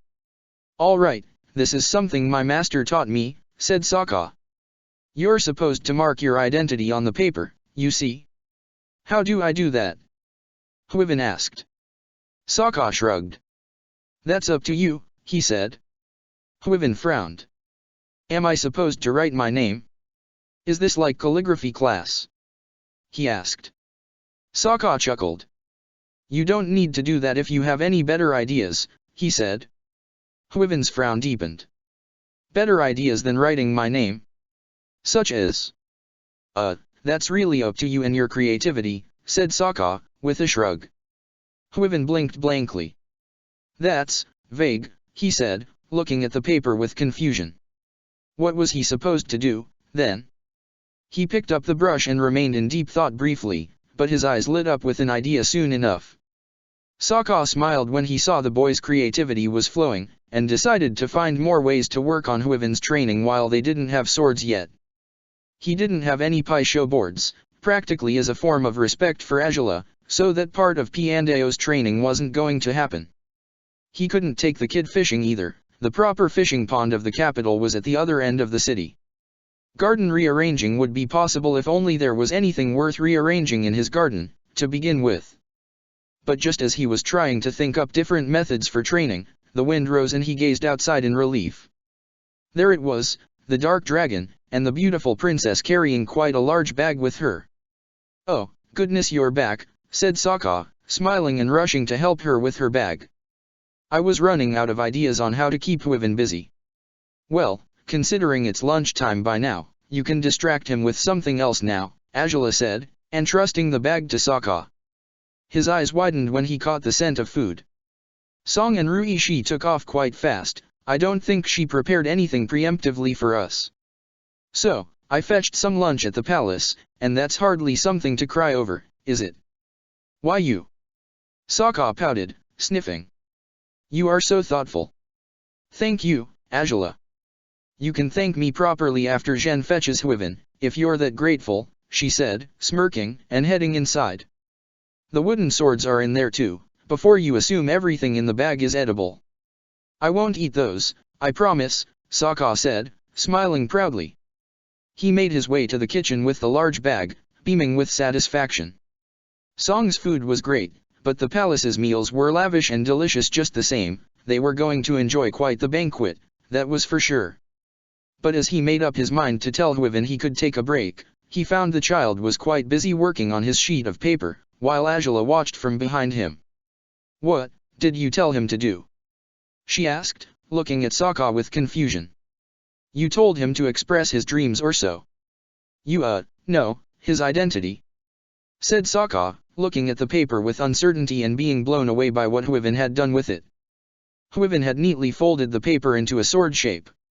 It wasn't too big, but it was large enough for him to write his name on one side of the blade, and the name of his presumed sword on the other. Steel Nightmare. Sokka read aloud, as Huyven smiled at him. That's the name you'd give it. Isn't it cool? Huyven exclaimed, but his excitement froze upon glimpsing Sokka's confused face. Is it a bad name? Did I do this wrong? Am I not cut out to be a swordsman after all? I didn't say that, said Sokka, chuckling. I'm surprised, that's all. You do have quite a lot of determination, though. You'll stop at nothing to be a swordsman, right? Yeah. Huyven said, his eyes bright again. Sokka smiled approvingly. Well, then, if that's the case, you should know there's something else you need before we can start training for real, he said. Huyven gulped. I'm ready for any challenge, he said. Sokka smirked. Are you now? I am. You're completely sure of that? Yes, sir. Then, let's have lunch. Yes. Sir. Huyven was left blinking blankly as Sokka chuckled. He patted Huyven's head. You'll be too weak to hold your sword if you don't eat. It's lunchtime, Huyven. The boy blinked again, but he smiled and shrugged. His appetite sat well with Sokka, who led the way into the kitchen. Soon enough, the three of them were eating together while Huyven recounted the many gladiatorial fights he'd seen and asked Sokka about the techniques he could teach him. Sokka mostly shrugged enigmatically but smiled approvingly at Huyven. It appeared the boy's enthusiasm translated into an acute attention to detail. His retelling of every fight was so thorough that it was somewhat uncomfortable to eat to the stories of guts spilled, flesh burned, and extremities slashed off their bodies. Is the kid really a suitable apprentice? Angela asked, as Huivin returned to the backyard, to meditate as Sokka had commanded him to, after he was finished eating. Sokka was busy cleaning the dishes, something he wasn't too experienced at, but he was doing his best. Angela would have offered to help, but if someone was even less experienced with chores than Sokka was, it was her. You ask because of how giddy he was about fighting and blood? Sokka asked, with a weak smile. I know it may sound like he's violence happy, but truth be told, he's a kid. A lot of kids think the life of a warrior is a lot more glorious than what it really entails. I mean, I was like that too, back in the day. I kept wanting to join battles rashly, even though I wasn't supposed to. Well, that's not really the same as glorifying carnage, as far as I can tell, said Angela, with a lopsided smirk, before sighing. Though I won't deny I didn't bat an eyelash over blood or violence when I was younger. I even... What? Sokka said when she fell silent. Angela grimaced. I wasn't all that bothered when my father burned my brother, is all, she said, looking away. As far as I could see, my father was teaching him a lesson. If Zuko wasn't going to fight back, then he had to lose the Agni Kai the proper way. You're not allowed to quit a fire duel, after all. The winner is the one that burns the loser, that's how it works, and he wasn't going to get off easy. Plus, your father really wanted to punish him, said Sokka. Angela bit her lip and nodded. He would have gone easier on him if he had fought back, well, that's what I thought, she said. But truth be told, maybe he wouldn't have gone easier on him at all. Nevertheless, my uncle stopped watching while I couldn't tear my eyes away. I was 11, too. Your society is also rather violent, so I'm not all that surprised, said Sokka, sighing. I've seen even smaller kids than this one in the arena's stands, after all. When you're led to think violence is how the world works, you don't really question it. Not to mention I always did want to be stronger than everyone else, Angela said. Most girls in my academy were horrified at the sight of blood, something I took as weakness. I refused to be daunted so easily. But I suppose it was all bravado in the end, considering all the nightmares I had over the last few weeks. Sokka looked at her with uncertainty. Angela smiled a little at him. I've barely had any lately, she said. You don't have to worry too much. Sokka sighed and focused on the final plates. His frown didn't recede, though. I'm glad to hear it, but there's something we haven't talked about yet that we should discuss, he muttered. Angela raised an eyebrow. What's that? I've been building up my strength, I've worked out, I've been getting back into shape, Sokka said. But the thing is, we haven't said anything about going back to the league yet. And the sooner we do, the better, right? Angela lowered her gaze. Sokka glanced at her sideways, unsure of how his words would sit with her. I know it's not something you want to think about, but you'll be fighting a weakling, Angela determined. Sokka's eyes widened. And we'll take a few more weeks to make sure you actually can fight. I won't be happy if you lose, you know. Heh, of course not, he said, smiling a little. You're okay with me returning to the ring, then? Really? I can't say I'm fully comfortable with it, said Angela, folding her arms over her chest. The risk is always there, and I'll never feel at ease about it, but if you don't go back, you'll have to start from scratch. I'm not about to make us repeat all our accomplishments all over again. We've come very far in these 2 years, and I'd be a fool if I allowed all that effort to go to waste just because I'm paranoid, right? Well, I wouldn't say you'd be a fool, but I wouldn't want that to happen either, Sokka nodded. Angela breathed out through her mouth. Then it's decided. We'll head to the dome tomorrow, check out whatever pending challenges we have, she said, tapping her arm with a restless index finger. Sokka smiled as he wiped his hands with a rag. It'll be weird, going back, but we really need to, he said, nodding. Don't worry, though. We'll do as you said and set the date within a few weeks. We're still about a month away from our dropout deadline, aren't we? We are, Angela said, nodding and looking at him. You'll likely be completely back to your typical self by then. Bigger muscles, better agility, endless recklessness. Heh, I think I've proven my recklessness hasn't changed because of my health, he said, smirking. Angela laughed. No kidding. You've made absurd decision after absurd decision in the past few days, she said. Sokka snickered. Not that I haven't enjoyed them, but still. It's good to know you have, I'll say, he whispered, leaning close and kissing her lips softly. Angela smirked and fisted the fabric of his Changshan to pull him closer to her. She kissed him again, and Sokka complied by embracing her and deepening the contact. If things carried on like this, if he was ready to fight soon, then surely. The sound of footsteps alerted them right away. Soft, quick footsteps. Angela shoved off Sokka just as easily as she had pulled him closer, but she put too much strength in the gesture. The gladiator toppled over and fell on his butt just as Huyven entered the kitchen again. I've meditated. I'm ready, he exclaimed, proudly, before taking in the scene in front of him. Angela looked at him with an awkward smile, as Sokka sat on the floor with wide eyes. Both adults stared at the child, who stared back in confusion. Is it you don't know how to bow to the princess? Huyven asked, looking at Sokka in confusion. Sokka gulped. Why yeah, I tried but did it wrong so she pushed me as punishment. A master swordsman shouldn't fall over so easily, Huyven pouted. Are you sure you're one? Hey. Sokka exclaimed, jumping to his feet. Angela grimaced apologetically. If you're so doubtful, then I guess I'll have to show you what a real sword master is like. You will. Huyven said, eyes lit with admiration again. Sokka smirked. Get ready, boy. We're about to get serious here.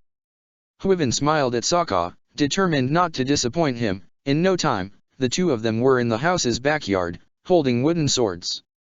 Angela sat by the steps that led to the house again, with Xian Long's head on her lap. She smirked, listening to Sokka's speech about the sword being an extension of a swordsman's own body. Huyven held on to every word he said, though his frequent questions about the matter made it clear he was taking everything too literally. Should I tie my sword to my hand, then, sir?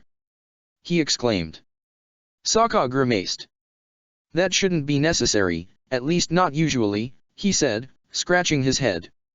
Though no doubt that could be useful in some fights, but still. Then, you mean I should be able to use my arm as I would a weapon? Sure, go on and polish it, sharpen it too so you can slice people in half with the wave of a hand. Sokka said, smirking and waving the sword. Huyven gulped. I'll do my best. That was sarcasm, Sokka said, chuckling. Huyven blushed. Oh. Of course. Angela listened to Sokka's long speech to Huyven, still caressing Xian Long's hair absent-mindedly.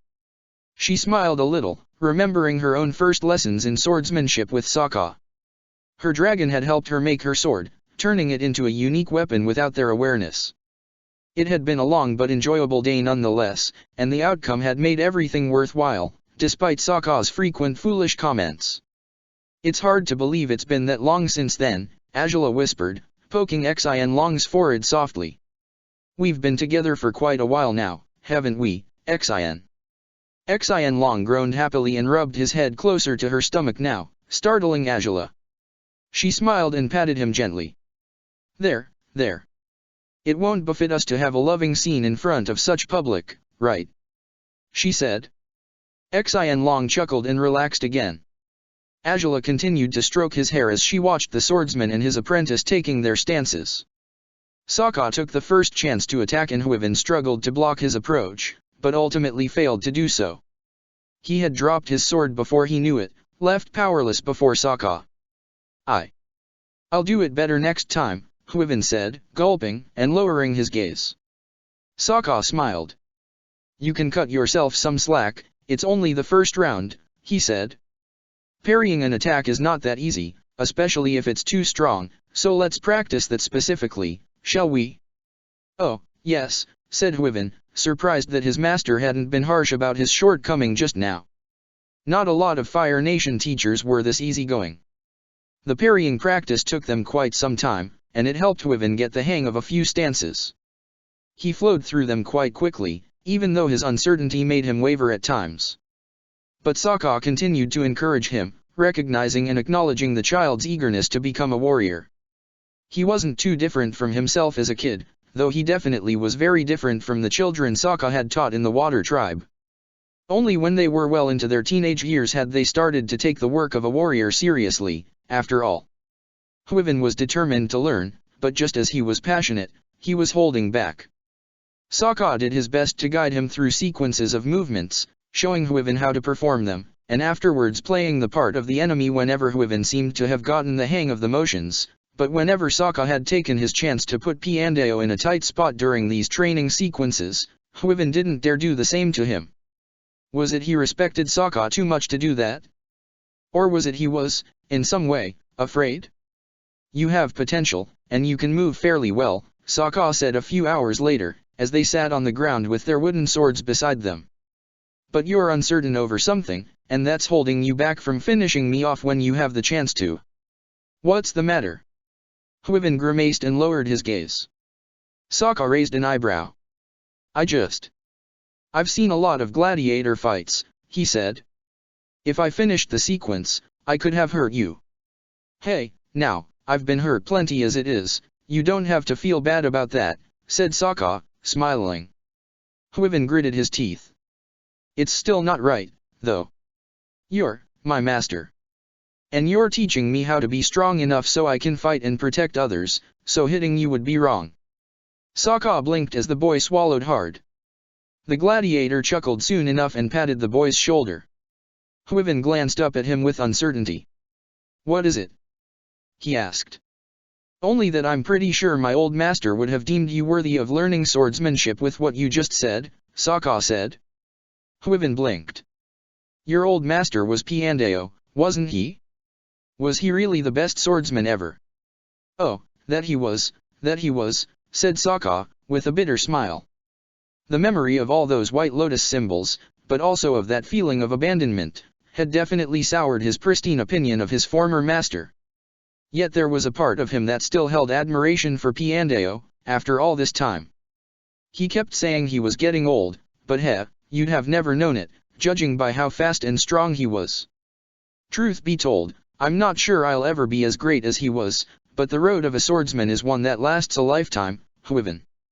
Never make the mistake of thinking you've reached your full potential. You might just discover otherwise when you least expect it. Huivin was in awe as he heard those words.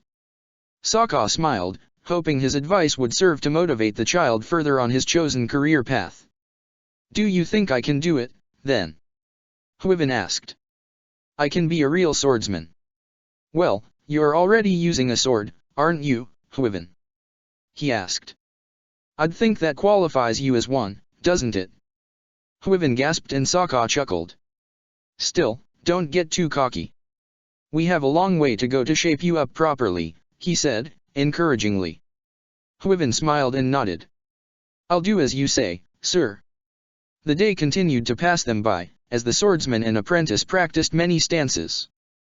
Huivin was adept to learning, and held on to every correction Sokka made, trying to avoid repeating the mistakes Sokka pointed out. By the end of the afternoon, they had a quick sparring match where Sokka went easy on the boy, hoping to see how well he would do against a mediocre opponent. All right. Faster! Sokka exclaimed, as Huivin stepped forward and swung his wooden sword on his. Move those feet or I'll turn the tides, Huivin. Huivin gritted his teeth and obeyed, stepping quickly to press Sokka back. His arms trembled with each blow, for he was already overwhelmed with exhaustion, yet his pride and determination were strong enough for him to continue fighting until the last moment. Find the openings, don't let the enemy catch you unawares. Sokka called, swinging his sword to Huivin's left. The boy jumped away, for it was too late to parry the blow. Good call, now, use those reflexes to hit back. Huivin snarled and lunged forth, raising his sword and striking Sokka's again repeatedly. He stepped forward with each blow, forcing Sokka to back down. If he interpreted the gladiator's smile for what it was, it seemed his master was pleased with his performance. You have to keep going, now, you've almost got me. One more push? Sokka exclaimed, but Huyven whimpered as he tried to hit him harder. The blows were actually weaker now, and Huyven's hands were no longer as firmly set on his sword's handle as before.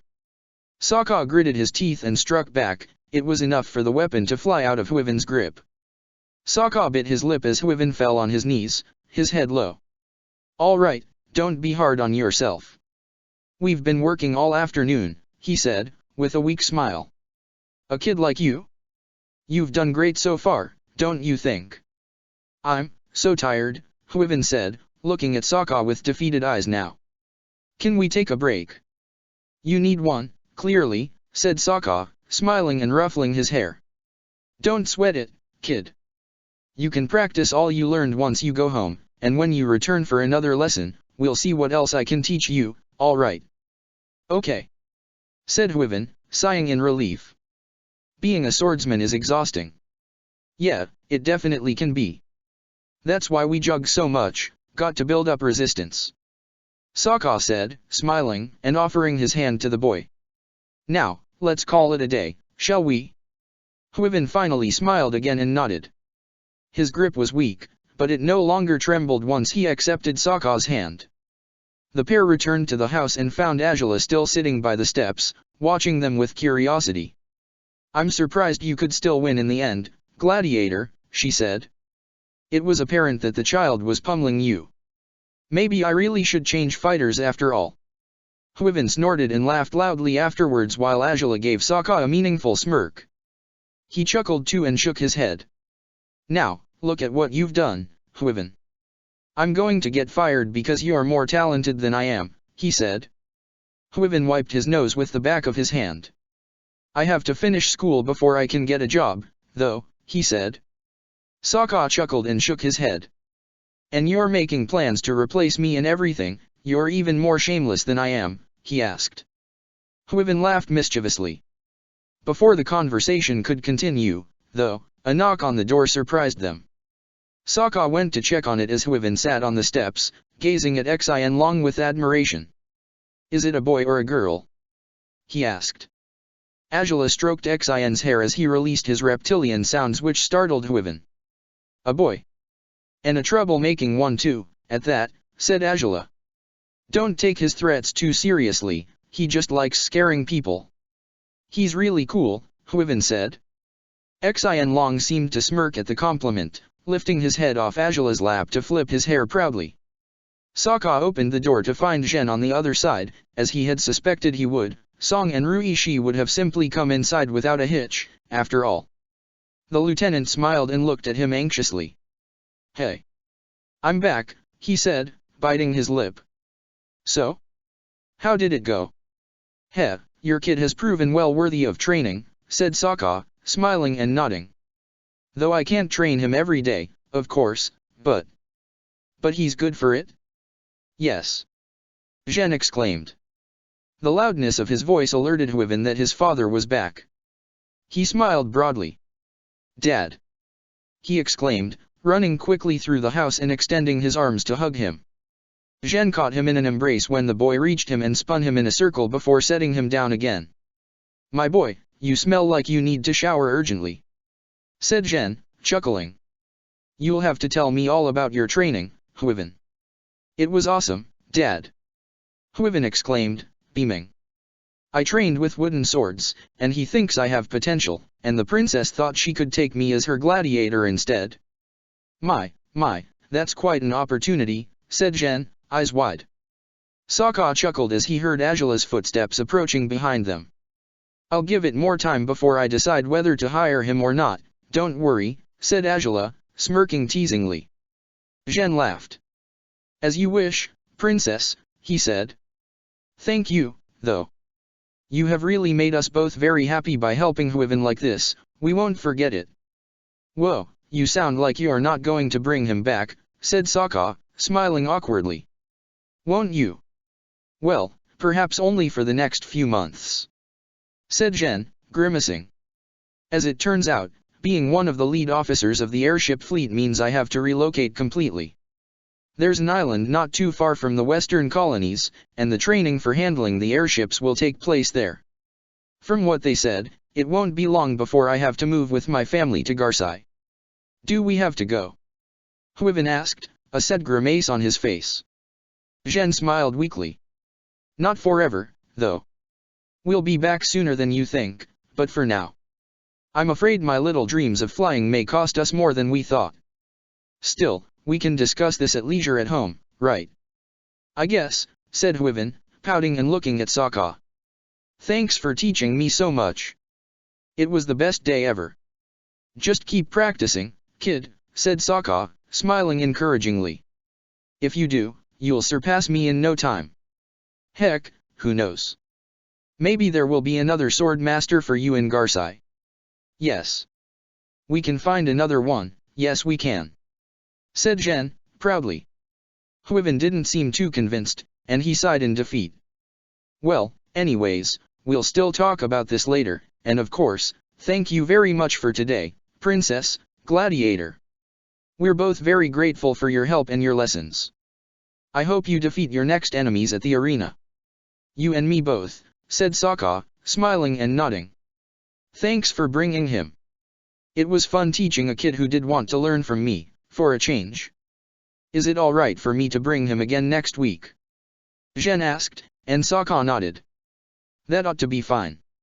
We'll make the most of the available time while we still can, said Sokka, and Zhen smiled before turning to Azula. Thank you for allowing him to teach my son, Princess, said Zhen, bowing his head to her. Azula nodded. Good luck with your new career path, Lieutenant. If you do well, you may yet acquire a new rank by the time we meet again, she said, smiling. Zhen smiled back and nodded. Let's hope so. Well then, Huivin, off we go. Yeah. Said Huivin, sighing before smiling at both Sokka and Azula. Bye. See you, Huivin, Sokka said, smiling proudly as the father and son returned to their carriage. The vehicle pulled away and the princess and her gladiator watched it leave, standing by the door again, just as they'd stood earlier that day. Azula raised her eyebrows and shrugged. I guess it is for the better that you won't be teaching him for too long, or too often, she said. You do need a lot of time to train properly so you can fight in the ring as you should. Indeed. Still, training calmly with a kid for now is better for my current health than training with you, said Sokka, smirking and closing the door behind him. You're too tough and oh so merciless. Merciless, really? She asked, smirking at him. He snorted. Yes, yes you are, he said, wrapping his arms around her waist and looking at her mischievously. Don't worry, though. I like that about you. As you should. You're the kind of man who thrives off real challenges, she said, caressing his chest. So I can't offer you any mercy, or else you'll be bored, won't you? Oh, terribly, he said, sighing and shaking his head. Azula's smirk widened as Sokka chuckled. But alas, I've never had a second of boredom by your side. I wonder why that is. Such a mystery indeed, she said, cupping his cheek and kissing his lips fully. This time there was no risk for a child to interrupt them, fortunately. The only potential witness was Xin Long, who merely groaned in the backyard and rolled his eyes at their bold affectionate exchanges before focusing on chasing bugs all over the grass. Azula smiled at the dragon's exasperation, and Sokka smirked while kissing her neck. She glanced at Xin Long and shook her head. I'm afraid he's going to start regretting bonding with me over all this, she whispered. Sokka snorted. If he does, I'll flick him, he said, before sucking her neck softly. Azula moaned. You're the worthiest rider he could have found. And speaking of riding. She whispered, biting her lip. Sokka raised his eyebrows. What, you do want to finish what we started in the morning? He asked. She laughed. Why wouldn't I want that? She said, caressing his face. You did fairly well against the boy, maybe you can handle a little more action already after all. If the princess wills it.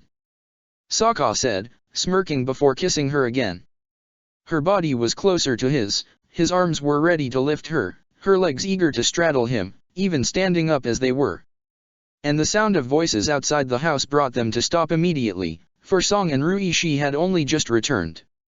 So much for not being interrupted by the kid, Angela sighed, dropping her head on Sokka's shoulder. He smiled sadly and hugged her. We can try tomorrow. We have to go to the arena tomorrow, she said. Sokka grimaced. Once we're back.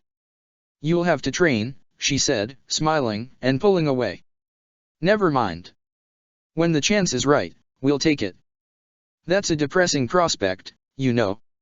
Sokka pouted, as Ruishi and Song finally entered the house. Hey, guys. How did it go? Oh, you were just there. Song asked, upon noticing they stood merely a few steps away from the door. She blinked blankly as Ruishi closed the door behind him. Despite her confusion, Song smiled at them, as Sokka and Angela took in the number of bags the two of them were carrying.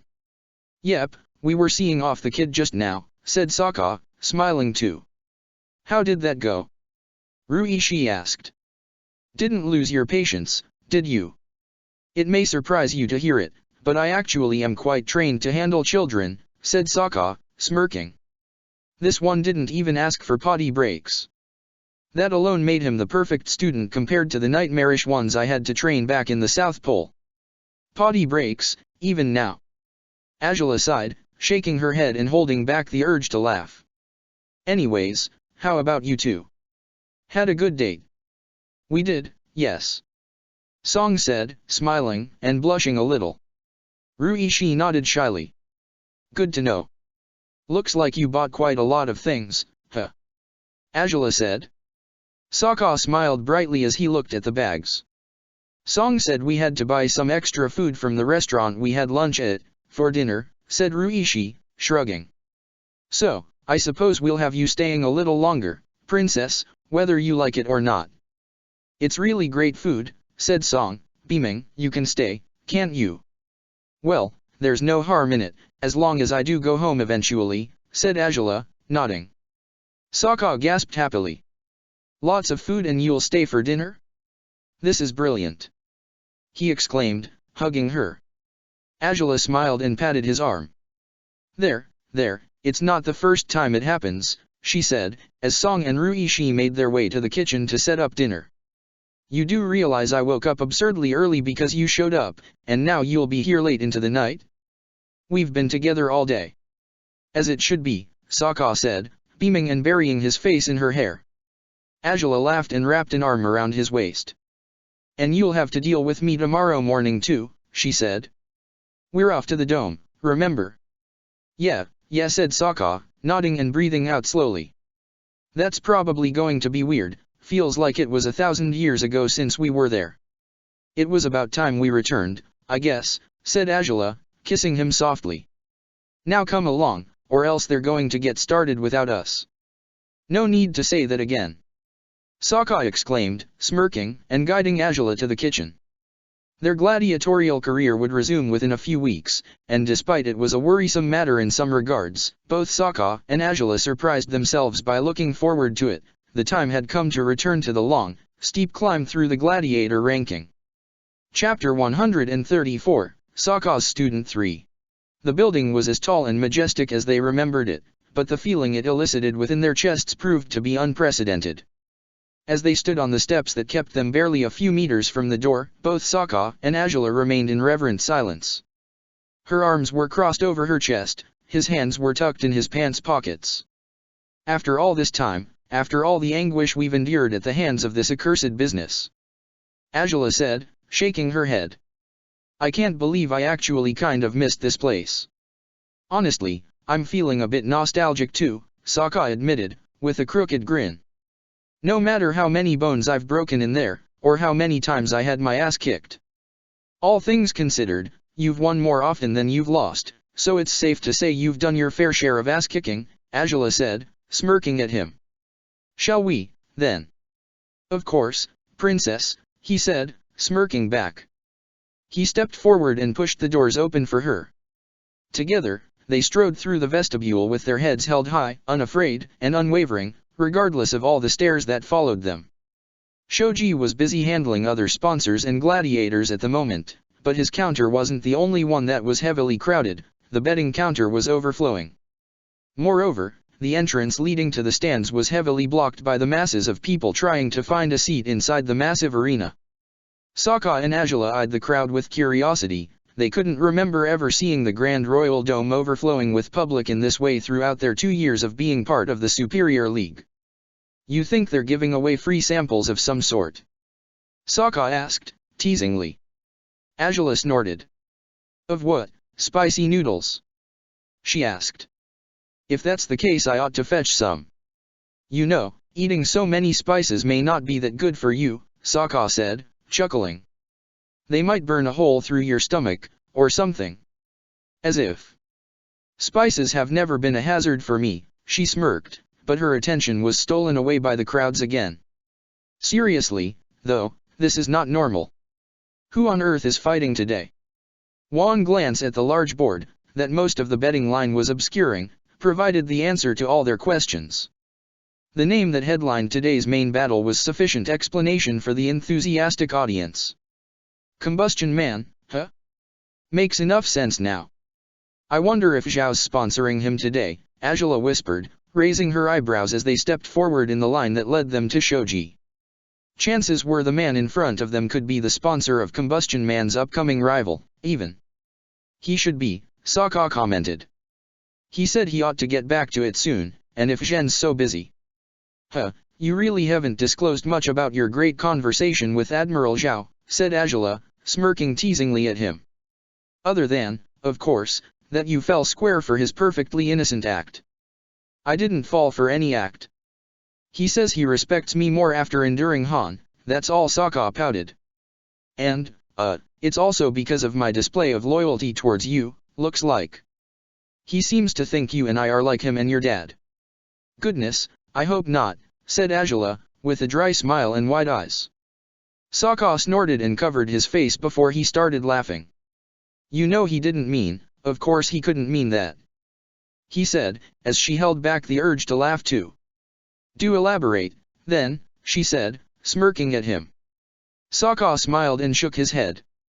"He didn't mind that I had called you by name once." "Yeah, it slipped out before I knew it," he said, with a grimace now. Azula sighed. "But he said he did the same with the Fire Lord all the time, because they've been friends for very long." "Well, we've definitely not been friends for as long as they have," said Azula, looking at him skeptically. "In fact, I question that we're friends at all." "Oh, really? Even after all this time?" Sokka asked, smirking. She raised her eyebrows and shrugged. "Would you really consider me your friend, Sokka?" she asked, in a lower voice. He laughed and nodded. "The best of them, actually," he said, smirking at her. She sighed and tried to hold back from blushing. "You need more friendships in your life, then," she said. "All I do is torment you, after all." "Maybe I have no common sense and I like to befriend my tormentors," he said, shrugging. "Well, the part about your lack of common sense is unquestionably true," said Azula, smirking as the man in front of her finally moved away, headed towards the stairs. Shoji's eyes lit up, as they often did, when he laid eyes upon the princess in her gladiator. He smiled brightly, though with some melancholy too. "Oh, I was hoping you'd be back, but I didn't know you would be here today," he exclaimed, almost tearful. "You're both okay?" "Yes, the heaps of creepy rumors can be debunked officially by now," said Azula, nodding. Shoji giggled and nodded. "We had heard the Blue Wolf was invited to some event with the Fire Lord, but it was something exclusive, so nobody knew if it was true or not," he said. "I'm so glad, though. So many awful things were said." "Well, now you know the worst of them weren't true," said Sokka, smiling encouragingly at Shoji. "It's good to see you two, Shoji. It's awesome to know you two are okay," he said, sighing happily and looking at them expectantly. "I suppose you came here to see the ranking? I doubt you want to watch Combustion Man. Even if we wanted to, we would never find a place to sit if the stands are that crowded," said Sokka, with a skeptical smile. Shoji shrugged. "You don't have to sit with them, though." "But you did come for the ranking, yeah," he said, with a gentle smile, as he picked up the scroll. "You've actually stayed in a good position, despite you haven't fought for some time." but all the victories from Udeo really gave you a good boost that kept you afloat, so. Great to hear, said Angela, nodding. What's his position, then? He's it, said Shoji, scanning the paper quickly until he found the Blue Wolf's name and smiled. 127. And with a grand total of 16,970 points to his favor, no less. Whoa, seriously? Sokka said, blinking blankly. Here I thought we'd have fallen down to the 150s all over again. It's a real surprise. I guess the rest of the fighters aren't all that competent if they couldn't make the most of your fighting hiatus, said Angela, with a small smirk. Shoji bit his lip. Well, maybe not all of them. But the blind bandit got ahead of you again, he said. Both Angela and Sokka sighed. By how much? The princess asked. Just around 1,000 points, she's only 5 positions ahead, said Shoji, smiling encouragingly. You could catch up to her, well, if you're ready to fight again, of course. We think we are, said Angela, giving Sokka a meaningful stare. He nodded proudly. So, do we have any worthwhile challenges? Anything good for our return to the fighting ring? You could take on this one firebender, Explosion, said Shoji, picking up her challenge. She's around 100 positions below you, hasn't been too effective lately, and the Blue Wolf has a good record against most firebenders, so I think, of your available challenges, she's the best option for the Blue Wolf to get back into the swing of things. Seems reasonable, said Angela, taking the challenge into her hands. Most the others who have challenged you have a better record, like Pixie, or the Ruthless Hero, so while the Blue Wolf likely could beat them, it might take a lot of work to defeat them. I figure you want something lighter for now, he said. Angela nodded. Then I guess that Explosion will do. Who knows? Maybe fighting an explosion can prepare you for your eventual showdown against Combustion Man, said Angela, smirking at Sokka. He stiffened. I do hope she's not as explosive as he's supposed to be, he said, grimacing. Shoji chuckled and shook his head. Nobody is, he said, handing Angela a brush and ink so she could fill in the challenge with her requirements. Though if you want to fight Combustion Man one day. I know, I'd better be stronger than I am right now, said Sokka, with a crooked smile. Have you ever seen him fight? Shoji asked. He's really scary, I'll say. You've seen him, then? Angela asked, raising an eyebrow as she handed Shoji the challenge sheet. He added the rest of the necessary information to make it an official challenge. You do know quite a lot about gladiators, but I've always seen you sitting here. Oh, I don't watch a lot of fights, but I tend to sneak in for the last ones every day, he said, smiling. Usually I won't have much else to do by the time the last fight is up, and as Combustion Man has fought so many times I've caught a couple of his fights, but I don't really like seeing him in the arena. It's really daunting. How so? Sokka asked. Angela sighed. Do you really want to know? She asked. He blinked blankly. You're not saying we should stay and watch, are you? He said. People are still pouring in, you know. And those people don't have the privilege of being of royal blood, Angela said, with a proud smirk. Did you forget where we are, Sokka? The Grand Royal Dome has a balcony for the royal family's private use. We can simply watch the fight from there. I forgot, Sokka said, blinking blankly. I mean, that balcony is always empty, so I didn't think. Well, that's because I'm usually only here to sponsor you, not to watch. My father doesn't have enough leisure time to spend it watching gladiator fights, and my brother kept forsaking his royal privileges and lurking around the royal dome while hiding under a hood whenever he came here, said Angela, with a skeptical smile. Therefore, royals seldom use their balcony. But today seems a good opportunity to use it again. Maybe this way you'll understand why Shoji is so scared of Combustion Man. Yes, I won't deny I am. But to be fair, everyone's scared of him, said Shoji, blushing. Angela chuckled a little. Fair enough, she said, before looking at Sokka again. So, shall we witness the might and prowess of the fearsome Combustion Man? You've already seen him fight, haven't you? Said Sokka. Angela nodded. I have no idea if he has improved. Who knows, he might have extra limbs nowadays, or maybe he can set off chain explosions. She shrugged. Sokka snorted. Well, we'll have to watch him fighting to know as much, I suppose, he said, smirking and sighing. Shall we? You have a key to the royal balcony? Azula asked Shoji, who nodded and searched for it. We'll return it once the fight ends. Sokka gulped as Shoji handed the key to Azula, already apprehensive about what they would witness.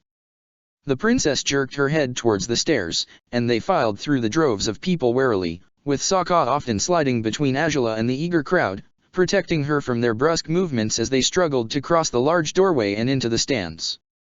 This is a nightmare, Sokka said, grimacing as someone elbowed his back accidentally. Is this what will happen when we get to the top of the ranking, really? It's likely, Azula said, sliding out of the crowd at last when she reached the second flight of stairs. Sokka followed her quickly, glaring back at the people pushing and yelling down at the stand's entrance. Which is why we'll make sure to arrive at least an hour early once we're that high in the ranking. I won't risk getting caught in mobs like this one. I suppose it checks out that violent people would love Combustion Man's fights, huh? Said Sokka, sighing. They continued climbing the stairs, headed not to the usual balcony Azula frequented, but to the one in the upper floor. Sokka had only climbed these stairs fully once before, when he had hidden in the dome's roof after his fight with the notorious Stingray.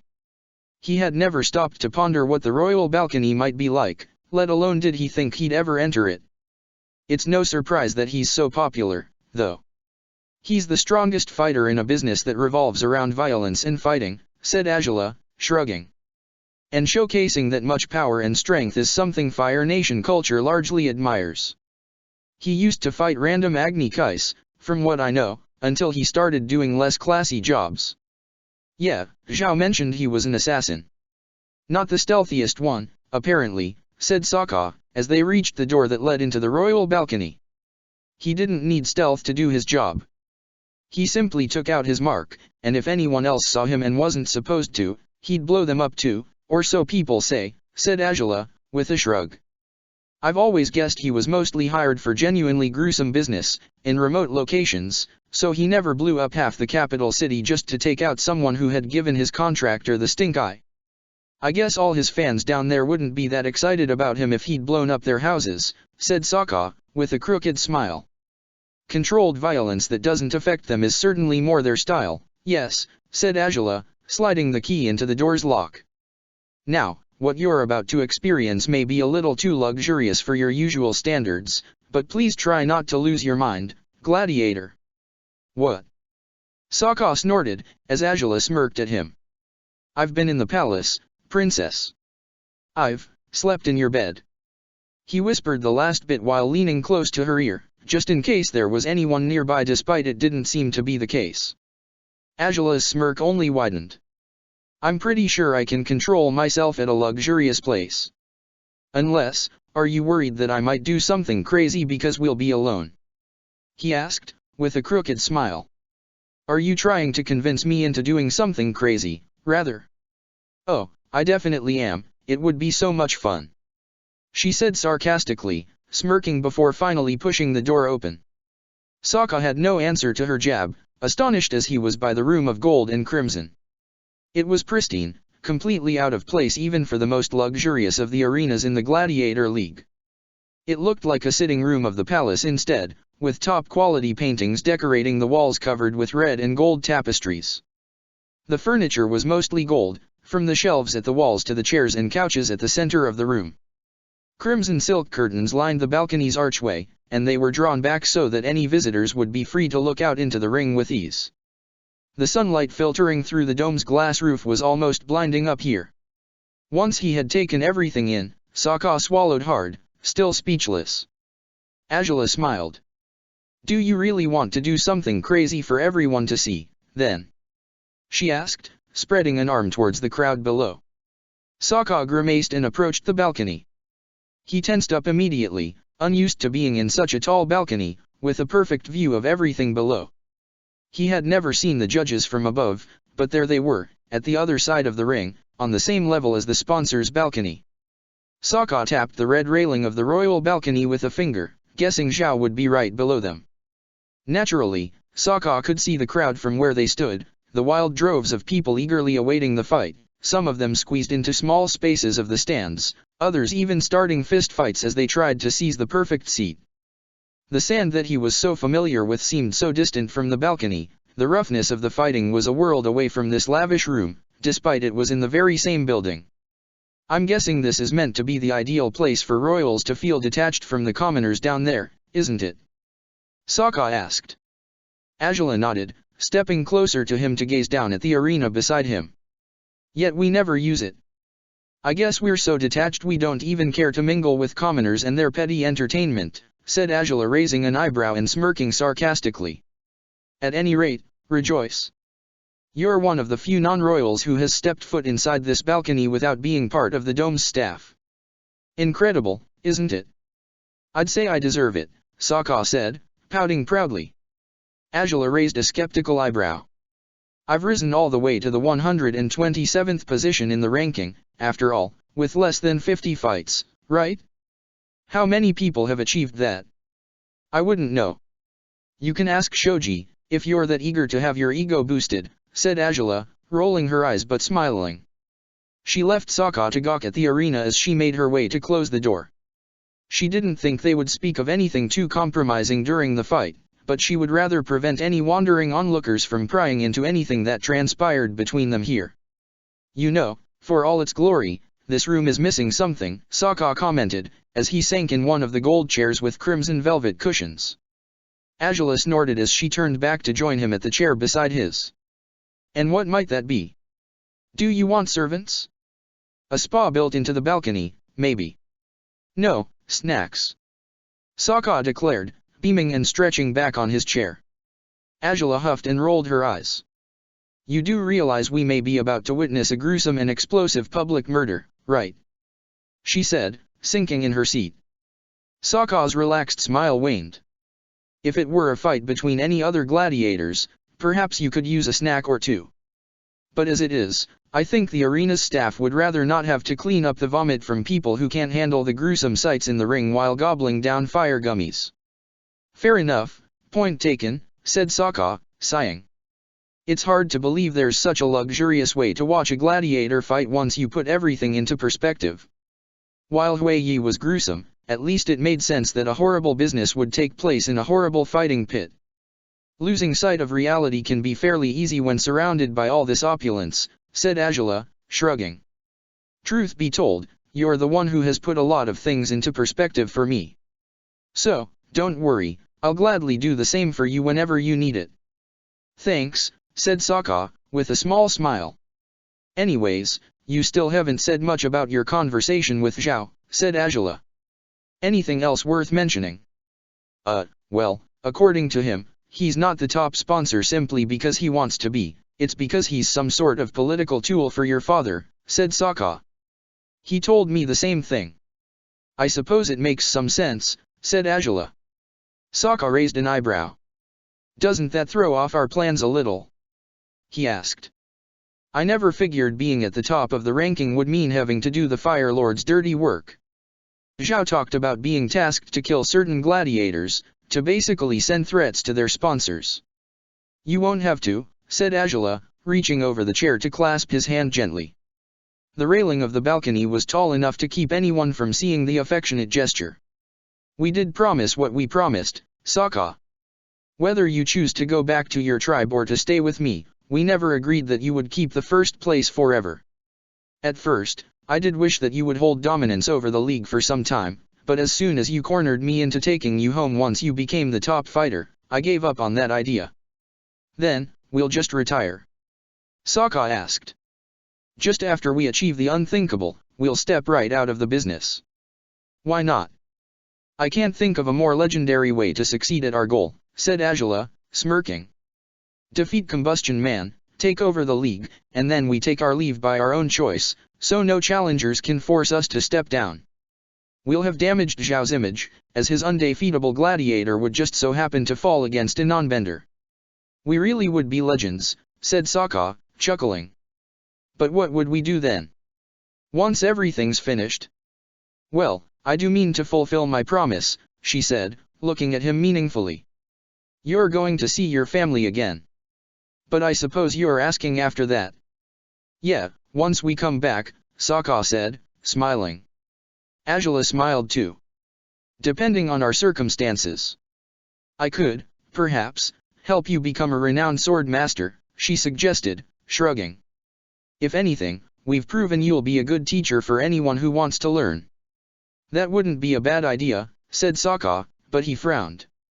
Though, I will admit, thinking of it in the grand scheme of things, it means I'll be helping strengthen a whole new generation of Fire Nation soldiers. You can do what Piandao did, then, said Azula, with a sarcastic smile. Raise them into being critical of the Fire Nation, so they won't use their power for the forces of evil. You sound oh so cynical about that, he said. She laughed. It's hard to imagine you deliberately manipulating children or even grown men in any way, she said. Then again, look at what you've done to me. I shouldn't underestimate your manipulation abilities. Hey, I didn't manipulate you. Sokka said, laughing in disbelief. Azula shrugged. So you say. She smirked, looking away pointedly. Sokka chuckled. Still, being a sword master could be fun if I can be as picky about my students as Piandao used to be about his, he said. That way I'll make sure I won't get stuck with kids who don't want to be there, eh? Seems like your tribesmen were quite stubborn, weren't they? Said Azula, with a sympathetic smile. Sokka sighed. I would put my everything into motivational speeches and they'd just run off at every opportunity to play at sticking their tongues to ice blocks, he said, rolling his eyes. They were incredibly receptive to my teachings, as you can tell. But anyways, as long as you drop by for classes with me regularly, I'll be pleased with this procedure. Oh, so I still need lessons on swordsmanship, then? Azula asked, with a questioning stare. Sokka smirked. I'm afraid you do. Lots of them. You really have much more potential than what you've shown me so far, said Sokka, winking at her. She rolled her eyes. That's certainly flattering, just as it's insulting, she said. Sokka chuckled. Come on, do you have any better ideas for us to still be in touch, if not this? He asked. Azula smiled and shrugged. I was under the impression that we would marry each other someday, and all that. Seems to me that we'll stay in touch if we do as much, right? Sokka bit his lip and smiled at her. She avoided his gaze, focusing instead on the sand pit below, as the megaphone man stepped forward to deliver his usual introductions. As their hands were still linked, Sokka squeezed Azula's fingers gently, knowing all this talk about the future was hard for them both. There was no telling what could happen, even in the best-case scenario, but dreaming of a bright future was encouraging, nonetheless. Welcome, all, to another match in the Grand Royal Dome. The man with the megaphone exclaimed. A loud cheer answered him from the public. Today, we shall witness the prowess of the finest competitor in the league, the most remarkable of our gladiators, as he fights yet another foe who dares challenge his iron fist rule over the superior league. The stands are packed, the crowd is wild, and everyone's ready for the showdown of the week. I suppose he does fight around once a week, if not more often, said Azula, raising an eyebrow. His full record has insane stats, compared to everyone else's.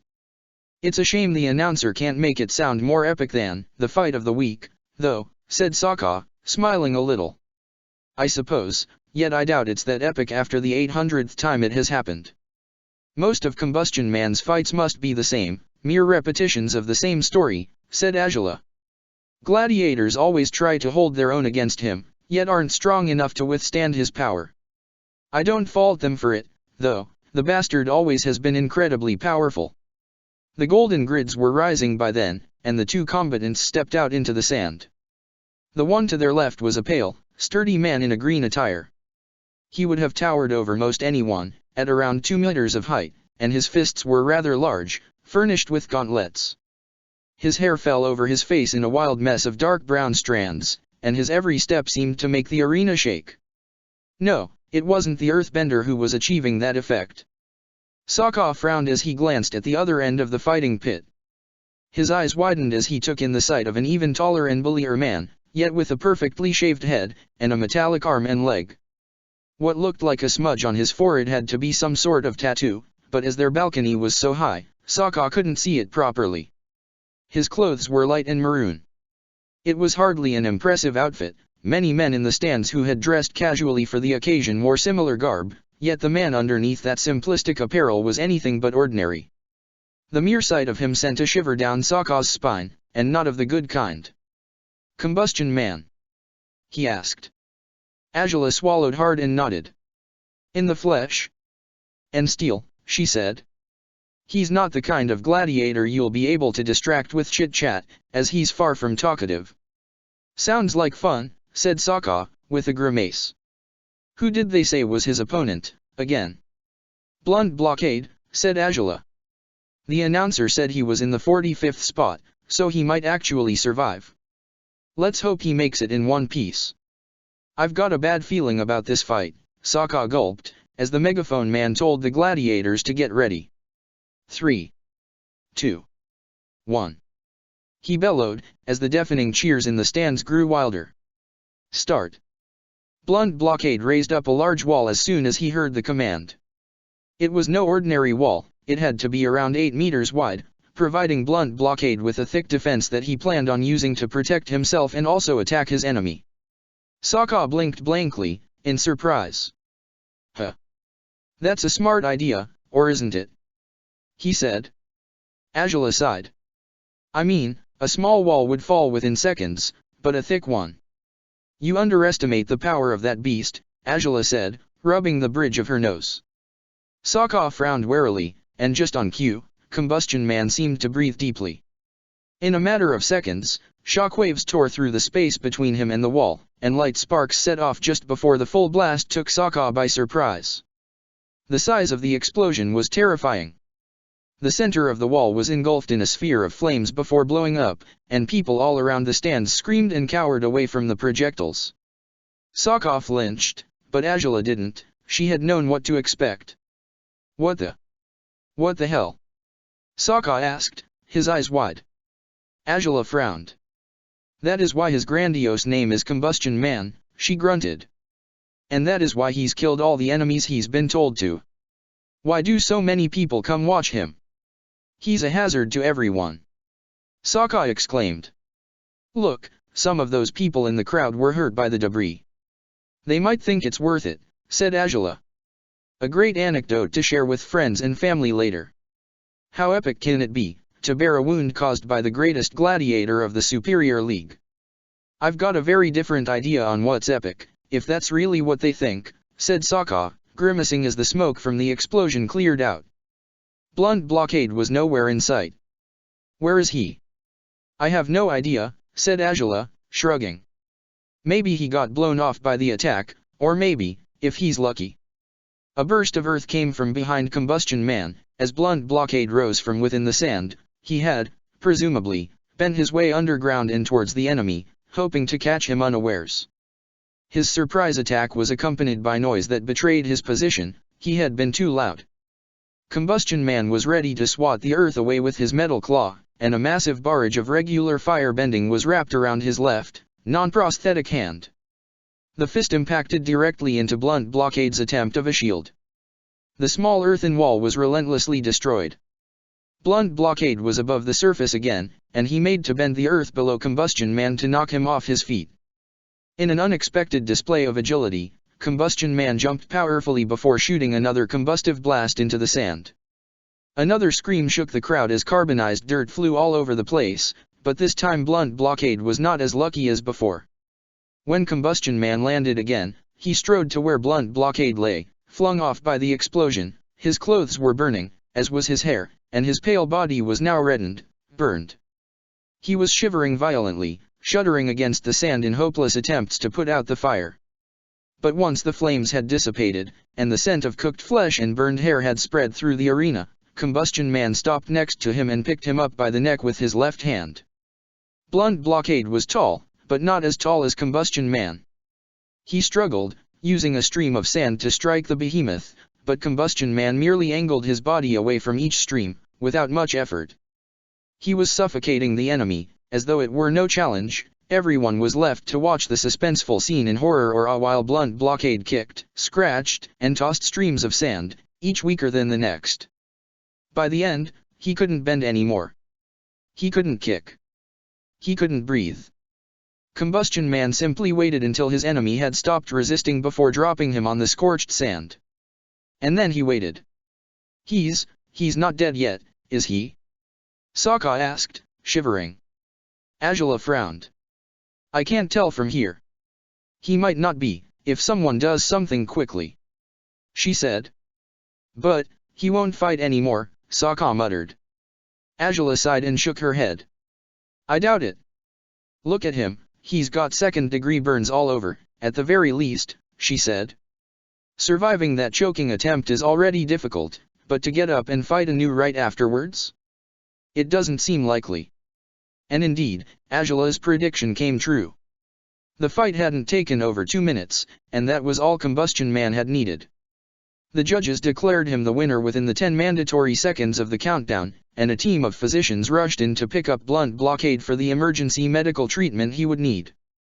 But what Sokka registered was the loud cheer. The deafening, proud support of a crowd that had basked in watching a man blown up by his enemy, just because it was entertaining. Because his life was to be forfeited just to give them a fun story to tell their peers. Anger boiled inside Sokka, and his brow furrowed as he glared at Combustion Man from where he sat. He only snapped out of it when he felt Azula's thumb gliding over his clenched fist. He blinked, himself aware of his surroundings again, of his companion's concerned golden eyes. Azula didn't seem surprised, not by his reaction, not by what they had seen. Are you all right? She asked, despite knowing the answer to that question. Sokka sighed and shook his head. What on earth was that? He asked her, his voice shaking. How could he? That guy was in the top 50, he was an earthbender, and... Calm down.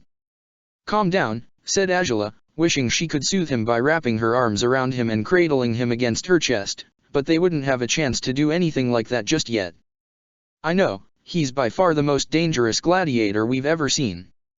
I've known it for quite a while, but you still think I could take him? Sokka asked, looking at her in disbelief. How? I mean, believe me, I'd love to be the one to wipe the floor with him after this, but, how? We'll have to look for a solution, Sokka. It's impossible for him to be utterly unbeatable, said Azula, shaking her head.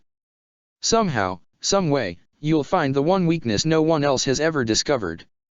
And once you do, you'll defeat him and everything he stands for. The sickening crowd that loves his every execution, the countless deaths he has delivered and earned nothing but admiration for, you'll put an end to it all. I know you will. I think you believe in me a little too much, said Sokka. I don't think there's any reasonable way, any possibilities, for a guy like me to just beat him. Fine, perhaps you can't take him down by yourself, said Azula, shrugging. But you're not alone, or are you? Sokka's frown softened as he looked at her. She didn't smile, but she squeezed his fingers again. We've never cowered over any challenges, she said. You've fought death more times than you can count. Combustion Man won't defeat you the way he destroyed blunt blockade. You won't be another mark in his history of victories in the league. We'll see to that. Sokka breathed out but nodded now, looking at Azula with determination. She gripped his hand hard, and he returned the gesture. Yeah. We're going to do this, he said, with a small smile. I don't know how, and it sounds utterly unrealistic, but I'm with you. His reign will end. That it will, said Azula, smirking and standing up, letting go of his hand before doing so. So, shall we head home? I think we've done all we had to do in the dome by now. Yeah, please, said Sokka, sighing and shaking his head. I can't believe watching a fight was damn near as bad as being in one. Well, now you understand why he's the one at the top of the ranking, said Azula, as they moved to the door. Do firebenders fare any better against him? Sokka asked, frowning. Azula shook her head. Hardly. Though I suppose you could say firebenders understand fire better, and they can avoid the degree and number of burns that blunt blockade couldn't, but that doesn't mean they do much better, in general. She locked the door behind her as Sokka sighed and shook his head. What he had witnessed was still utterly unbelievable. Could a man like that be defeated at all? He had barely needed to attack his enemy thrice before rendering him helpless, and blunt blockade had looked like a powerful foe, too. He was a capable earthbender, of the sort that Toph would likely enjoy fighting. Yet he had fallen before Combustion Man so easily. How do you think Toph would do against Combustion Man? He asked, suddenly.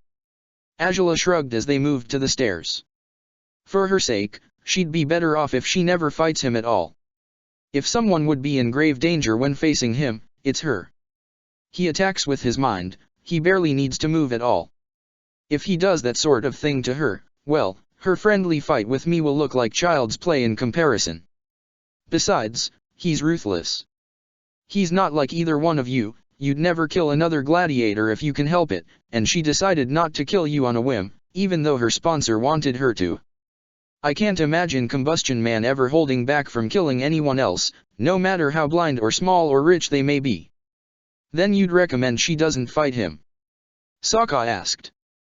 Angela shrugged as they moved down the stairs. It's really not our business, though, she whispered. Maybe I'm underestimating her and she might prove to be strong enough to survive him.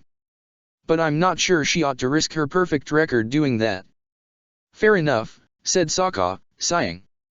And you think I'll be able to improve enough to take him on? In due time, obviously. I'm not about to send you to fight him as you are, said Angela, raising her eyebrows skeptically. Sokka smiled weakly. That's good to know, he whispered. But I'm hoping we'll find new ideas to train you, she said, biting her lip. I've had quite a few thoughts that you might. She stopped talking when they reached the sponsor's balcony's floor, packed with a small group of pompous men. Zhao was there, smiling at others who gazed at him in wonderment, all of them clad in fancy robes, trimmed with gold. Sokka failed to identify them, but Angela had been acquainted with them since some time ago, the chairman and the executives in charge of the Grand Royal Dome, leaders of the Superior Gladiator League. Who are those? Sokka asked Angela, looking at the men with confusion. Angela waved a hand as to give it little importance. Just the men behind the Gladiator League, she said. I'm sure you'd love to give them a piece of your mind, of course. You know, I really would. Sokka grunted, an eyebrow twitching, but Angela grabbed him by the arm and yanked him towards the stairs. You're not going to cause trouble for me, not now, so we're leaving, she snapped. Sokka pouted. But... no. Zhao had been accepting all the greetings and compliments from the men surrounding him when he caught sight of what looked like the princess dragging her gladiator behind her. He blinked blankly, excusing himself briefly only to take a proper glimpse at the stairs, but the crowd filing out of the stands was so large when he approached that he couldn't spot them in it anymore. Still, it had to be them, he smiled a little as he reached that conclusion. Keeping an eye on the competition, of course, he said to himself, before turning to the businessman again. So, where were we? We're just so pleased you're back, sir, it is an unparalleled delight, said the chairman, beaming at Zhao. Of course, your gladiator did the same things he always did while you were gone, but it wasn't quite the same, you know. I suppose the parties of the high tier were a lot less entertaining without me, then? Zhao asked, smirking. The others laughed. Well, of course, me dash. Princess. Zhao raised an eyebrow before turning his head. Indeed, it was Angela, accompanied by her gladiator, and the pair looked very uncomfortable, with disheveled clothes and hair as they were right now. It was unusual for the princess to be anything but the picture of perfection.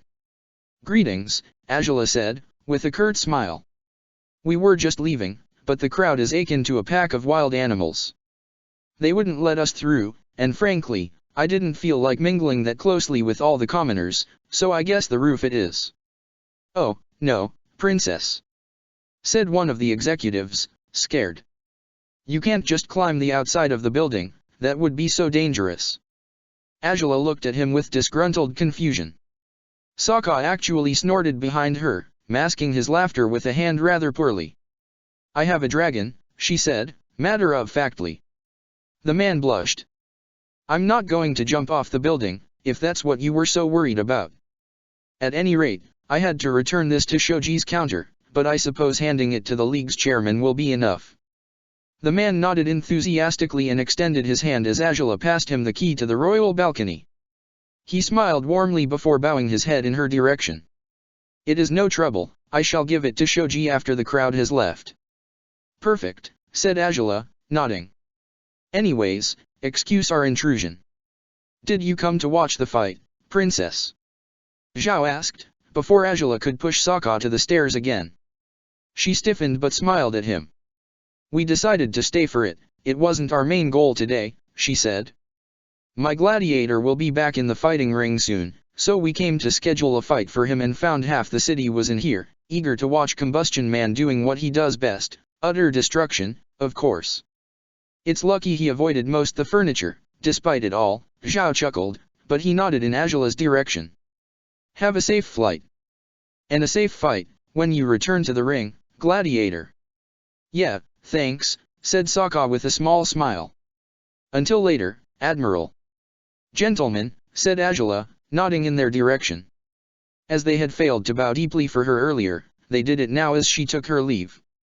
Sokka and Angela rushed to the roof, pushing the door open. Even before reaching the border of the roof, they could see the crowds pouring out into the street through the twin doors at the building's entrance. Angela shook her head and looked at Sokka in disbelief. We really are lucky you're not all that popular yet, she said. He snorted. I never realized that was a good thing, but it really is, he said. Angela smiled. Xin Long fetched them as intended, and he ferried them off to Sokka's house but, emotionally drained as they had been after witnessing the fight, all they did was sink on the couch, side by side, staring into the horizon while trying to organize their thoughts. There was nothing but silence in the house for quite some time. The unusually long moment ended when Sokka breathed deeply and spoke. We have to beat that guy. Angela glanced at him, surprised. He returned her gaze, his blue eyes betraying a powerful determination she wasn't sure she had seen in them before. That's odd, coming from you. Are you all right? It's just. I don't know, he said, shaking his head. I never thought that seeing him in battle would make me feel this way, but it does. Maybe it's because I'd never seen such an unpleasant crowd at a gladiator fight, or because of how he destroyed Blunt Blockade like it was nothing. It's not even about Zhao, he's yours to bicker with. Yeah, we know you suddenly like him so much. Said Angela, rolling her eyes. Sokka pouted. I didn't say I liked him, I just say maybe he's made mistakes but he might be a nicer guy than we thought. I mean, he seems to be truly loyal to your dad, and with the story he told me, it makes sense that he is. Did you know he saved his life? Who saved whose life? Angela asked, raising an eyebrow and crossing her arms over her chest. Your dad saved Zhao, said Sokka. Her eyes widened, and her skepticism diminished at Sokka's claim. Apparently he was going to be executed after he killed soldiers by mistake. He was a kid, had a fire-bending mishap, lost control after his parents died in the war, and Fire Lord Ajalon wanted to have him killed for what he'd done. But your dad intervened somehow, and it didn't happen. Really? Said Angela, raising an eyebrow. Odd that I've never heard this story before. He told me because I was distrustful of him, and because I mentioned he hadn't acted like the nobles or military people I'd met so far, he said.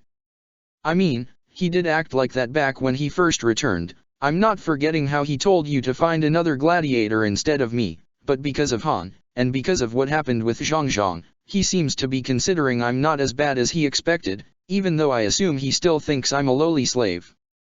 So, he decided to share his life's story because you believed he should have been more arrogant, then. Angela concluded, raising an eyebrow. Odd.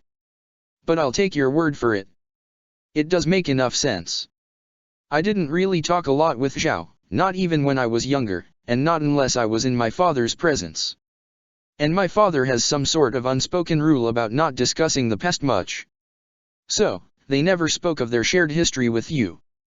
Said Sokka. I knew they traveled together when they were younger, said Angela. But they never explained the details of how they first met. I had thought their first encounter might have happened when Zhao was assigned to sail with my father, but if what he told you is true, well, the veracity of the story is still up in the air, of course. It might not be true, you know. Why wouldn't it be? Said Sokka, smirking. What would he achieve by lying to me? Beats me. Maybe he wants to turn you against me, she said, looking at Sokka defiantly. He snorted and shook his head. Like I needed his meddling to antagonize you, he said, smirking and leaning closer to her. We are always bickering as it is, he doesn't have to do anything to goad us into fighting. You know that's not what I meant, but truth be told, fighting with you is entertaining as it is, said Azula, smirking too and pressing her forehead to his. So now we'll get to fight about whether Zhao is a liar or not. One thing's for sure, though, his gladiator needs to go down, said Sokka. Azula bit her lip. And we need to think of how to achieve that. What do you know about his skill? What is combustion bending? Sokka asked. How does it work? What about that tattoo on his forehead? Calm down, said Azula, raising a hand so she could put her finger on his lips. I'm sorry to disappoint, but there's actually very little, if any, information about combustion bending. I did try to research it after I first saw him fighting, but I found next to nothing. Even the more complex books on firebending didn't feature much more than brief descriptions, merely to say that it was a skill that could not be learned, and that very few people are born with. And you're not one of them, are you? Sokka said. Azula looked at him skeptically. If I were, do you really think you wouldn't have seen it by now? She asked. I never had the skill, neither does any other firebender I know aside from him. It's a rare skill, one of the rarest of all. I could learn to bend fires of different colors, I could produce lightning, but creating an explosion with apparently the power of my mind? It's unthinkable. It's got to have something to do with chi, like all bending does, said Sokka, frowning and slouching on the couch, while stroking his stubble. He seemed to always stare at the very place he was about to blow up, and there were sparks in a straight line, between his face and, wait, maybe that's what the tattoo is for? It focuses the attack, somehow.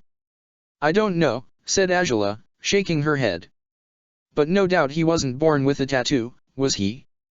That would be very, very weird, said Sokka, raising his eyebrows. Azula chuckled. If he wasn't born with it, someone drew it there, she said. Maybe his assassination guild did it. Do you think they have more combustion benders like him? Sokka asked, frowning. I would hope not. One combustion bender is already bad enough on his own, said Azula, with a weak grin. But if it's not the assassination guild, there's at least someone out there, or there was someone, who drew that tattoo and who presumably helped him control his powers. So, a master combustion bender? Said Sokka, raising an eyebrow. Maybe they're a secret organization of some sort, then? I haven't seen people with tattoos like that anywhere before, they might be in hiding somewhere. Most likely, but these are all guesses in the end, said Azula. And figuring out who taught him how to do it may not be enough for us to find his key weaknesses. Still, you mentioned chi. Do you think chi blocking him is possible? Not on the metallic limbs, of course, said Sokka, with a small smile. But everywhere else, yes. Still, throwing your boomerang at him for long-range chi blocking won't do much good, said Azula. He could blow it up easily, and you'd lose a weapon just like that. Still, his hand and leg are metallic, said Sokka, tapping his chin. Space Sword has sliced through some really strong metal before. And how will you get close enough to chop them off? Azula asked. Sokka grimaced. True, then. I need another meteorite. Sokka declared. Azula looked at him, dumbfounded. For what? She asked. He scratched his head guiltily. To make a space boomerang, he said. She snorted and shook her head. You're unbelievable. But it would be great, he exclaimed, quickly impassioned by his sudden idea. If I threw it fast enough, it could cut cleanly through his foot and then he'd lose balance and I'd get him. That's a big if, and one that could cost you one of 5 weapons, so I'm afraid we shouldn't rely on that absurd possibility too much, said Azula, smirking. Finding another meteorite of the exact same properties as the first one seems like a stretch, don't you think? We could try, though. Sokka pouted. Angela laughed and leaned closer, kissing him softly. Truth be told, we're getting ahead of ourselves, she said, dropping her head on his shoulder and surrounding his waist with her arms. Sokka held her too, biting his lower lip. Your fight against Combustion Man isn't happening anytime soon, even though we'll do everything in our power to make it happen. We have time to design strategies and procure all the information we can about his skills and whatever weaknesses he may have. We do, said Sokka, with a small smile. But truth be told, he's really far ahead, Angela. If he really fights once a week, or so, how are we going to beat him? Feeling sorry that we dumped the slate when we did, are you? Angela asked, with a small smile. Events are my best idea, actually. They always provide us with more points than anything else, so even if we never return to the slate, we can always find other events to join. We're not guaranteed to always obtain absolute victory in them, but it's worth a shot. Seems like a good plan, said Sokka. And in the meantime, said Angela, looking at him meaningfully. We have to keep doing what we always did. You will fight every challenger you can, and we'll try to make that a weekly thing instead of waiting 2 weeks as we would before. You'll fight, and we'll do our damnedest to get you up to the top 100. And while you're not in the ring, you'll train. Which is what I've been up to lately, anyways, said Sokka. But Angela smiled and shook her head. As I mentioned earlier, we may need to go a little further to explore your skills properly. I've had ideas recently for your training. If we put them into action. That look on your face says that either you're suggesting something naughty, which I would never say no to, or that you're planning on pushing me to extremes I've never seen before. Said Sokka, raising his eyebrows. And would you say no to that last thing? She asked, smiling, and stroking his chest as if to convince him. Sokka chuckled. I'll only say no if you don't wear your necklace while training me, he said, prodding her nose with his. She smiled. Ah, if that's your only condition then there's no need to worry, of course I'd wear it. So, we're all set, she said, taking his face in her hands. You're going back into the ring, Sokka, and you're going to be better than ever before. Let them all see you are a force to be reckoned with. I will certainly try, said Sokka, smiling. Angela sighed. After all that motivation earlier, all that eagerness to beat Combustion Man, this is all you can give me now? I'll try. Come on, Gladiator, put some spirit into this. Okay, I'll leave all our enemies dunked in the sand, where they belong. He said, tentatively. Angela laughed and dropped her head on his shoulder. You'll get motivated soon enough. I'll see to it, she said. Sokka chuckled. I look forward to that, princess. The real training didn't begin until the next day, once Angela had arranged all the preparations she required. Sokka was surprised when she arrived at his house on a carriage this time, bearing a large, heavy trunk filled with what he discovered were weights, not just for him to lift, but some of them were meant to be strapped on his limbs too. The heavier the weights, the more strength you'll build with each of your movements, said Angela, as he tried out the first set. They weighed at least thrice as much as his armor did. And once the weights come off, I'll be faster and stronger too, Sokka said, raising his eyebrows. Angela smirked. That's the plan, she said. So, without further ado, go ahead and start running, Gladiator.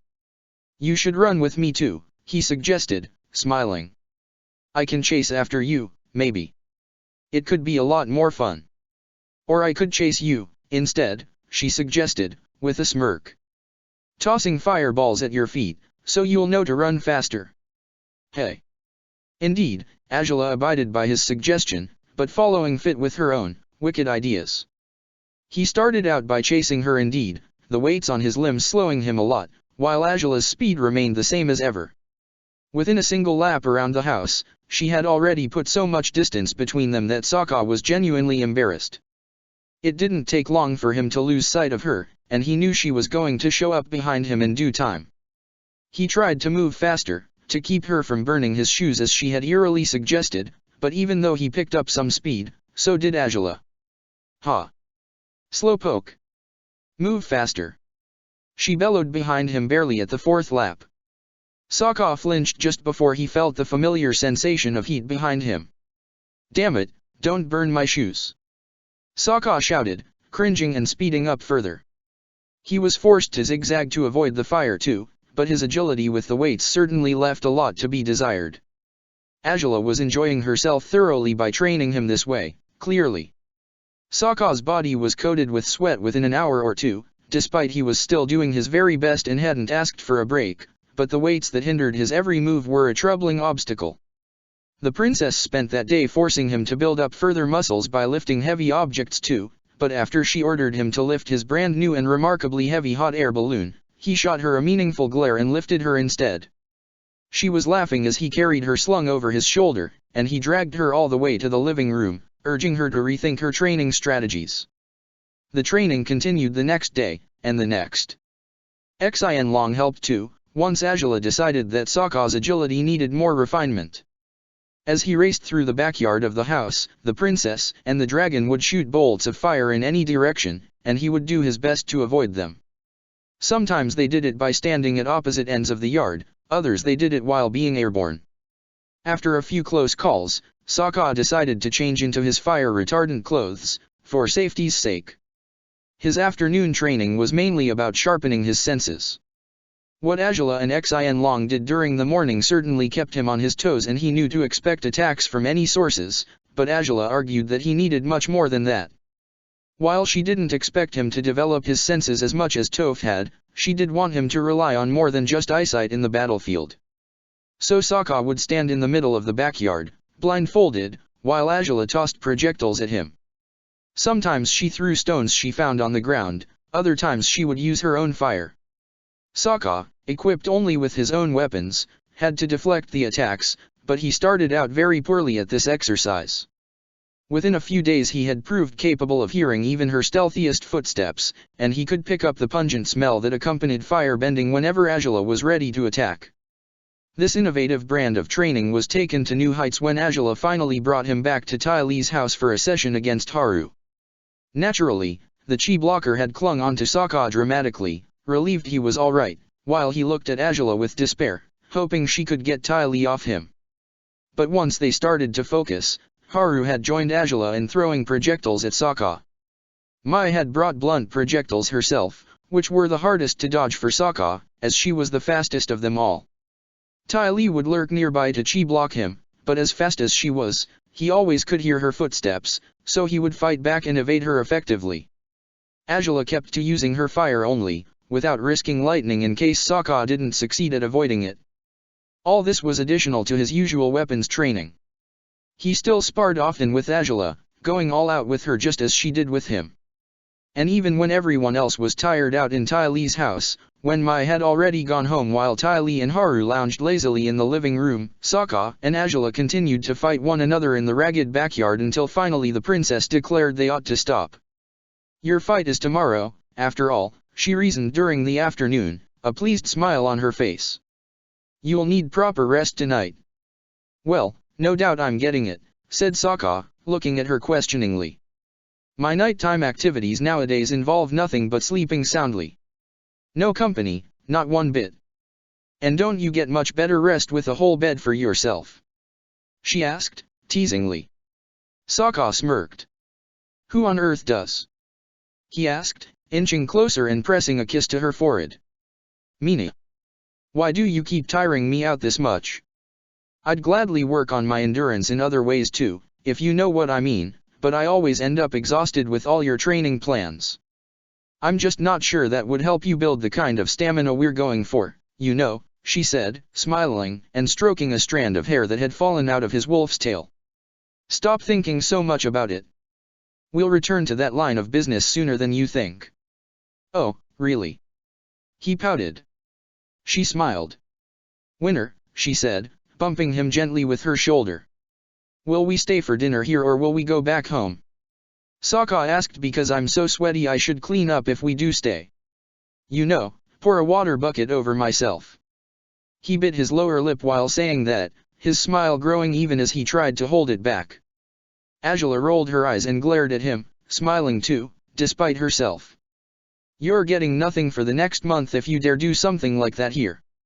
"Oh, boo-hoo, as it is, I've gotten nothing for well over a month." he responded, as she laughed and shook her head. Whatever. We're going home before you embarrass me, irksome, sweaty gladiator. Sokka chuckled but followed her to say their farewells to Ty Lee and Haru anyways. Ty Lee reconsidered hugging Sokka this time, knowing Angela's good mood could sour if she did. She settled for a smile instead. Good luck tomorrow. You two can do this. We'd better. I've never been torture trained this much. If I fail it'll be because of excessive training instead, Sokka said, pointing at Angela with his index finger. She rolled her eyes again and swatted his finger away, smiling anyways. Nonsense, she said. We'll see you, Ty Lee, Haru. Good luck. Haru called from the kitchen. Bye, Haru. Sokka exclaimed. As ever, Xin Long brought them to Sokka's house, sighing through the whole trip as his rider and companion did nothing but bicker foolishly. It was odd that two people would genuinely bond over arguing, Xin Long thought, but his riders had never been all that normal to begin with. But really, it's not that late yet. Sokka pouted, as they touched down on the backyard. A quickie would suit me just fine too, you know? Far luck. Nope, said Angela, jerking her head to the side. Away with you now, gladiator. You need to sleep. This is torture, I tell you, real torture, he said, shaking his head and jumping off the saddle. All this training with no payoff? It's utter cruelty, you hear me? The payoff will be that you've become stronger than ever before, with great muscles and everything. Said Angela, smirking as she stared at his arms. Sokka smirked. You can check out just how great they are, if you like.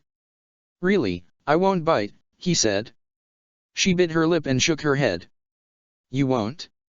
Disappointing. And then you wonder why I don't want to get back in the sack with you yet, she said, prompting him to laugh and rest his head against her side, as she remained on Xin Long's saddle. She smiled and stroked Sokka's hair.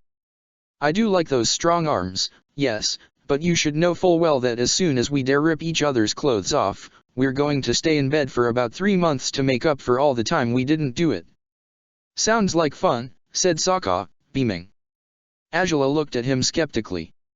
Considering we're doing all this just so you won't drop out of the ranking, fun isn't in our schedule for the time being, she said, lifting his chin with her hand and leaning down to kiss his lips. Sokka responded gladly.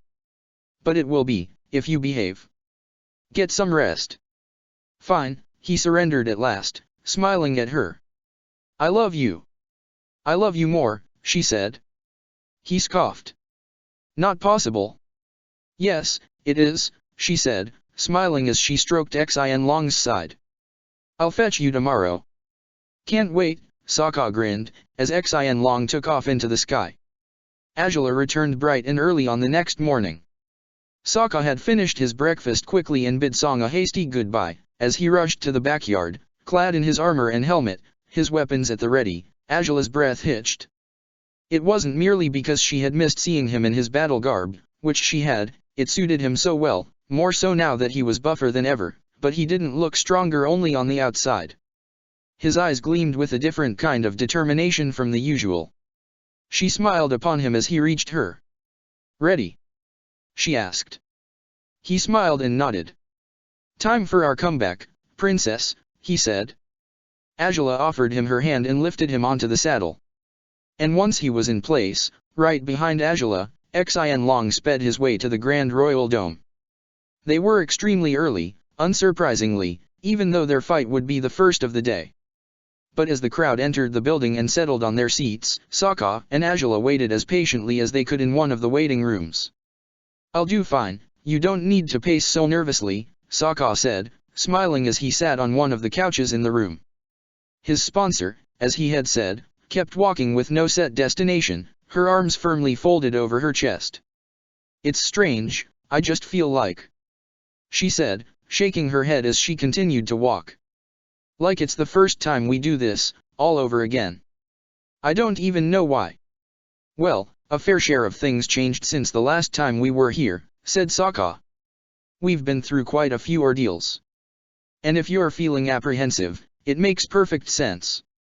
I guess, but, said Angela, looking at him and sighing. I really want you to win today. For some reason, I just... Don't worry, I feel the same way, said Sokka, with a small smile. But I also feel like I can do it, you know? I feel lighter than I have in weeks, without those weights.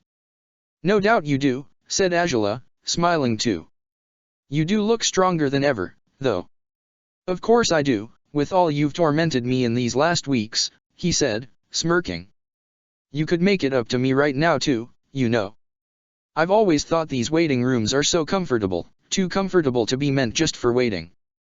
How convenient of you to point that out, said Azula, stopping before him and giving him a skeptical look. Sokka smirked, his arms relaxed and spread over the backrest of the couch. It wasn't long before she found herself smiling earnestly. They had definitely endured a nightmarish setback in their relationship after their first escapade in a room like this, but the memory of that first, fierce kiss remained the only good thing that had come from it. And here they were, years later, as good as reenacting it, without the wrong motivation this time, thankfully. You know I'm right, though, he said, smiling. Isn't that why you locked the door? I locked the door because I know I can't predict when you'll pounce on me while we're alone, said Azula, raising her eyebrows. And I also can't predict when I'll pounce on you, while I... Sokka laughed and she smiled at him. Her hand went down to his shoulder and she leaned closer to him, climbing atop his lap as her lips hovered inches away from his. Oh, would you look at that? I just did, she said, smiling before kissing him rashly. Sokka hugged her and kissed her back, knowing full well what she was doing, and knowing he wanted her to do it, too.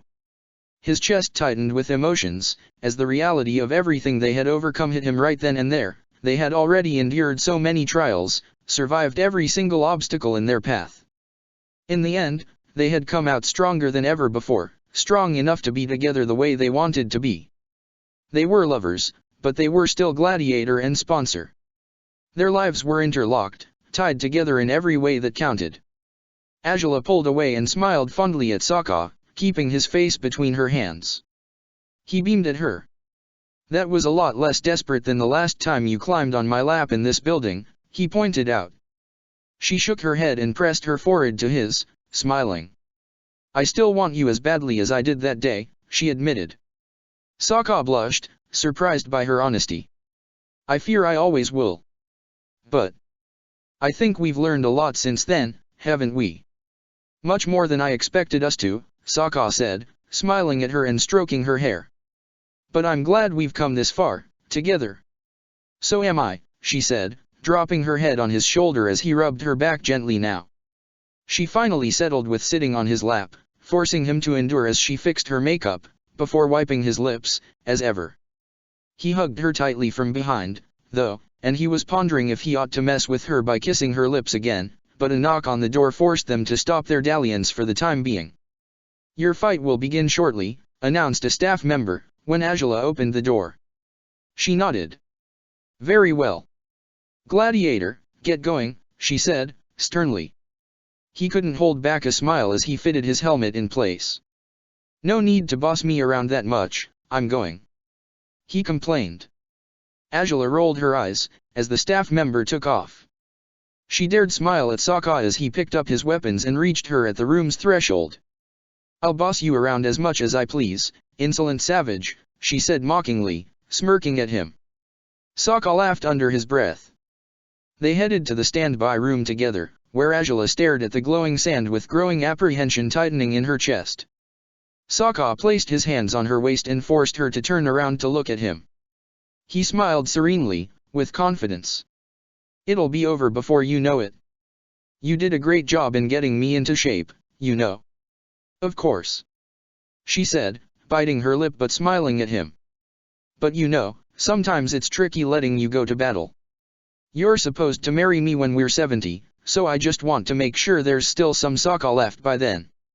There's going to be, at least, I hope so, he said, grimacing. I really wanted to say something overconfident, but I would rather not make false promises about how hot I'll still be at that age. Azula laughed and dropped her head on his chest plate. Sokka smiled, hugging her and reassuring her with his gentle touch.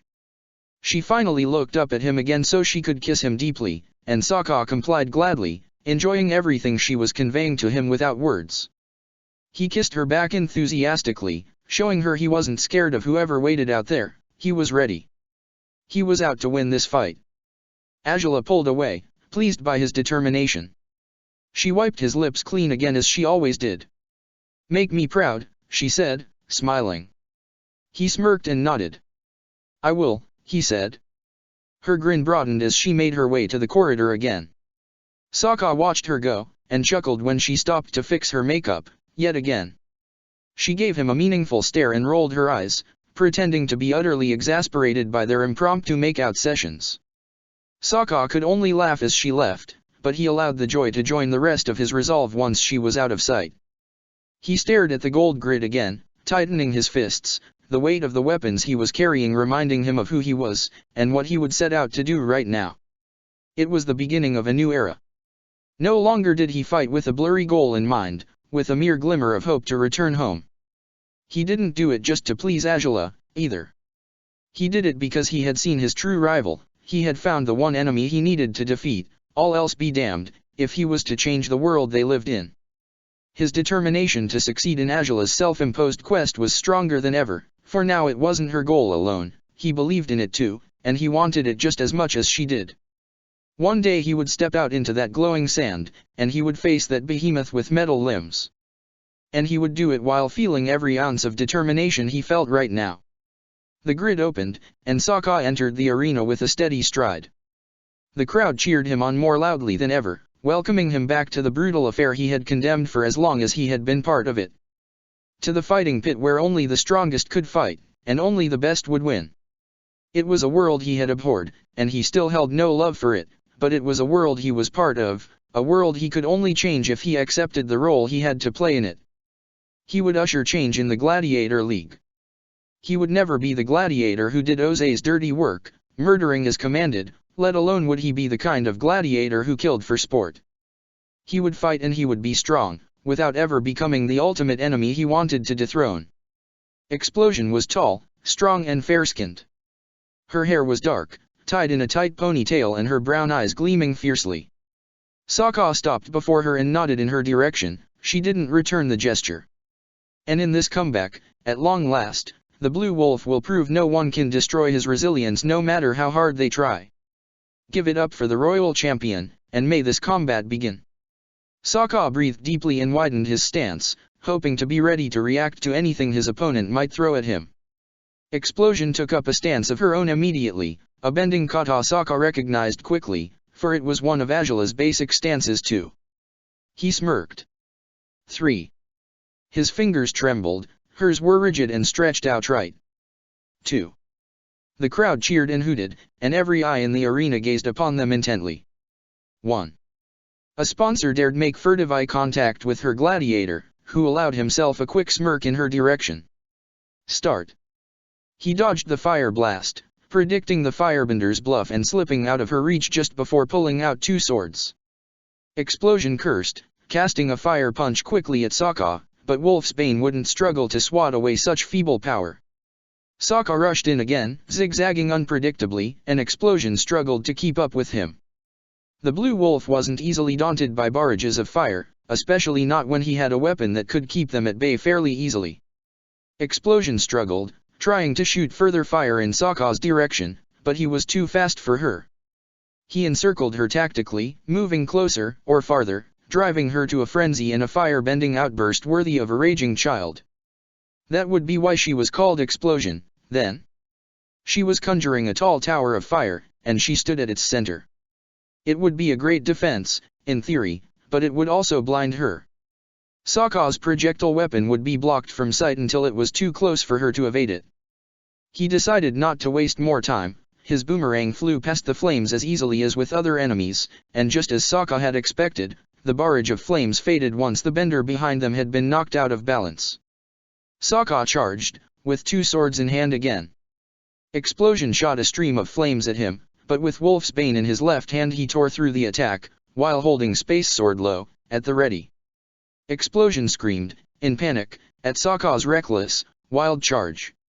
She tried to inch away from him but failed, her speed couldn't possibly compete with his.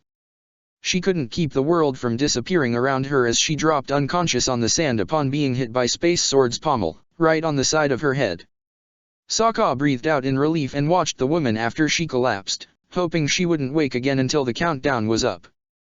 But it was apparent that she wouldn't, and he could hear the crowd cheering because they knew that, too.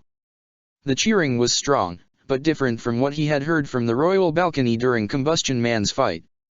He smiled to himself and gazed at the people supporting him, even spotting a few familiar faces from the wolf's pack in the crowd. But what his eyes sought wasn't in the general stands. He lifted his eyes further, and found his sponsor smiling proudly indeed, as the judges announced him as the winner. Sokka's smile grew stronger as he saw the approval in her eyes. As he saw the last shreds of fear disappearing from them, she knew they could do this. He had proven it to her many times in the past, and he proved it again now. They would succeed at their quest, there was no doubt about it. With resolves burning as fiercely as the wildest, untamed fire, they felt stronger than they had ever been, together. Chapter 135, Southern Water Tribe 7. Finding the Avatar had been a challenging quest, one that had taken Zuko almost half his life. Finding the right girl to love and finding a way to be with her, despite all the obstacles in their way, had even seemed impossible for a time, but he had succeeded. This was what Zuko reminded himself of constantly as he braced against the freezing winds in the South Pole, enduring the painful chill that rushed through his bones and made him feel weak, unsteady, insecure. But the challenges he had faced in the past reassured him. If he had found Suki and was well on his way to marrying her, and if he had found Aang when no other members of his family had succeeded, he could very well stand in the frozen tundra and teach the Avatar firebending. "It's really not the way it's supposed to be, right?" said Aang, gritting his teeth as he followed Zuko's motions. "I should learn each element in each nation, right?" "That's what the legends say," said Zuko, breathing deeply and taking a stance. "But neither of us are welcome in the Fire Nation, are we?" "I doubt it, but I'd welcome some Fire Nation warmth, myself," said the Avatar, swallowing hard. Zuko sighed. "Just breathe, Aang," he said. "Breathe deeply," and he allowed his power to fill him before punching the air before him. Flames were conjured in the middle of the cold, tearing through the snowflakes and offering Zuko brief warmth before the orange fire was extinguished out of existence. Aang nodded and concentrated. He pulled back a fist and shot it out as Zuko had, and a smaller burst of fire came out of him. He breathed heavily afterwards, and Zuko shook his head. "Breathe deeply before bending, not afterwards. The key to fire bending is in the breath," he said. "In some forms of air bending, too," Aang admitted, with a small smile. "But this is tricky, Saifu Hotman." "I admit it, it'd be easier if we were anywhere but here," said Zuko, sighing and glancing around them. "And don't call me that." "Well, why not? It's fun." They were outside of the village's walls for now, as the snow fell around them lightly. But the skies above them were dark, making it so the only lights to be seen outside the village would be those of their fires, blazing in the night whenever they conjured them. The dark period had begun some time ago, to Zuko's chagrin. He had felt drained of power once the brief periods of light grew smaller and smaller. The extending night had reminded him of how long he had been here by now. It had already been 5 months since they had arrived, after all. In those months, Zuko had helped Aang understand firebending's basics, and he had grasped them quickly. But in this environment, producing flames was more difficult every day. The lack of sunlight drained him, tired him, and made him feel miserable. It was especially a problem when it came to his bending skills. Never had he needed to go to such lengths to conjure fire. "I'm sure we'll be able to train better when the light period returns," said Aang, sighing and looking at Zuko apologetically. "It won't be too long now, I think, but will you still be here by then?" "Huh?" Zuko said, standing upright and rubbing his gloved hands together. "I'm pretty sure I won't have a choice. Aren't I a prisoner of some sort down here?" "Well, maybe you were before, but, after all this time, are you still one?" Zuko sighed and looked at Aang with uncertainty before gazing at the village. The wall, the old watchtower, the igloos inside, the huts, all of it had been foreign, unwanted, once. By now he was used to it, but more than that. Do you really think I should have taken my time to build that igloo just to take off the second I'm finished? He asked. Aang smiled. Yeah, that wouldn't make any sense, he admitted. Zuko smiled a little. Speaking of which, it's almost done now. If you want to take a break, I'll go work on it. Do you want any help? Aang asked. Moral support? A handy man. No need, said Zuko, shaking his head as they turned and headed inside the village again. Though if you want to watch me give it the final touches, feel free. Ah, really? Said Aang, smiling brightly. I should tell Suki, then. She'd love to come and see. No, please don't tell her yet, said Zuko, with a small smile. I'd rather surprise her. Aang chuckled and nodded. The two of them crossed the entrance to the village, finding people huddled around the large central fireplace, hoping to warm up against the freezing weather. Zuko sighed, longing to join them the way Aang would. He sank on a seat next to Katara, who smiled warmly at him until Kino slid between them to ask Aang all about his training session with Zuko. Unlike how it was during his first arrival at the pole, people were a lot less active. No longer were there multiple hunting trips, as most the men were forced to stick together for their safety in the dark. The women who always worked on crafts also weren't seen outdoors as often as usual. People either warmed up at the central fireplace or stayed in their igloos or huts if they were warm and comfortable enough there. Suki sat at the central fireplace, too, and her eyes met Zuko's when he was about to head to his unfinished building. He smiled sweetly at her, nodding in her direction before getting back to work. Suki sighed and smiled too, watching him move towards the shadowy corner of the village where he had been building their future home. It won't be much longer before he's finished, Katara said, surprising Suki. Dad said he only needs to fix the bamboo floors by now. I'm surprised there were bamboos to be found in the South Pole, Suki commented, smiling. Or, aren't there? Truth is, there aren't, Katara confessed. But we always send a group of men to some islands not far away from the pole, where bamboo trees grow. Zuko didn't have to make the trip, though, as we still had some bamboo left over from this year's haul. That's fortunate, though he probably could have benefited from leaving the pole for a while, said Suki, sighing. He smiles a lot, which is strange, coming from him, but I think the weather is getting to him. He's a firebender, it's likely that it is, said Katara. It makes me crummy too and I'm not one, Kino said, shaking his head. Poor Prince Zuko. Okay, don't be so melodramatic, said Katara, rolling her eyes. He doesn't need that much sympathy. He's a prince. He deserves all the sympathies and all the melodrama. Kino exclaimed. Aang chuckled. Well, at least he's been a good teacher even if the weather is a burden to him, said Aang, smiling. I hope once the light period is back, I'll be able to bend better than I already do. We watched you guys for a while, Kino said, smiling. It was so cool, 2 firebenders training in the South Pole. I think it might hinder my growth as an avatar, though, said Aang, grimacing. I should learn each element in each nation. The world has changed enough that elements and nations are scattered everywhere by now, said Suki, sighing.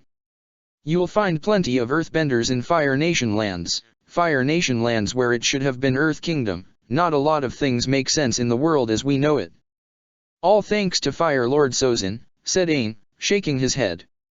Why did he have to do all this, really? I visited the Fire Nation a few times when I was younger, you know, why couldn't things stay the way they were back then? Who knows, said Katara, shrugging. Well, maybe Kino does. Why did your nation decide to destroy everyone else?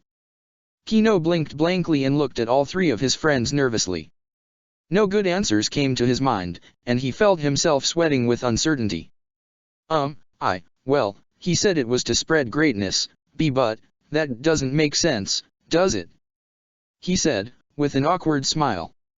Katara sighed. Damn right it doesn't, she grunted. It's wrong, everything the Fire Nation did, Suki said. But at least we have each other by now. The world will never be the same, not even after the war ends, but we can work so the next changes will help people instead of hurting them, right? Right, Aang said, smiling weakly. I still wish I could learn firebending in the Fire Nation, but, who knows, maybe this will actually make me stronger. I think it already has, said Katara, smiling at him too. It might be making Zuko stronger, too, said Suki, gazing back at him. In more ways than the obvious. The banished prince was too far away to hear what was being spoken about him, or to notice that all eyes were on him as he made his way to his igloo, but he had too much work ahead of himself to pay them much mind. Fitting every plank of the bamboo floor was one of the last things he had left to do before his new home was finally inhabitable, and the sooner he did it, the sooner he'd be living with Suki the way they were meant to. Building the igloo had been easier during the light period, as he had a better chance to see what he was doing without needing to resort to his bending for a light source. There were obvious risks to that. Too often he had melted ice blocks without meaning to, and he had needed to find new ones or ask Katara or Aang to help him rebuild the collapsed ice block. Still, he had worked on his igloo without too many setbacks. Aang's advice was helpful, but the one who provided the best suggestions was Hakata. The chief stopped by to watch Zuko work once in a while, and he would often give him tips on how to work with certain blocks, how to make the walls curve properly, what sorts of animal hides were better for the floor and which ones were better for the walls. He had directed Zuko in the building of the fire pit, advising him on how to work the available rocks that would keep the fire from leaking out into the bamboo floors or animal pelts. It had been a long, tiresome process, that he had endured no matter how frustrating it could be. But life in the South Pole, hard and rough as it was, had been satisfying in its own way. He had sneaked inside Hakata's igloo several times, seeking out Suki just to enjoy her company and to find comfort in her arms, and she had been thrilled every time he had done it. He had taught Aang most the fire-bending basics, enough for him to be able to bend small wisps of fire. With every day that passed, Zuko found less scowls on the faces of the tribe's people. He found more welcoming smiles, encouraging words, and even offers of kindness. Where children had usually fled from him on sight, now they watched in fascination as he used his fire to meld the ice blocks together into a steadier structure. The elderly in town also offered him gifts, food, even, and he had been given the opportunity to join groups of hunters too, once in a while. The almost finished igloo elicited a strange feeling in Zuko's chest. He glanced across it, knowing all they needed to do was bring in everything Suki had been working on in Hakata's igloo, all their kitchenware, their marital sleeping bag, the soft cushions they would use as mats to sit at the fire. The building would be as good as finished, though, once he set down the final bamboo plank. Well. Hakata's voice surprised him. Zuko turned to glance at him, finding him standing at the igloo's door, hunched over slightly as he looked at Zuko. The firebender smiled a little. "You don't have a lot more to do, from what I saw this morning," said Hakata. "Yeah, this is the last one," said Zuko, showing him the plank before sighing. "I don't know. It's strange. I'd never." "What? Built an igloo?" "Yes, I noticed," said Hakata, smirking. Zuko laughed and shook his head. "I was thinking I hadn't worked this hard with my own hands for something so domestic," he said, smiling and looking around himself. "The places I lived in, that I called home, whether it was a palace or a warship, I never had to build them. I never had to tire myself out every day to create something for myself and for someone I love. All my life I've just chased the Avatar?" Hakata asked, stepping inside the igloo. Zuko looked at him with uncertainty. "Chased for things, in general," he said. "I chased after my sister for a long time, trying to outdo her, but it was impossible. Then I chased after the Avatar, and a throne I'd never have. I've never really succeeded at any of those hunts, you know. The goal was always removed, out of my reach. So, it's strange to me. Knowing that once I set this plank down, I'll have succeeded at something I set out to do. I don't know how to feel about it." Hakata smiled, looking at Zuko sympathetically. "Considering the fact that you're smiling, I think you do know how to feel about it." Zuko's eyes widened. He hadn't noticed he was smiling at all. He bit his lip before laughing and shaking his head. "I guess I'm not a failure, then," he said. "Even though that's what I've always thought I was. Didn't you set out in every single one of your so-called hunts to prove yourself?" Well, I'd think you've proven all you had to, Zuko. It's something to be proud of. Zuko breathed out and smiled, taking the bamboo plank in his hands and placing it in its slot amidst the others on the floor. He nailed it carefully, the way Hakata had advised him to a few days earlier. Once it was perfectly fixed where it was, Zuko sank back and took in his creation with amazement. You did this, Zuko, said Hakata, smiling. Sure, you had advice, and a few examples, but who doesn't? What matters is you did it yourself. You have a home now, for yourself, your child and your wife. You've done a good job. I have. He said, his breath hitching. I did it. I've done it. And, of course, the harder part is what comes next, said Hakata, smirking. You'll have nightmares about cleaning cloth diapers for the rest of your life. Zuko laughed at that notion and looked at Hakata gratefully. The man clapped his shoulder in a congratulatory gesture. But before that, the actual celebration of your success will be held, he said. Zuko raised his eyebrow. Yeah. What, you forgot you did all this so you could get married? He asked. Zuko blushed and shook his head. I didn't forget, I just figured I'd start planning it tomorrow, maybe. Tomorrow? Hakata asked, smirking. If you had any sense of humor, I'd think you're joking, but I know you aren't. You're not waiting any longer, you're getting married tomorrow, Zuko. There's no time to waste. Wait, what? Really? Zuko asked, his eyes wide. But what? Oh, you want silk dresses and royal outfits for everyone involved? Hakata asked, teasingly. Zuko frowned now. Maybe there's some sort of waiting period for weddings in the Fire Nation, maybe you hire cooks or hold great balls someplace or another, but for us it's a community event. Everyone comes together to help you and your bride, providing the celebration feast you deserve. And there's no traditions we need to uphold. Zuko asked. Like, in the Fire Nation there's some rite about lighting a candle. Oh, our rites are simple too.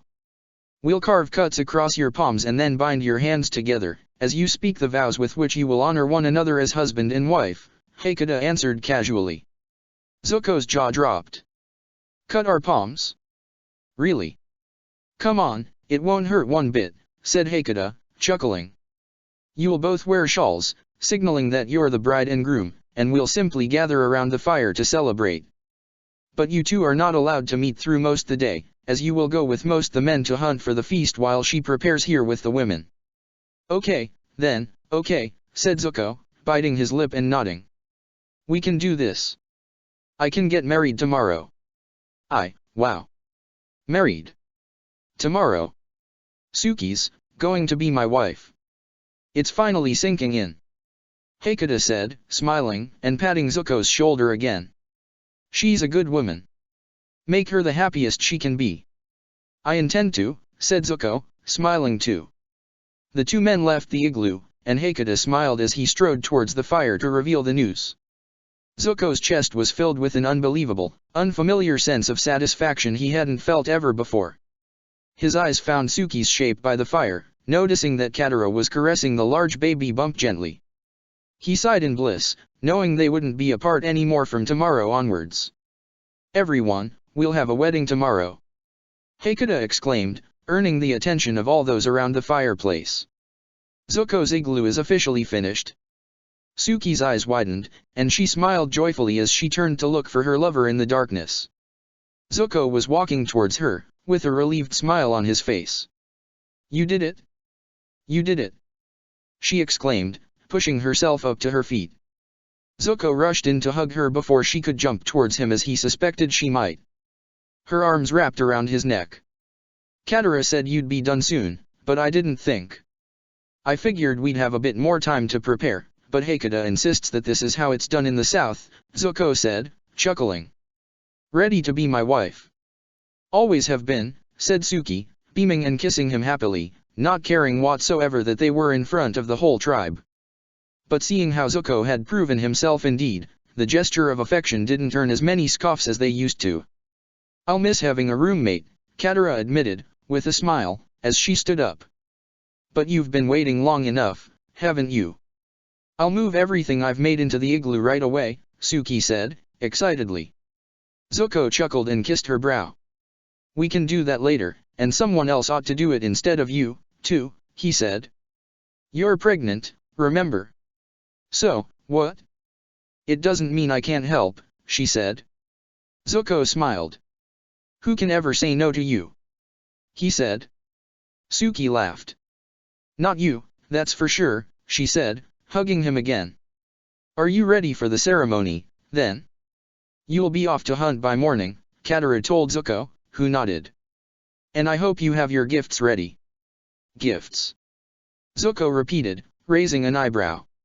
Nobody said anything about any gifts. I did hear about that before. Katara mentioned it, said Suki, looking at Zuko with confusion. Zuko froze. Nobody told me, he said. Suki chuckled and shook her head. It's fine, she said. You built an igloo and haven't had a moment's rest in the past 5 months or so.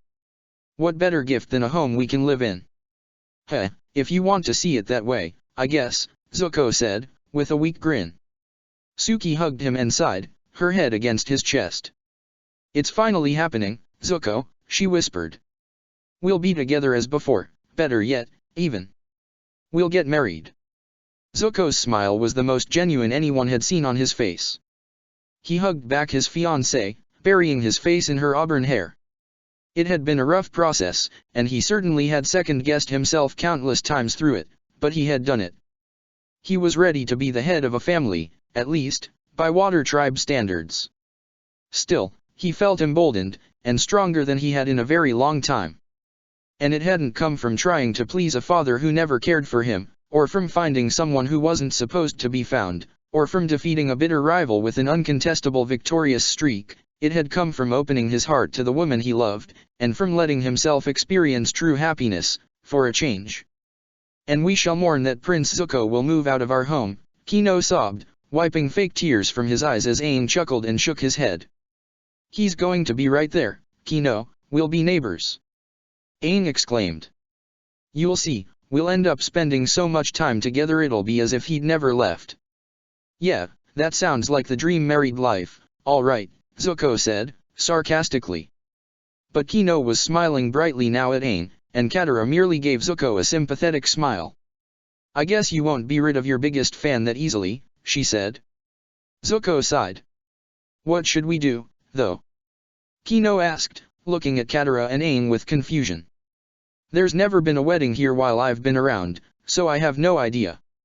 Well, you could go with Zuko to the hunt for the wedding feast, said Katara. I guess Aang will stay, as he doesn't like hunting. And I'll help set up everything over here, said Aang, beaming. Don't worry, Kino, it'll be great. Nobody could get a better wedding anywhere else. Zuko smiled and looked down at Suki, wondering if she'd think so too. Wouldn't she rather marry him in Kyoshi Island, with her family and friends, her own people? Quite possibly, but as it was, they had no choice. And she seemed happy enough in his arms, so hopefully that would mean she didn't care where it happened, as long as they were together. They kissed goodnight as they always did, once they were ready to sleep, but even though Zuko's body begged him to get rest, his mind was buzzing with activity. And his roommates weren't helping, either. Aang had spent quite some time setting up the right accommodations for his igloo, as setting it all up was more difficult than merely placing the ice blocks as he had at first. With Kino's help, they had furnished the igloo completely within 4 months, but it was a lot less organized and traditional than the other igloos in town. Instead of having the soft cushions around the fire, their sleeping bags were the ones around it, since Kino had insisted that this was the best way to sleep. Their kitchenware wasn't great either, but hardly anyone had decent pots and pans in the South Pole. Most things were scattered in the igloo, without any specific places they belonged in. Zuko had gotten used to the messiness, but he didn't really like it. He hoped he'd have a chance to live in a tidier igloo once he and Suki moved in together. It's our very last night with you, Prince Zuko, Kino sighed, as the 3 men took their seats by the fire.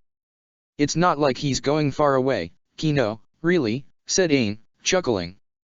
But our run as the foreign, handsome bachelors in the Water Tribe will be over. Kino exclaimed. I think that was over for me as soon as I arrived, said Zuko, raising his eyebrows. I've been with Suki since before I got here, remember? Oh. Right, said Kino, smiling awkwardly as Zuko gave Aang a meaningful stare. You can take care of the fire, right? He asked. Aang gulped and nodded. The Avatar focused as Zuko had taught him, and he took a deep breath before extending a hand towards the fireplace. Embers came alive, sparking over the bones that served as tinder, before the full flames came to life. Aang smiled broadly, and Zuko grinned back. Nicely done, he said. Aang chuckled. Thanks for everything, Zuko. Yeah, you're not going anywhere, and I figure you'll keep teaching me, but still. I probably ought to thank you, too, said Zuko, swallowing hard before smiling. To be honest, I can't remember having friends like you guys before. If I've been no good as a friend, it's probably because I'm out of practice. You're not a bad friend. Aang said, surprised, and Kino shook his head strongly. You are a legend, Prince Zuko. Kino declared. We are fortunate to have you amongst us. Well. Said Aang, looking at Kino with uncertainty before smiling at Zuko. I wouldn't have put it that way, but he's still right. I don't think I deserve that much praise, said Zuko, with a weak grin. But thanks anyways. You'll have to tell us all about your wedding night, though. Kino said, beaming. Zuko's relaxed mood soured quickly as he scowled at Kino. We deserve to know, as your friends, right? You're not getting anything out of me about that, he said stubbornly, sinking in his sleeping bag as Aang chuckled. Kino sighed. No fair, he pouted. Come on, it's a special night, said Aang. He's supposed to keep those things to himself. Would you want to disclose your wedding night to everyone if you ever got married? Well, I'd tell my friends about it if they asked. Kino pouted, and Aang laughed. Good things your friends won't ask, then, said Zuko, smirking. Yeah, those sorts of details are better kept secret, said Aang, smiling. Kino sighed. Such party poopers, he said. The three men stretched across their sleeping bags, their eyes glued to the ceiling. They remained quiet for a while, and the only sound in the room was that of their breathing and the sparks in the fire. Eventually, Zuko sighed and shook his head. I can't sleep, he confessed. Aang laughed not far from him. You're looking forward to your wedding, is all, he said. Zuko smiled. I never thought this day would come. When things didn't work with me and I thought they'd never work with anyone. I didn't expect to find someone else, let alone to find Suki, or to end up marrying her in the Southern Water Tribe. Life is full of surprises, said Kino, nodding. And the Southern Water Tribe tends to hide many of them, too. Your life will change for the better, Zuko, said Aang, smiling. It already has, he said, closing his eyes and breathing deeply. He didn't remember when he had last felt this way, maybe he never had. He had struggled for so long, tried his hardest and often come short. But right now, his future was humble, but bright. He was going to live a life full of love, with a new family, a chance to be himself without fearing he wouldn't be good enough. A life with Suki. A life with peace. He sighed as he relaxed in his sleeping bag. Yes, that was what this unfamiliar, but wonderful feeling was. He was at peace, for the first time in what felt like an eternity. Zuko woke up a few hours later, by what the Water Tribe's people considered dawn while in the dark period. The only noticeable difference regarding the rest of the day was a mild glow in the horizon that disappeared soon enough, anyways. Zuko gazed about himself in Aang's igloo, smiling as he remembered he'd be sleeping elsewhere tonight. He'd finally be with Suki, together just as they were supposed to be. He left the igloo and found a group of men outside, by the waning central fireplace of the village. They were getting ready to hunt, and Zuko breathed deeply as he approached them. They were preparing for his wedding's hunt. He caught the eye of one of them, Katon, who smiled and waved at him. Ready? He asked. Zuko gulped before nodding. I just have to get my things, he said, smiling a little too. Should I wake up Kino for this, though? If he's not up yet, he probably should just stay here and work on things with the girls, Katon sneered. Zuko chuckled and shrugged. If you say so. The feeling of being an outsider would likely linger forever. He had no illusions of ever truly belonging here, but it wasn't too different from how he had felt in the Fire Nation a year earlier, or how he had felt while traveling during his banishment. He was used to the feeling of belonging nowhere, even if he didn't like it. Yet, of all places where he didn't belong, the Water Tribe was slowly but surely becoming the one where he felt at most ease in. He didn't enjoy having to hunt for food, and the hard, manual labor was a pain most the time, yet he had made friends, and the people were no longer as cold and aloof as they used to be. They were growing more welcoming, surprisingly so. Even those who had hated him when he arrived 5 months ago were a lot more amicable these days. He returned to Aang's igloo and picked up the hunting gear he had been loaned by Hakata some time ago. He guessed he'd have to make his own gear eventually, but the thought didn't daunt him so much. If he had built an igloo, he could work to build more things. He could provide for his family, he was sure of it.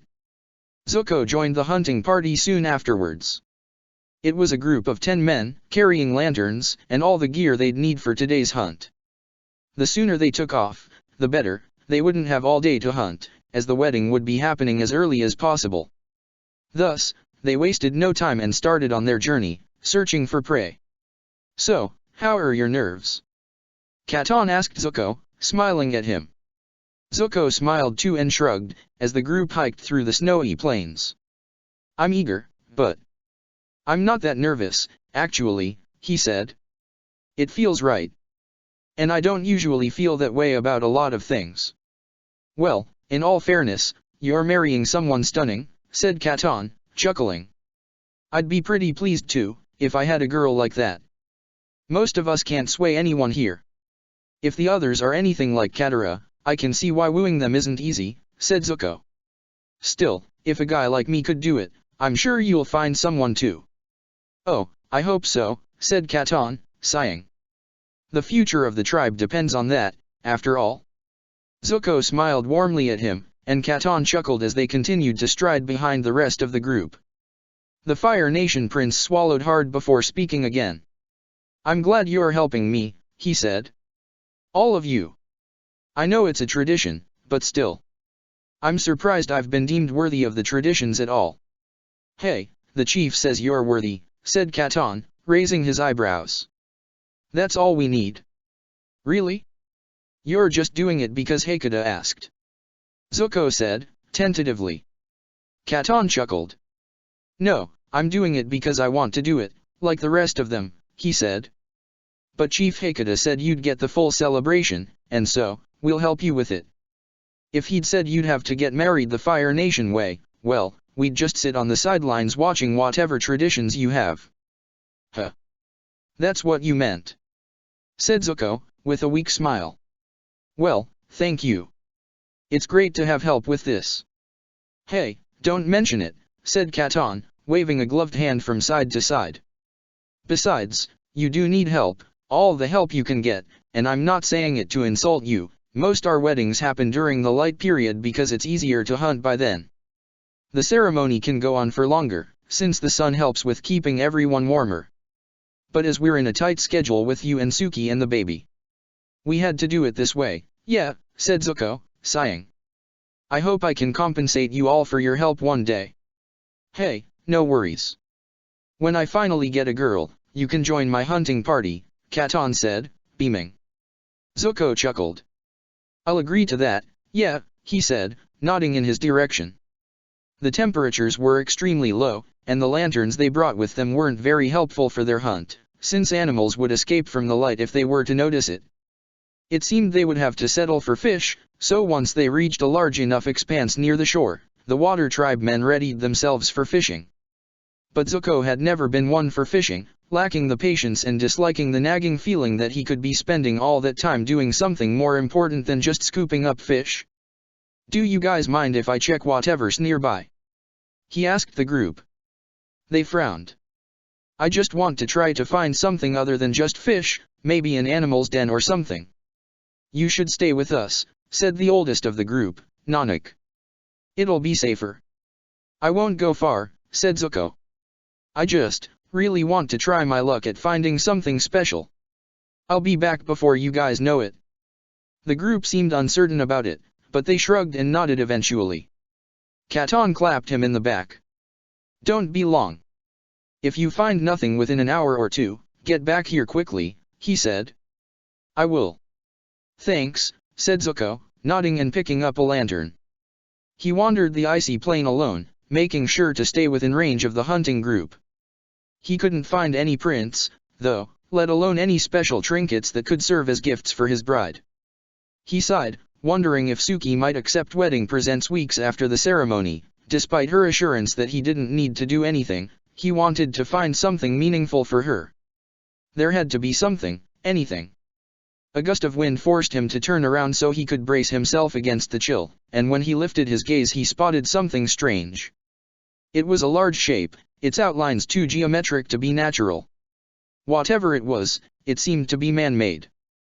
He frowned and approached it steadily, making sure not to step on any thin ice, and the closer he got, the more confused he grew. It could have been his imagination, he wouldn't have been surprised if it were, but that shape looked a lot like a Fire Nation ship. It wasn't his small boat, that was clear, even if it was stranded in the sort of shipwreck that could have only been caused by a waterbender, just like his own had been. But it was a Fire Nation warship for sure, frozen here since decades ago. Zuko frowned as he walked towards it, almost hypnotized by that call back to his past in the middle of his quest for the future. His fists clenched as he stood before the large structure, watching as whatever remained of the ship's flag drifted in the wind.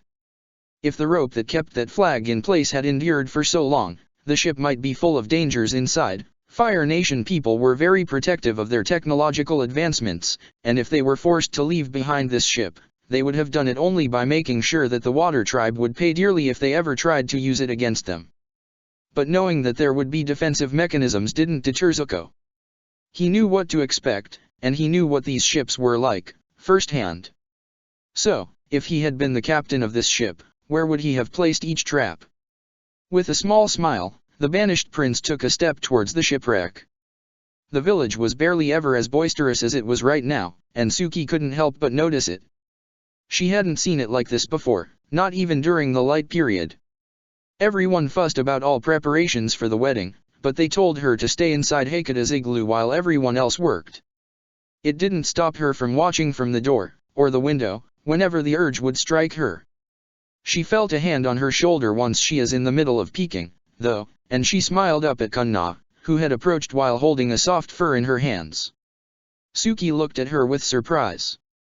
You're supposed to wear this today, Kunna explained, smiling. It's the cloth that symbolizes your status as the bride. And I figure it's white because of purity and chastity. Suki asked, with a sigh and a guilty smile. Kunna chuckled.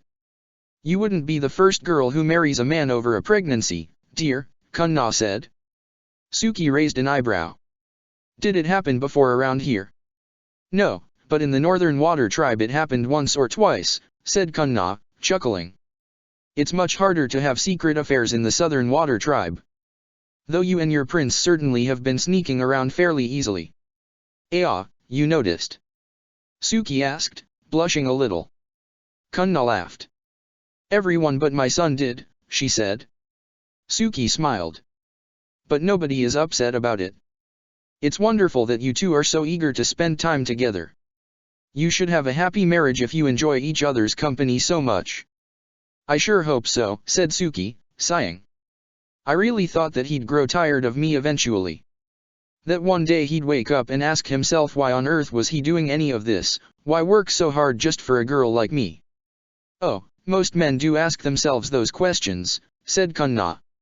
It's in their nature to question if a relationship is worthwhile or not, just as we do it. Right, said Suki, biting her lip.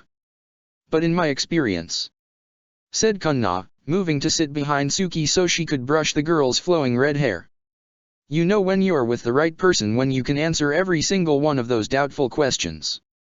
When you know that you're going to lengths for someone just to see them smile, just to enjoy a peaceful life by their side. So Zuko must have answered all those questions for himself already. Do you think he would have finished that igloo if he hadn't? I guess not, said Suki, with a shy smile. I suppose I still feel like I'm not that worthy of him. I've had a complicated life. From the sound of it, so did he, said Kunna. Maybe that's why you suit each other so well. Suki laughed and Kunna smiled behind her as she worked on Suki's hair. Her auburn locks were admired through the whole village, as it was the most unique hair color anyone had ever seen within the tribe.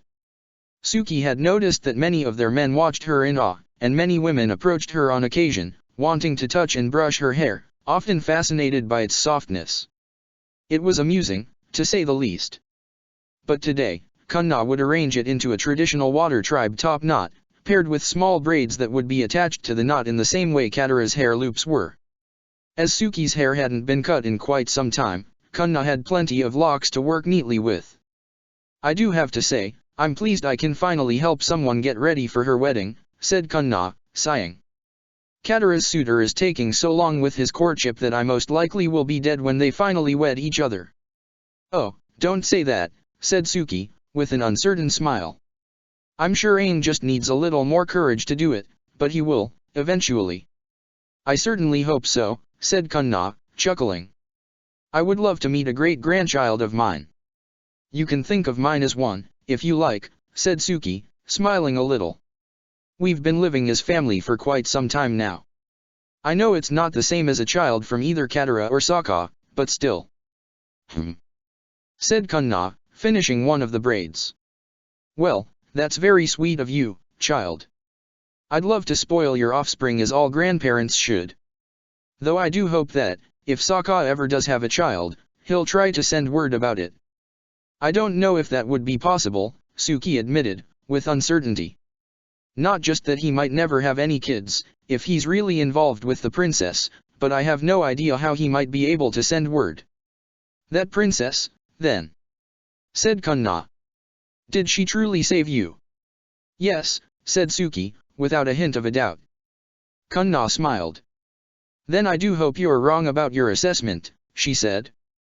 From what you say, and what we know, Sokka might have changed her. It would be lovely if they could have a family, if they wanted one. You don't despise her? Suki asked, surprised. Most people here can't even tolerate hearing her name. When you reach my age, dear, you realize that holding on to resentment only harms you in the end, said Kunna, sighing. I only want what's best for Sokka. And if he's found love, well, it's much better than for him to be a tormented slave, isn't it? Of course, said Suki, with a small smile. Though he wasn't that tormented when I knew him. I guess he wasn't always cheerful, but the last times I saw him, he really seemed to be happy around her. She was very proud of him after he won in a very hard fight. In fact, I'd never seen her smile the way she did after he won. But it wasn't just because he'd achieved victory, though. She actually left the trophy with her friend and rushed to Sokka's side right away. That sounds sweet, Kunna admitted, smiling. I do hope they're happy together, then. And that they can stop by here one day for a proper water tribe wedding, too.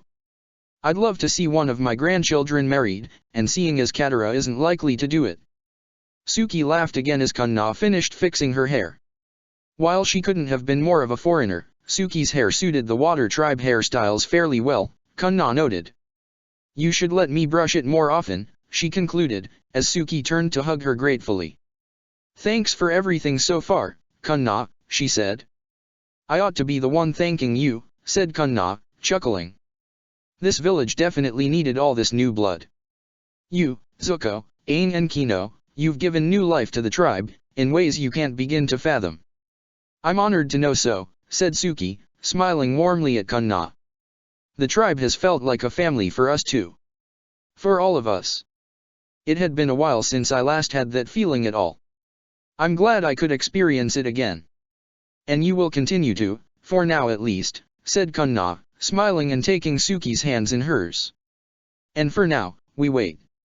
We wait indeed, Suki said, nodding and glancing outside through a small window. I hope the hunt won't take much longer. It surely won't. You'll be joined in marriage before you know it, dear, said Kunna. Suki smiled as she heard footsteps entering the igloo. Katara ducked through the entrance and stopped to stare at her friend, taking in her new hairstyle and the ceremonial shawl already adorning her shoulders. Katara's lips curled into a gentle smile. "You look beautiful," she said. Suki laughed somewhat coyly. "The hunters aren't back yet, but it won't be long now." "Are we sure of that?" Suki asked, raising an eyebrow. "With the conditions they took off in, have any weddings been postponed because the hunting party took too long?" "Only once in a while," said Kunna. "I've never seen it happen," Katara confessed. "Though I haven't seen too many weddings either." "I'm sure Zuko will return before the day is out," said Kunna. "And if not, the dark period is dark enough to make it seem as though the day isn't over yet, right?" "Right," said Suki, smiling a little. "Kino's moping all over the place," Katara commented. Suki laughed. "He didn't wake up on time to join them, so I guess you're hiding from him in here?" Suki asked. "Well, you're welcome to. Even if I'm not great company right now, with how impatient I am."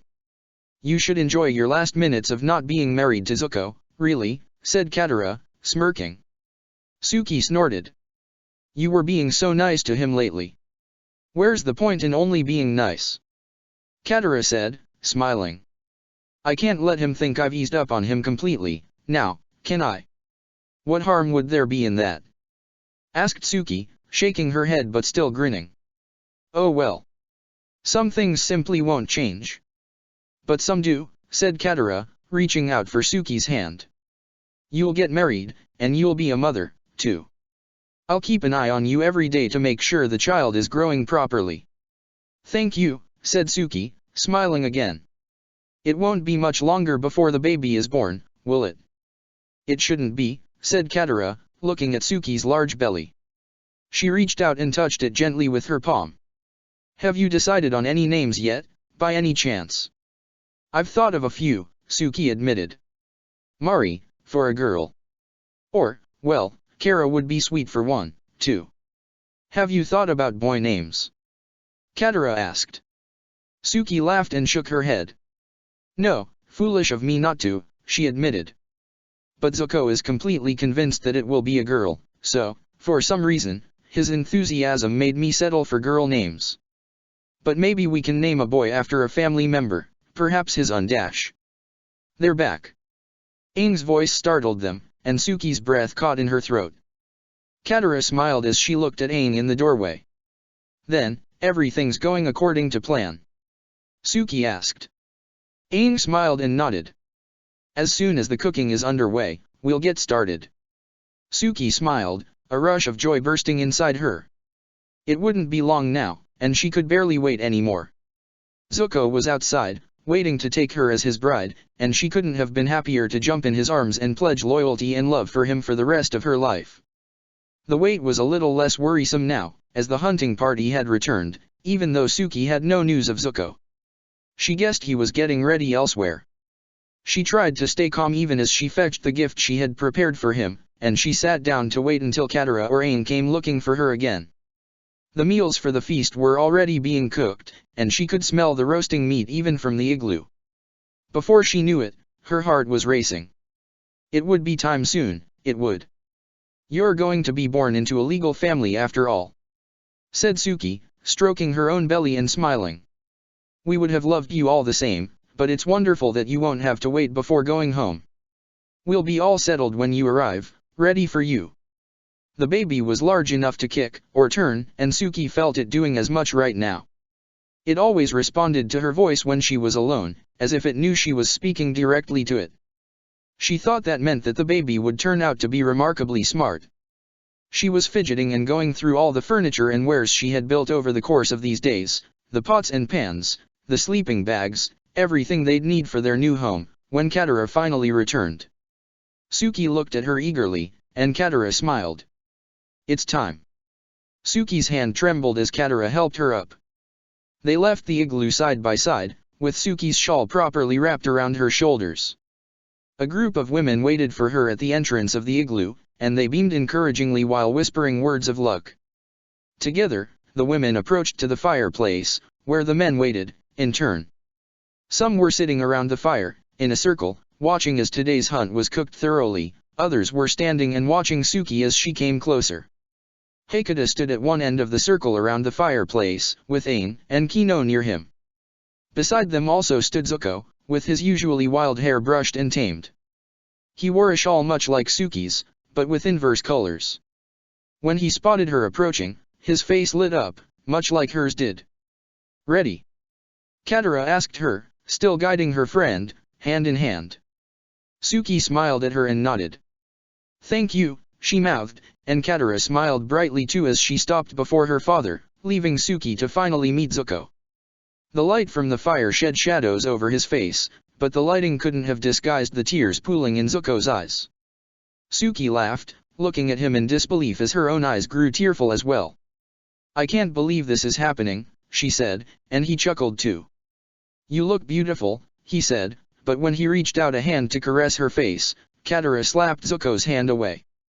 "Behave yourself, now. You can touch her all you want after the ceremony is done," she smirked. Zuko sighed and looked at her skeptically. "Fine," he said. Suki laughed. The relationship between Zuko and Katara wouldn't cease being conflictive, although their problems were a lot lighter and sillier these days. Heikata cleared his throat, looking at the group carefully. Everyone was ready, covered with furs and parkas to fight off the chill in the dark period's air. The food would be done soon, so it was time to get started. He pulled out an old whalebone knife and held it out ceremoniously so the fire would reflect on it. Zuko and Suki stared at it intently.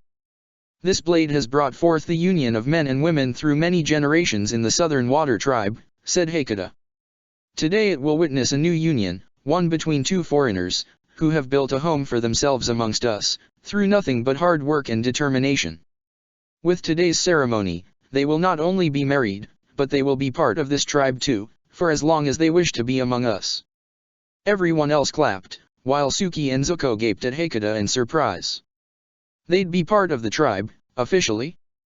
They exchanged a glance, and a quick smile. Heikata chuckled. "Now, are you two ready? Will you take your vows and pledge love and loyalty to each other for the rest of your lives?"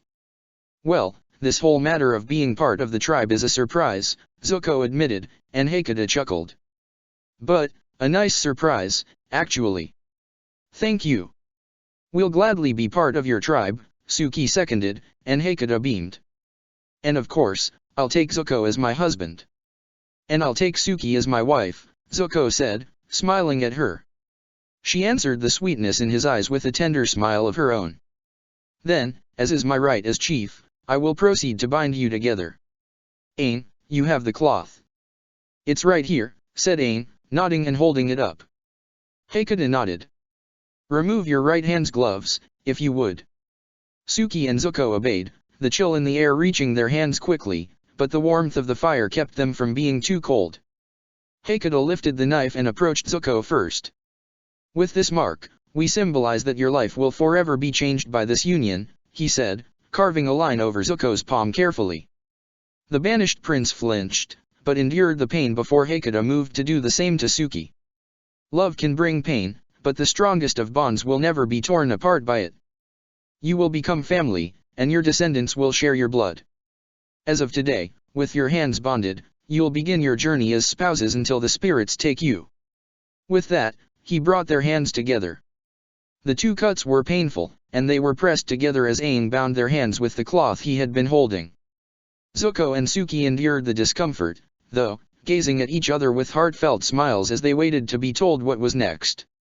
Heikata placed a hand atop theirs once Aang was finished tying the cloth, and he smiled at them both. "Now, it's time to make your vows," he said. "Your promises for the future, with which you shall pledge yourselves to each other as husbands and wives are meant to. Who wants to go first?" Well," said Zuko, gulping. Suki giggled and stepped up, though. "I was born in a fishing village in Kyoshi Island," she said, as everyone fell into reverent silence as she spoke. She held Zuko's gaze as she did. "And never in all those years did I dream of finding a prince and falling in love with him as we eloped towards an unknown future together. Yet one day I bumped into someone in the Grand Royal Dome, not knowing who it might be, and it turned out to be the soulmate I never expected to find. It was the man who saved me from myself more times than he ever realized, who encouraged me to move forward when I was overwhelmed by darkness, who offered me kindness when I thought there was none left in the world. You were patient, you were respectful, and you proved to be the best man I've ever known. How was I supposed to help but fall in love with you? Zuko laughed softly, tears blinking in his eyes again, as they did in Suki's. She breathed deeply. I've found a life worth living for thanks to you, and I hope I can inspire you the same way you've inspired me. It won't be easy, but as long as we head into this challenge together, I know I have nothing to fear. You're my partner, and you always will be, and it's because you chose to be mine. I couldn't be luckier for it. So, I promise to be yours, and yours only. I will love you and our family fully, no matter where we are, no matter what life has in store for us. We'll be together for good, and I'll do everything I can to make you happy for the rest of my life. You've chosen to be with me, so I'll work to make sure you never come to regret that choice. Zuko laughed again and shook his head, allowing himself to cup her cheek with his free hand. You don't need to work hard at all to know I won't regret it, he said, smiling gently. As for making me happy, you always have. In fact, you might be the first person with whom I experienced genuine happiness, but also, genuine peace. It had never happened with anyone before you. You knew me while I was hiding myself, ashamed of who I was, but after I finished that igloo for us and our child, I felt proud of who I've become because I'm a man who can live beside you, and who can support and encourage you as you deserve it. I feel worthier today than I ever have, even though I still think a woman as beautiful and remarkable as you could do a lot better. Not true, she said, smiling. Zuko chuckled. You are so biased, he said. But it's also true that nobody has ever loved me the way you do. When everyone else would leave, or forget me, or move on, you're the only one who ever wanted to stay with me. The only one who chose an uncertain future with me over, well, any stability you could have found in the Fire Nation. And the fact that you'd choose me. I'm sure I'll never stop cherishing it. We'll raise our child together, and we'll live our lives with our family, for as long as we may live. I swear I'll always seek to be a better man for you, to be one who's worthy of your love. I will always do my best to respect you, to listen to you, and to help you see how wonderful you truly are whenever you fail to see it. I want you to be the happiest you've ever been, and I'm sure that, together, we'll create a future we'll be proud of.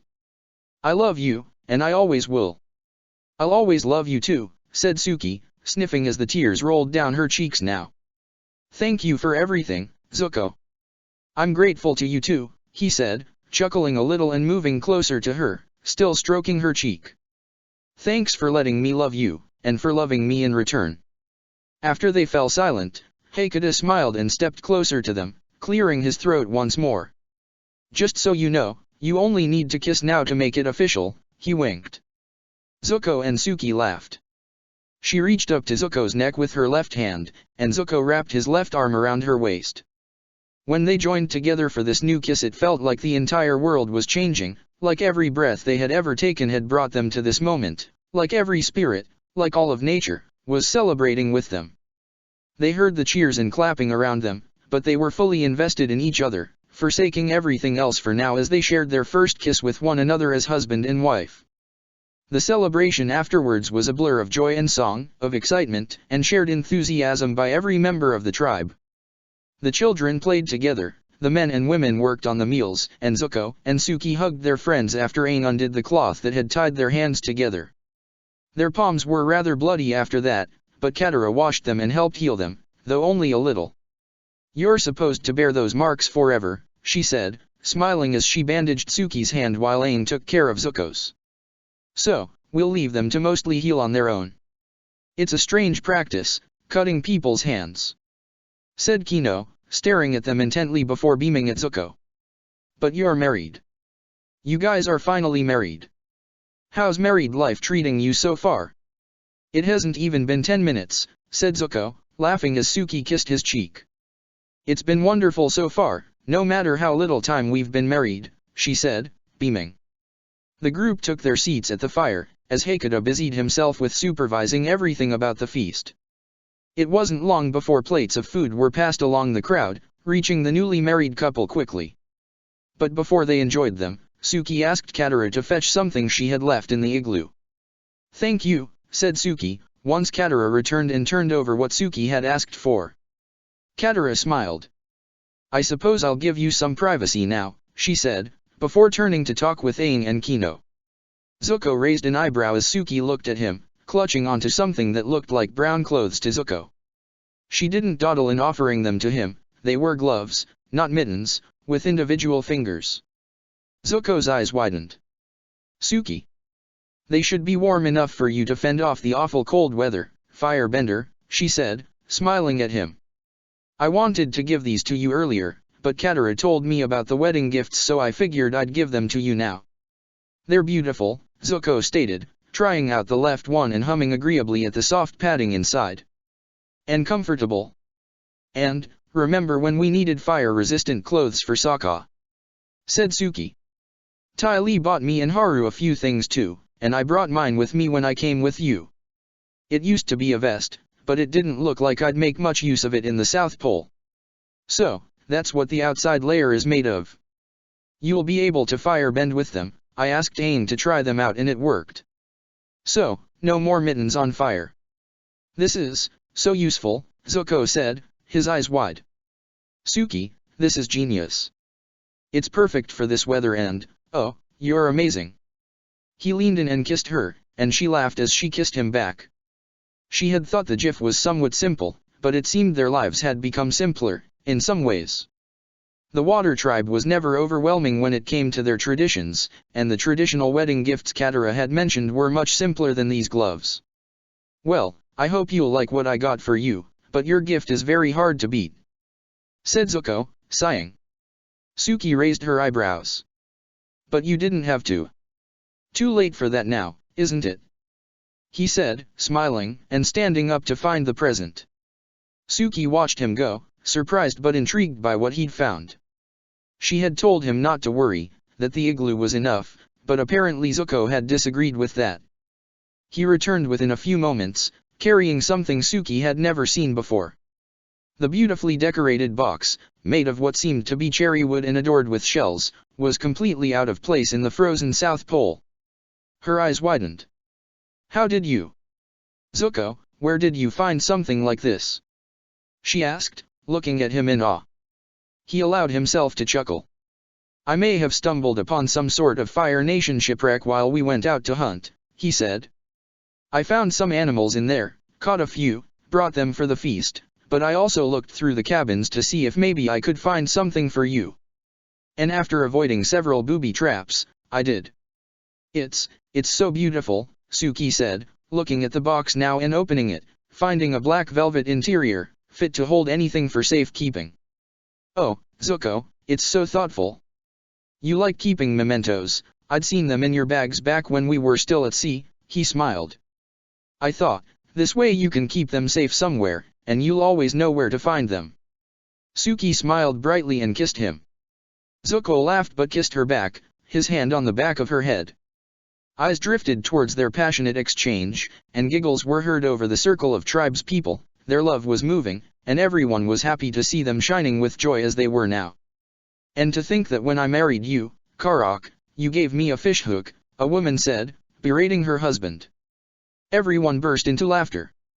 The evening was the warmest that either Zuko or Suki had ever experienced, no matter how cold the weather was. The food proved to be delicious, even without much seasoning. Zuko was getting used to the different taste of food, and tonight of all nights, the meals were better than ever for him.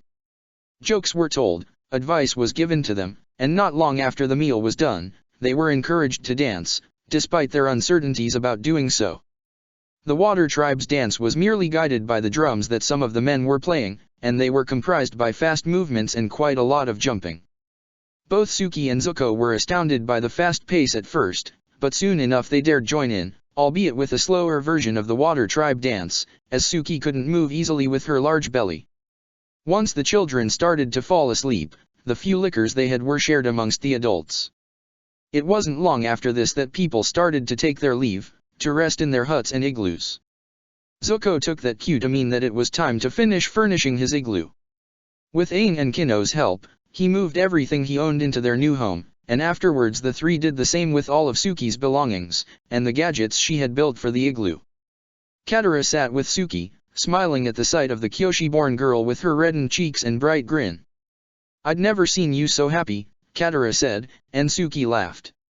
"Would you believe me if I said this is probably the best day of my life?" she said. Katara smiled. "I would. It was a great wedding," she said. "And now you should go and, consummate your marriage again." Suki laughed, and Katara joined her with her own laughter just before Zuko, Kino, and Aang returned. "We can go to the igloo now," Zuko announced, proudly. "Are you ready?" "Of course," said Suki, beaming and standing up with some difficulty. When she made to remove her shawl, Katara shook her head. "Oh, no, that's yours for the night, and so is Zuko's," she said, smiling. "You're only supposed to remove them once you're, exercising your marital rights." Zuko blushed at the comment while Aang and Kino laughed. Suki gave him a sympathetic smile.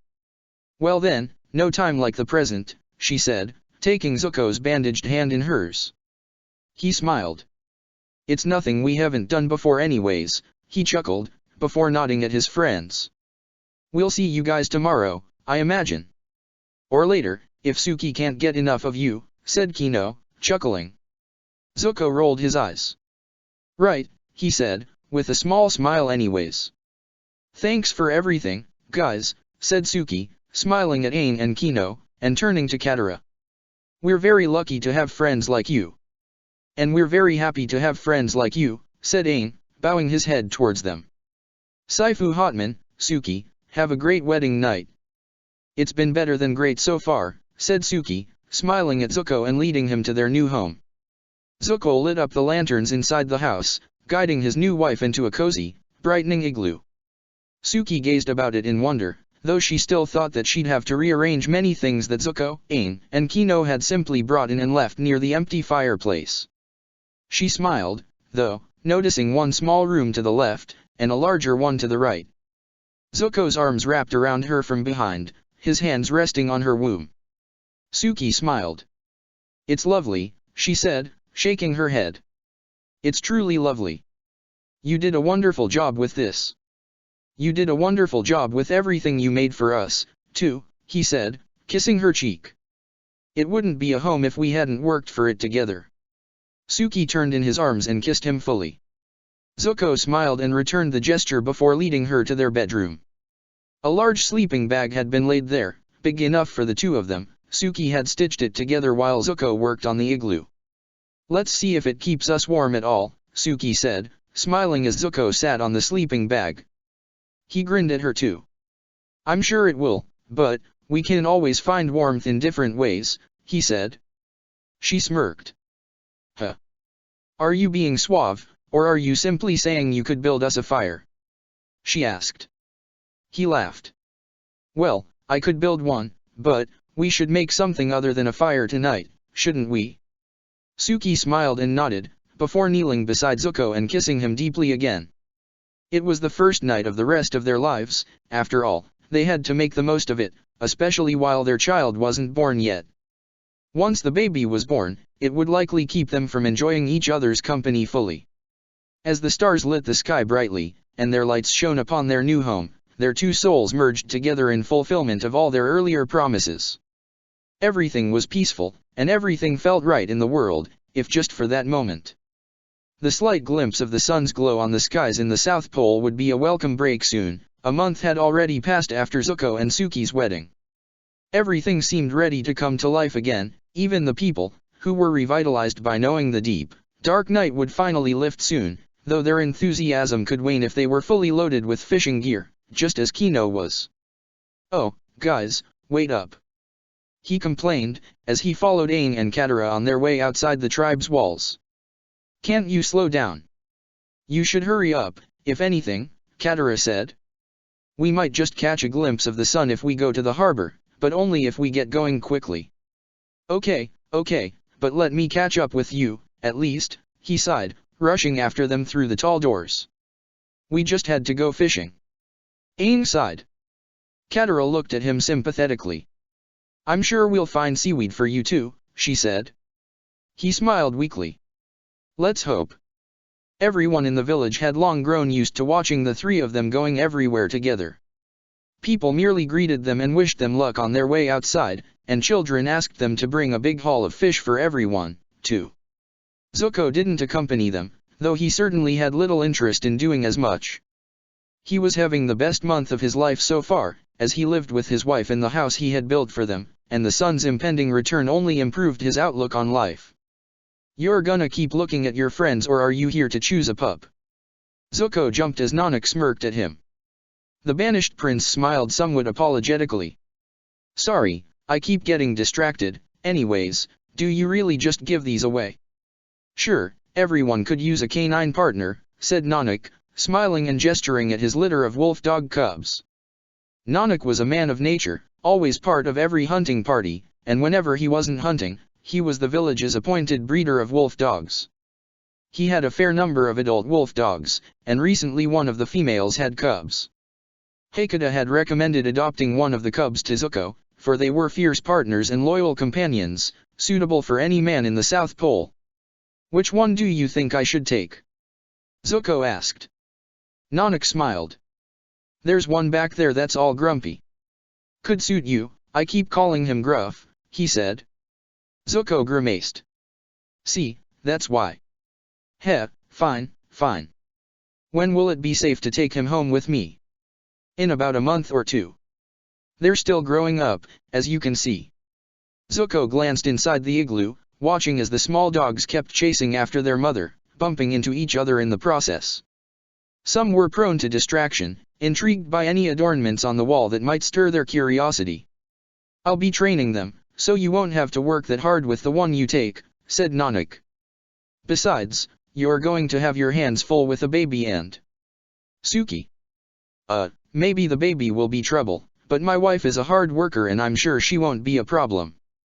Zuko said, frowning defensively, but Nanak pointed at something over Zuko's shoulder. Nice as that may be, your hard-working wife is walking barefooted in the snow, Zuko. The words he uttered struck Zuko as completely nonsensical, until he turned on his heels and discovered that, indeed, Suki was right outside their igloo, stepping carefully on the snow without wearing anything on her feet. All matters of adopting dogs vanished from Zuko's head as he ran towards his wife. Surprisingly, she was smiling placidly while standing where she was, but he certainly wasn't so carelessly blissful about her unexpected, confusing, health-endangering choices. Suki! He exclaimed, startling her. What? She said, shrugging, as he looked at her in disbelief. You can't step outside barefooted, you'll get sick. But my feet hurt, Zuko, they're so swollen, she complained, grimacing. And the igloo is so hot even when I put out the fire, and you have to go back inside. No take-backs, Zuko determined, frowning. Either you go yourself or I can carry you, your choice. Come on, do you really have to be so? She asked, but he forced her to turn on her heels and head inside. Ugh, Zuko.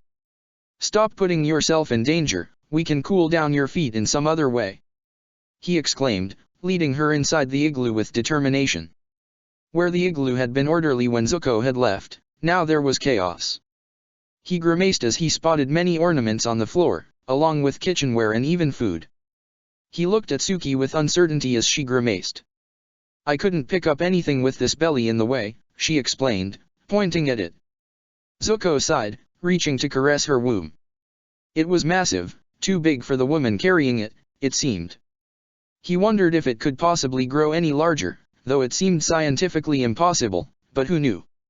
Suki's pregnancy had been somewhat complicated because of external factors before, but by now her movements were heavily restricted because a 9-month pregnant belly demanded that it would be so. She often complained about the swelling of her feet and ankles, and her back hurt horribly too. She needed help when sitting down, and thus, Zuko offered her his hands so she could take her seat by the empty fireplace. Give me a moment, okay? Zuko said, picking up one of the fallen cups and stepping outside briefly. Suki sighed, but smiled when he returned with some snow in the cup. There, you can press this to the swelling and it'll be a little less risky, don't you think? You're so clever, she said, sighing, and grabbing a cloth that she handed to him. He wrapped the snow inside the cloth and pressed it to her swelling feet. Suki sighed in bliss. Yeah, that's what I needed. You're welcome, he said, pleased as ever over having helped his wife. Suki smiled. So, how are you feeling now? You want the truth? She asked. Horny. He had to do a double take upon hearing that, and she giggled about it as she watched his cheeks flush. Yeah, I didn't expect you to say that, he said, with a small smile too. But it was a good joke, yes. Joke? Your reaction was funny, dear, but it was no joke, she said. Come on, I'll lie down on my side, you know what to do. Weren't you complaining about how hot it is in here? He asked. Don't you think having sex will just make things hotter? For a good reason, said Suki, smiling lazily. Zuko snorted. Come on, Zuko. Well, when have I been known to refuse your requests? He said, moving closer to her. Say, maybe I can just start by pleasing you. What do you have in mind? She asked, as his hand glided over her belly and moved to her private area. Zuko smiled a little. Just wanted to have some fun.